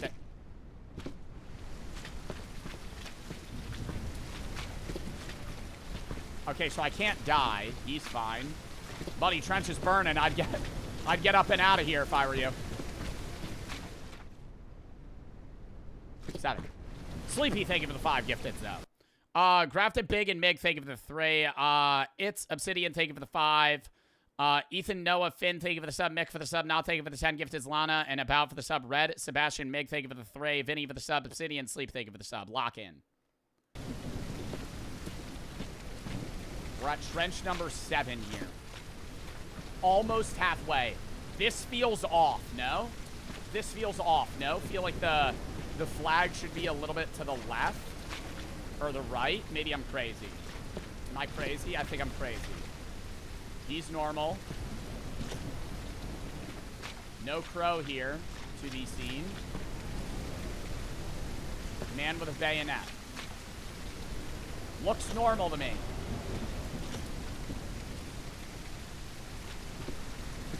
Chin strap. Is there normally not a chin strap on the hat? I feel like there is.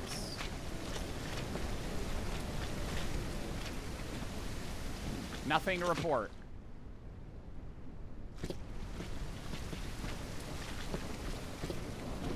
Bro, I'm telling... What was wrong there? I wish it would tell me so I'm, like, able to fucking... I feel like I'm hearing shit. So I'm able to, like, learn from the mistakes. We gotta speed run these now. Normal. Mr. Cato, thank you for the 10 gifted subs. Thank you for the sub. Thank you for the 10 gifted. Apparently, there was an anomaly there, too. There's an anomaly every fucking round. Might as well go anomaly. Yo, I'm getting to like 3 before I even start trying again. Nothing. Yeah, there's a huge list of anomalies, and I'm noticing almost every single time it's an anomaly. The problem is, it's really fucking stupid. And this game's uber lame. There's like 5 brilliant anomalies. Posters, enemy ahoy. Enemy ahoy. Foreboding and sneaky peeker. What does that mean? His dick's out? Anomaly. Nope, apparently that one was clean. Sneaky peeker.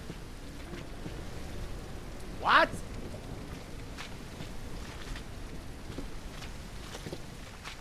Next anomaly, yeah, somebody said Toon Toon. Next anomaly, there's going to be Toon Toon Toon Sahur here. This one's safe. Surely. There we go. We're 1 in. Fitzy, thank you for the 5 gifted. We're almost done. Nothing. Nothing. Nothing. Too bad. There's an anomaly every 90% of the time. Okay, no, we got 2. Anomaly 99% of the time. Is your dick out? No. What about you? We got a sneaky peeker here? Why are you saying yes? Hold on. Huh. What? Normal again. No, it wasn't. Yo, this game sucks. I'm hearing music. Anomaly. I don't like that at all. Go. Their eyes are different. Oh my god, you think I need to pay attention to the color of their eyes? He won't look at me is the problem.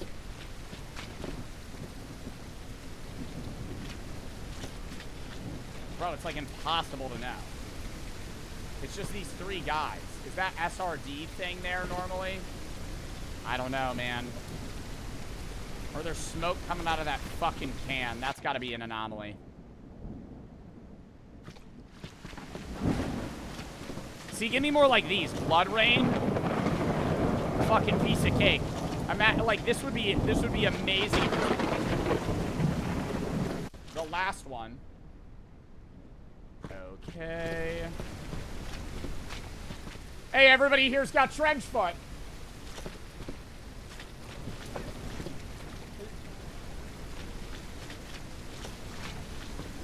Because their feet are out, sorry. Stupid joke. It was purple rain, that was not purple. It was red.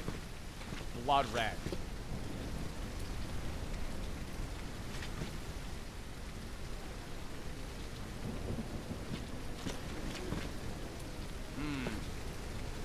Nothing.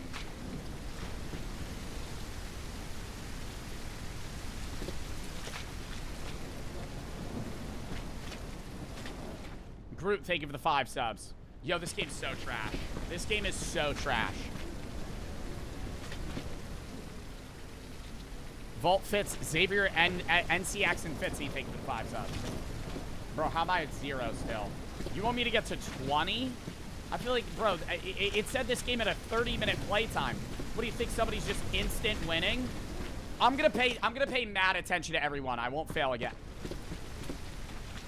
Starting now, I will not fail again.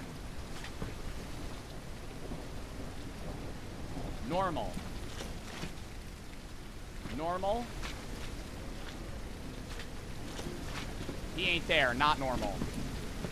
Paulo, thank you for the 10 subs. 1 out of 20, chat. 19 more. We run it straight. Peep this. Bent ladder, normal. Him staring off into the abyss at his lovely wife. Or mistress. Who knows? Normal. Lady holding a baby. Not normal. We're locked. 2. Precipitation, as per usual. Man with his wife. Other man, lonely. Other man, looking normal, with a gun. No thing there. That was the anomaly. We move on. This is normal. We're at number 3. We're at 0.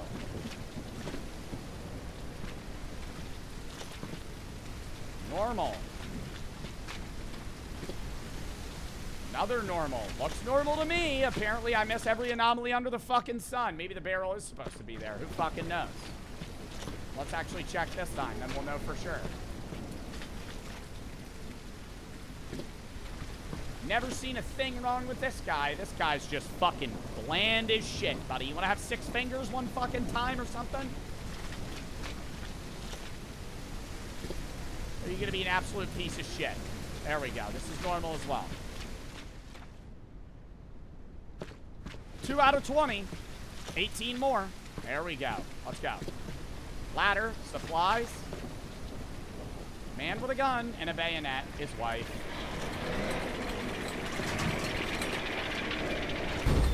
There's a tank.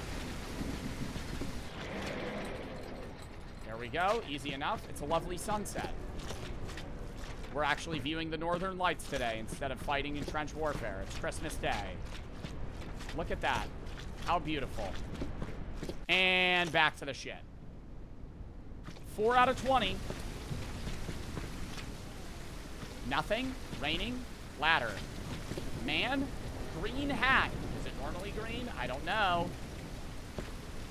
Bayonet. Looking a little short. Limp, perchance. How about you? You look normal. Anything in the sky? No. I'm going the wrong way. Really disoriented. Sorry. Smoke coming out of the barrel. Is that normal? I don't remember. Yes, it is. So this is normal, no anomaly. So we should be at 5. There we are. And we're super locked, chat. Bent ladder. Man with his wife. Boring ass guy, as per usual. Maybe break your kneecaps or something, bud. Come on. Standing, a little bit different this time. A little suspicious. Maybe a little poop in the pants. I'm gonna say it's normal that the rock wasn't there. Stop. What do you mean that rock wasn't there? Don't mess with me now. I think this place is normal. Look up. I am looking up. There's nothing. It's a rainy day. It's normal. We're on to number 6. There we go. Keep pushing. Ladder. Normal. Wife. Normal. Man. Normal. Moving on to the basic chud. Nothing going on here. Nothing special. They call him a mid-tier normie. Sandbag. Dude posted up. He's always got that side step to him. Love to see it. Checking sky. Sky's normal. Flag gone. Don't say that. Flag's not gone. We're on number 7.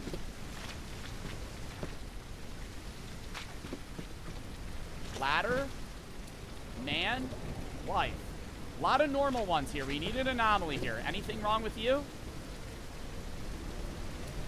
No sneaky pecker. Ooh, anomaly. No ammo crates. No ammo crates. Keeps that. 8 out of 10. Almost halfway. Ladder. Can we get repeat anomalies too? Is that potential? Is that a thing? Or is it always different?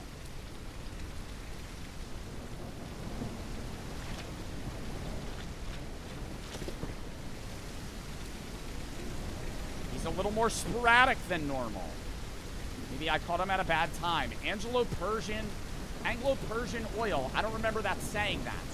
I don't remember that saying that. I remember it being empty. Barrel normally never had words. Now we're hyper-specific. In the trenches. They test your mind. That guy. They always tell you never peek over the trenches. This guy's a jackass. The one time he is an anomaly, he gets domed in the head. Moving on. What an idiot. 10 out of 10, halfway. Or 10 out of 20. Ladder, British flag. Make sure we're not on the German side. Guns are not normal there. This is an anomaly as well. That guy was standing creepily. Bad vibes about this one. I can tell you right now this is an anomaly.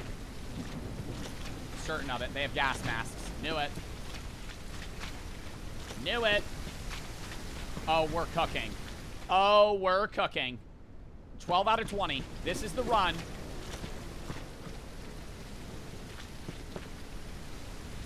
Barbed wire. That's normal. The back loons.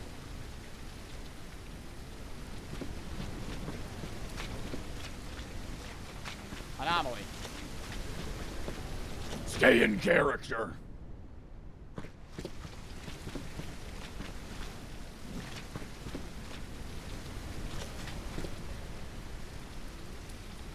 Well, how about you, sir? Lovely. Lovely, lovely, lovely. Smoke normally out of barrel. I think this is a safe. I think this is a safe throw. I don't think there's an anomaly here. Everything looks tip-top shape, pristine. The flags are normal as well. They are a little windier than normal.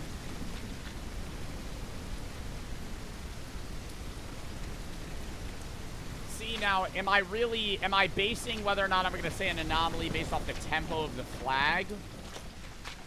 Triple T? Wait, Triple T's here? Where? Don't tell me you actually see Tung Tung Tung Sahur.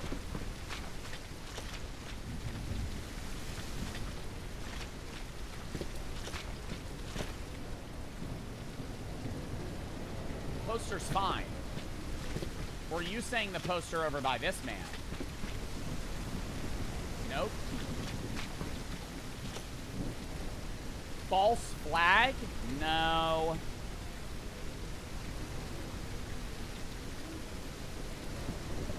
I think this is a normal spot. I don't think this has an anomaly. Yep. 14. Yeah, I don't think I'm basing the how fast the wind's blowing unless it's like just so apparent. Let me check your fingers. All right, now take your boots off.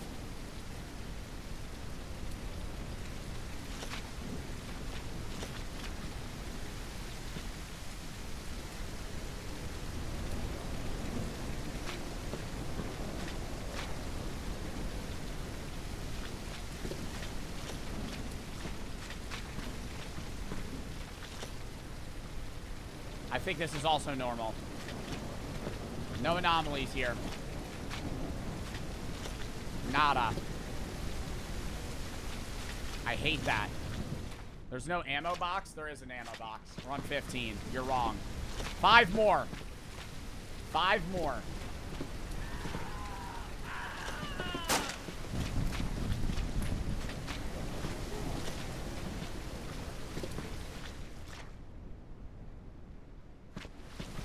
Just got back from the Burning Man Festival.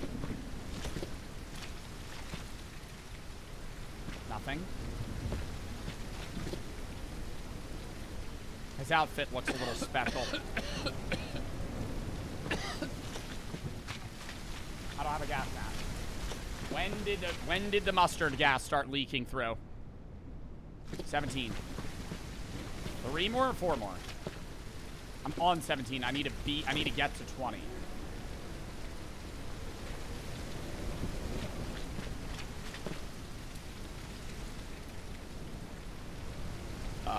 Excuse me.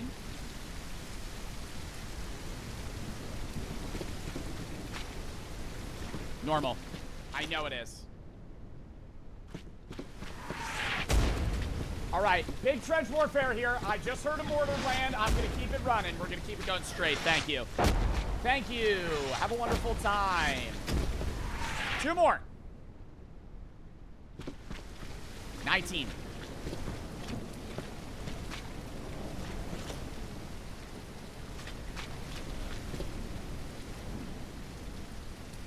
One of these days, you're going to have fucking 6 fingers, and I'm going to be ready for that fucking day, bud.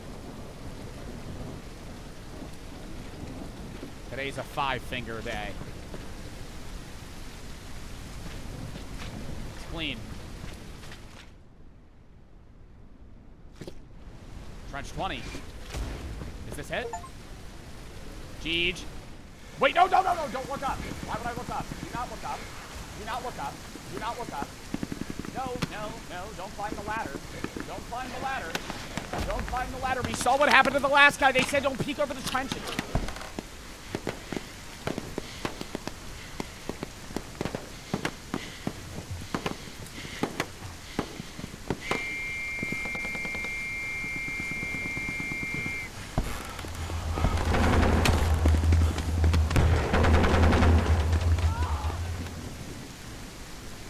Is he dead? World War I lasted 4 years, 3 months, and 14 days. The conflict began on July 28th, 1914, ended November 11th, 1918. 15 to 22 million people died, 9 to 11 million military personnel, 6 to 13 million civilians. Oh my god, what a grim ending. They endured the worst conditions known to mankind, all fighting in the most brutal battles. Holy fuck. 22 million? Yeah. Dude, World War I lasted a long time. Electro Denali for the sub. Tamale, thank you for the 3. Happy birthday, Isabella. Peach and Kayla for the sub. Lil, thank you for the 1,000 biddies. In the military, well, thank you for your service. At Fort Belvoir, Virginia with a CID. No, you don't live here, but you live on the East Coast. Wondering if you had fun things to do out here on the East Coast. I have no idea what to do in Virginia, man. Drippy, thank you for the 1,000 biddies. Any merch dropping soon? Maybe. Finn Rare, 47 Sierras, thank you for the sub. Yoka and Crave Cry, thank you for the sub. Apollo, thank you for the 10 gifted. Don't 10 bets right now, chat. Actually, I have to be real quick, and then we're going to hop into the last game of the day, Take Care of the Dog. Not really a gaming day, just kind of some random ones on the back end. We got a lot of gaming this next week, though. I just wanted to do, like, some games today. Take Care of the Dog should be fun, though. Give me, like, literally 30 seconds. Is it a horror game? Yeah, it's going to be a horror game. That one wasn't scary, though.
All right.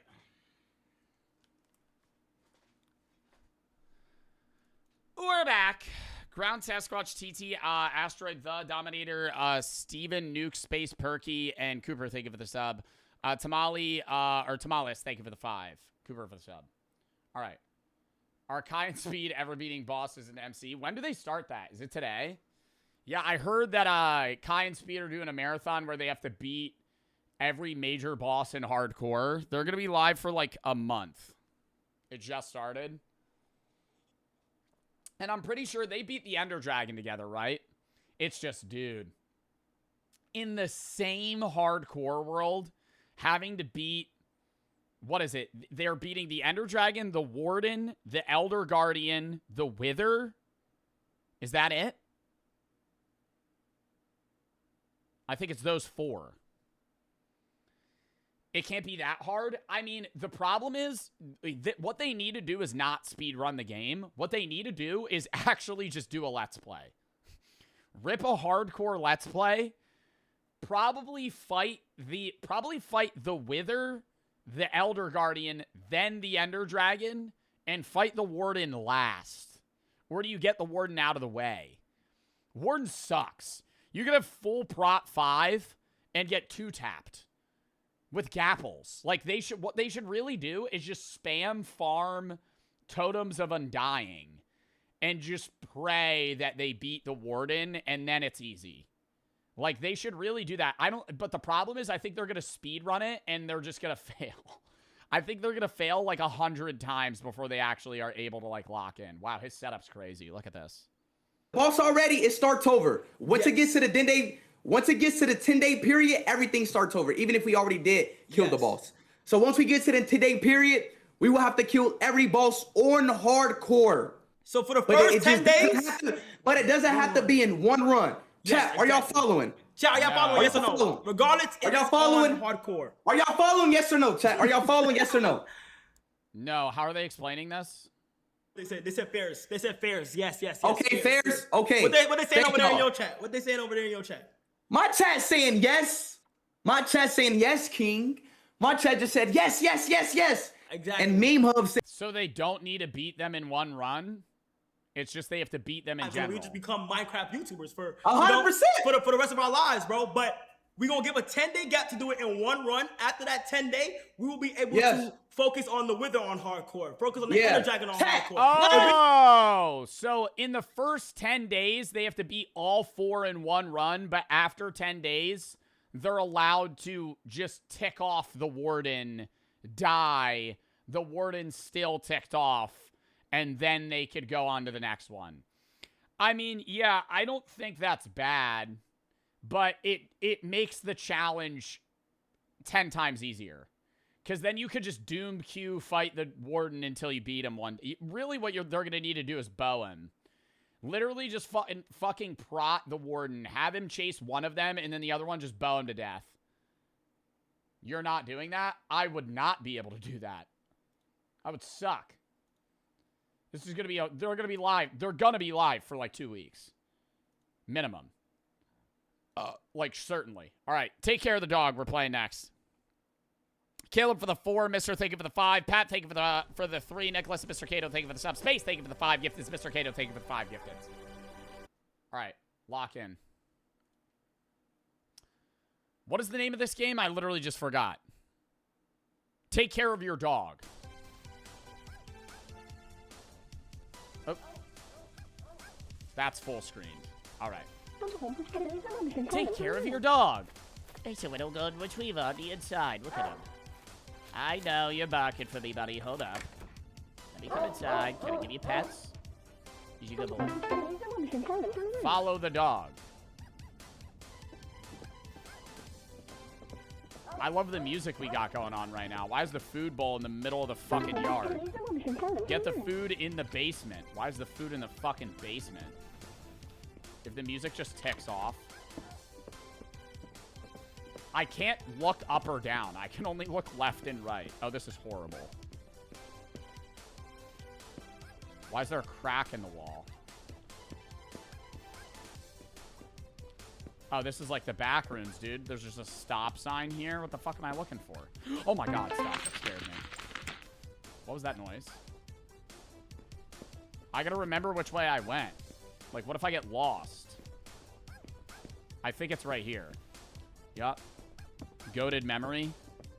And we're through. The dog better not turn on me. You didn't even eat your food, jackass. I just picked it up out of the basement for you. What, do we go throw the frisbee now? Come here. Play fetch with the dog. All right, you ready? It's going to be a fucking long toss here, bud. I don't know if you're going to be able to get this one. Oh, I thought it was a frisbee. Are you going to go get the ball? Oh. Oh, you're a good boy. Bring it back. Bring it back. No, bring it back. You're supposed to bring it back to me. All right. I'm going to throw it that way this time. Go get it. I don't like being outside during this dusk. Is this a horror game? Yes. I don't know when it gets scary or what, though. I hope the dog's not like a skinwalker. I hope the dog protects me. Whoop! I'm going to run with him this time. See what he sees. Go peep the other side of the yard, perhaps. I really want to see what's on this side. It's probably the exact same. Okay, it's nothing. Nothing special. Yeah, the music makes this like a really happy, nice game, and I just don't vibe with that at all right now. Sorry, what? Oh, wait, hold on. I literally just said sorry what to a text I just read.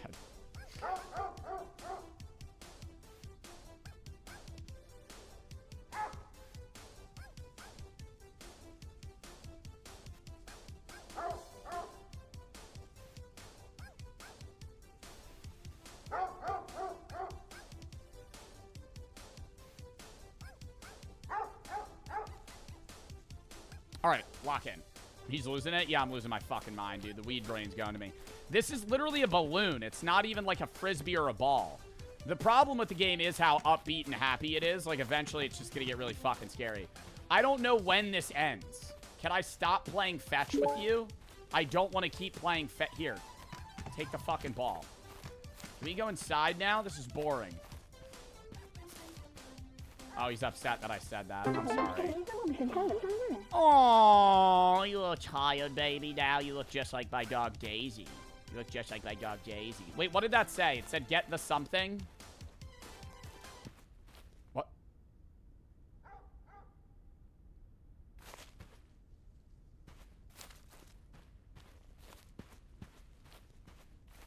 It said get the water in the basement, but the dog's gone.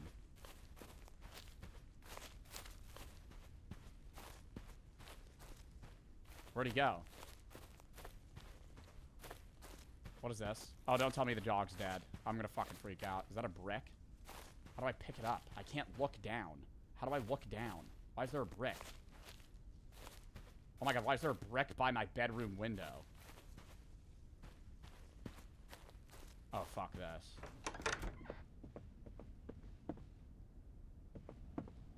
Oh, fuck this. And the creepy grandma clock. Oh, hell no. It said get water, right? If anything's down here, please. I'm just here to grab water for my dog. Why I can't do this in the kitchen sink, I don't know. That's not my problem right now. My dog really likes the tap water down here. Please be nice. I'll be nice to you back. I do have an orange belt in Taekwondo.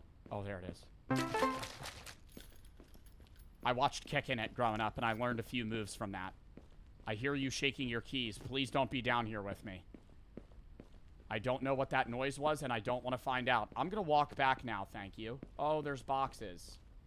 What are these boxes for? Well, now we know that they're there. That's lovely.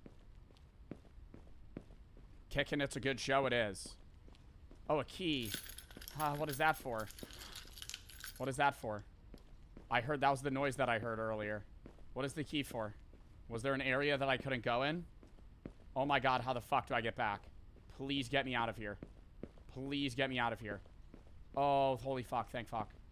Where is this dog? Where is he? Do I have to go bring him the water? He ran outside. Oh, hell no. I'm gonna go in here real quick. Okay, that's my bed. We have to go back outside. The dog's outside. Where's the dog at?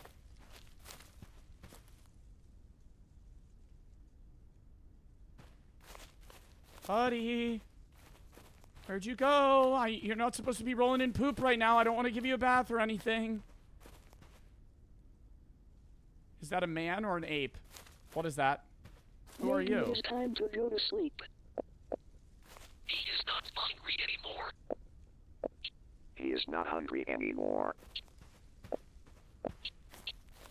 Is that like a man dressed as my dog right now? What the fuck is happening? What the fuck is happening? Maybe it is time to go to sleep. Okay, Maybe it is time to go to sleep. I'm gonna go to sleep. I'm gonna go to sleep. I'm gonna go to sleep. I'm gonna go to sleep. I'm gonna go to sleep. I'm gonna go to sleep. Don't worry. Don't worry. Holy fuck. Go to bed. That was terrifying. That was a man dressed as a dog. You forgot to close the doors. What? I died? I thought I had to go to bed. I was listening to the fucking robot guy. No, put me back in. No, do I have to run that all back? I don't want to play fetch with this fucking dog again. Oh, fuck out of here. No, I'm not doing this again. No, I'm not doing this again. No, I'm watching the ending. I'm watching the right ending. Bro, that was creepy as fuck. Oh my god. It was like a man that... I think they skinned the dog and wore its skin, and they were like, it's time to go to bed.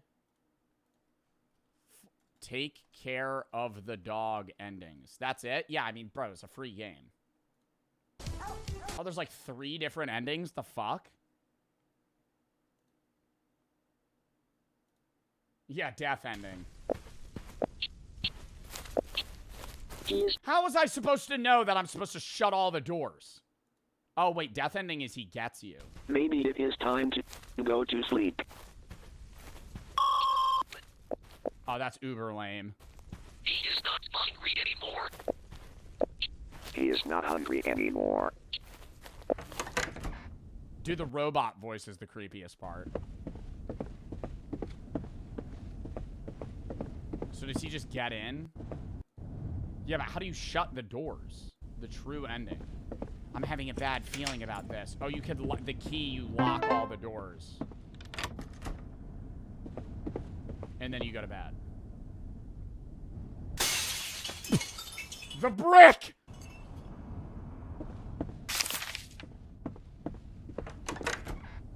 The knife downstairs may work. I'm darting out of that house, bro. He's wearing my dog's skin. He's not chasing me. Oh, fuck no. What if he's in the basement? Oh. Was that... That's the dog.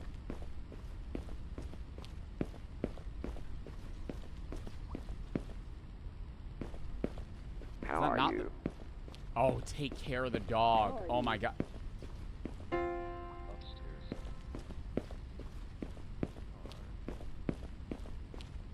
Yo, how's this motherfucker not nervous right now? He ain't even looking at his peripherals. Oh my god, are you gonna stab the dog? The fuck? Hello. What is he doing? Why is he humping the dog? Hello.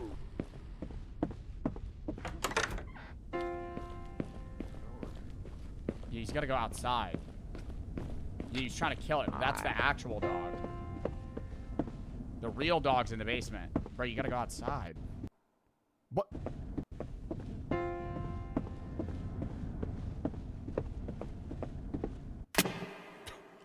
That's it.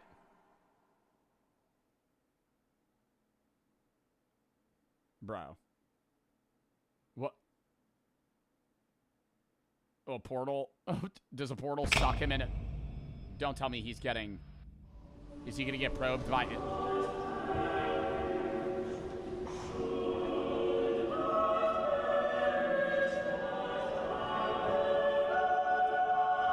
Is this the rapture? Is he getting brought to heaven? What's happening? Why is holy music playing? He's ascending.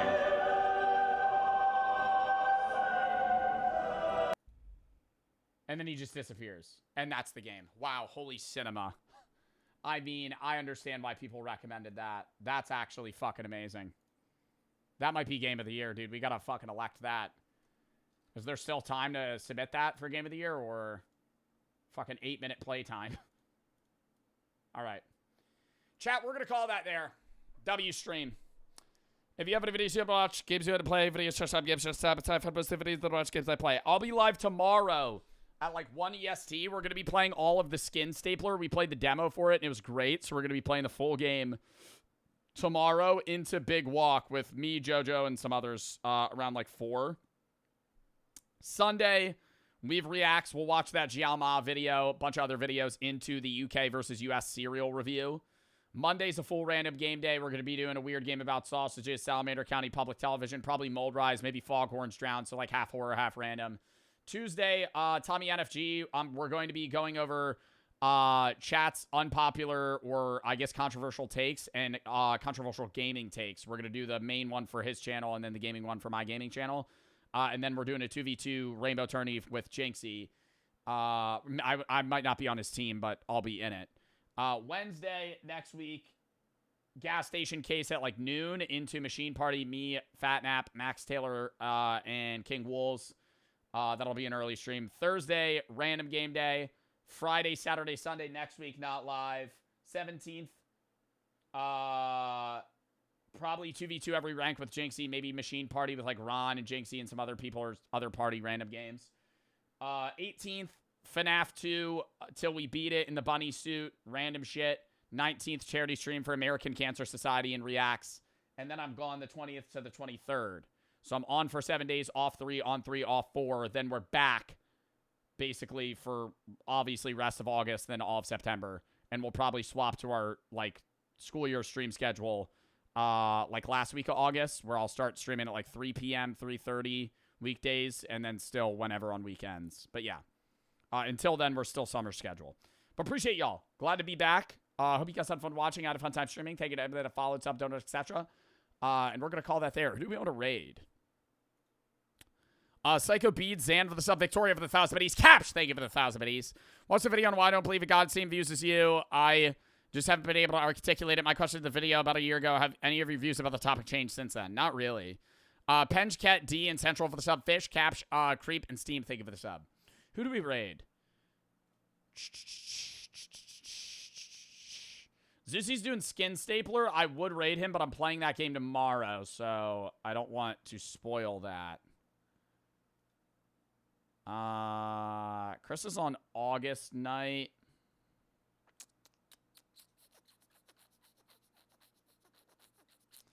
Jinxie? We could raid Jinxie. Rayo in the same team. For some depth at the center back position, and now Liverpool attacking and going for Araujo, De La Grid. Here we go. What is he doing? I never really raid streamers that are bigger than me though. I always feel bad, but I'm down to do it for the one time. He was my Streamer U teammate. Wait, is there anyone else that was on my team for Streamer U that's live right now?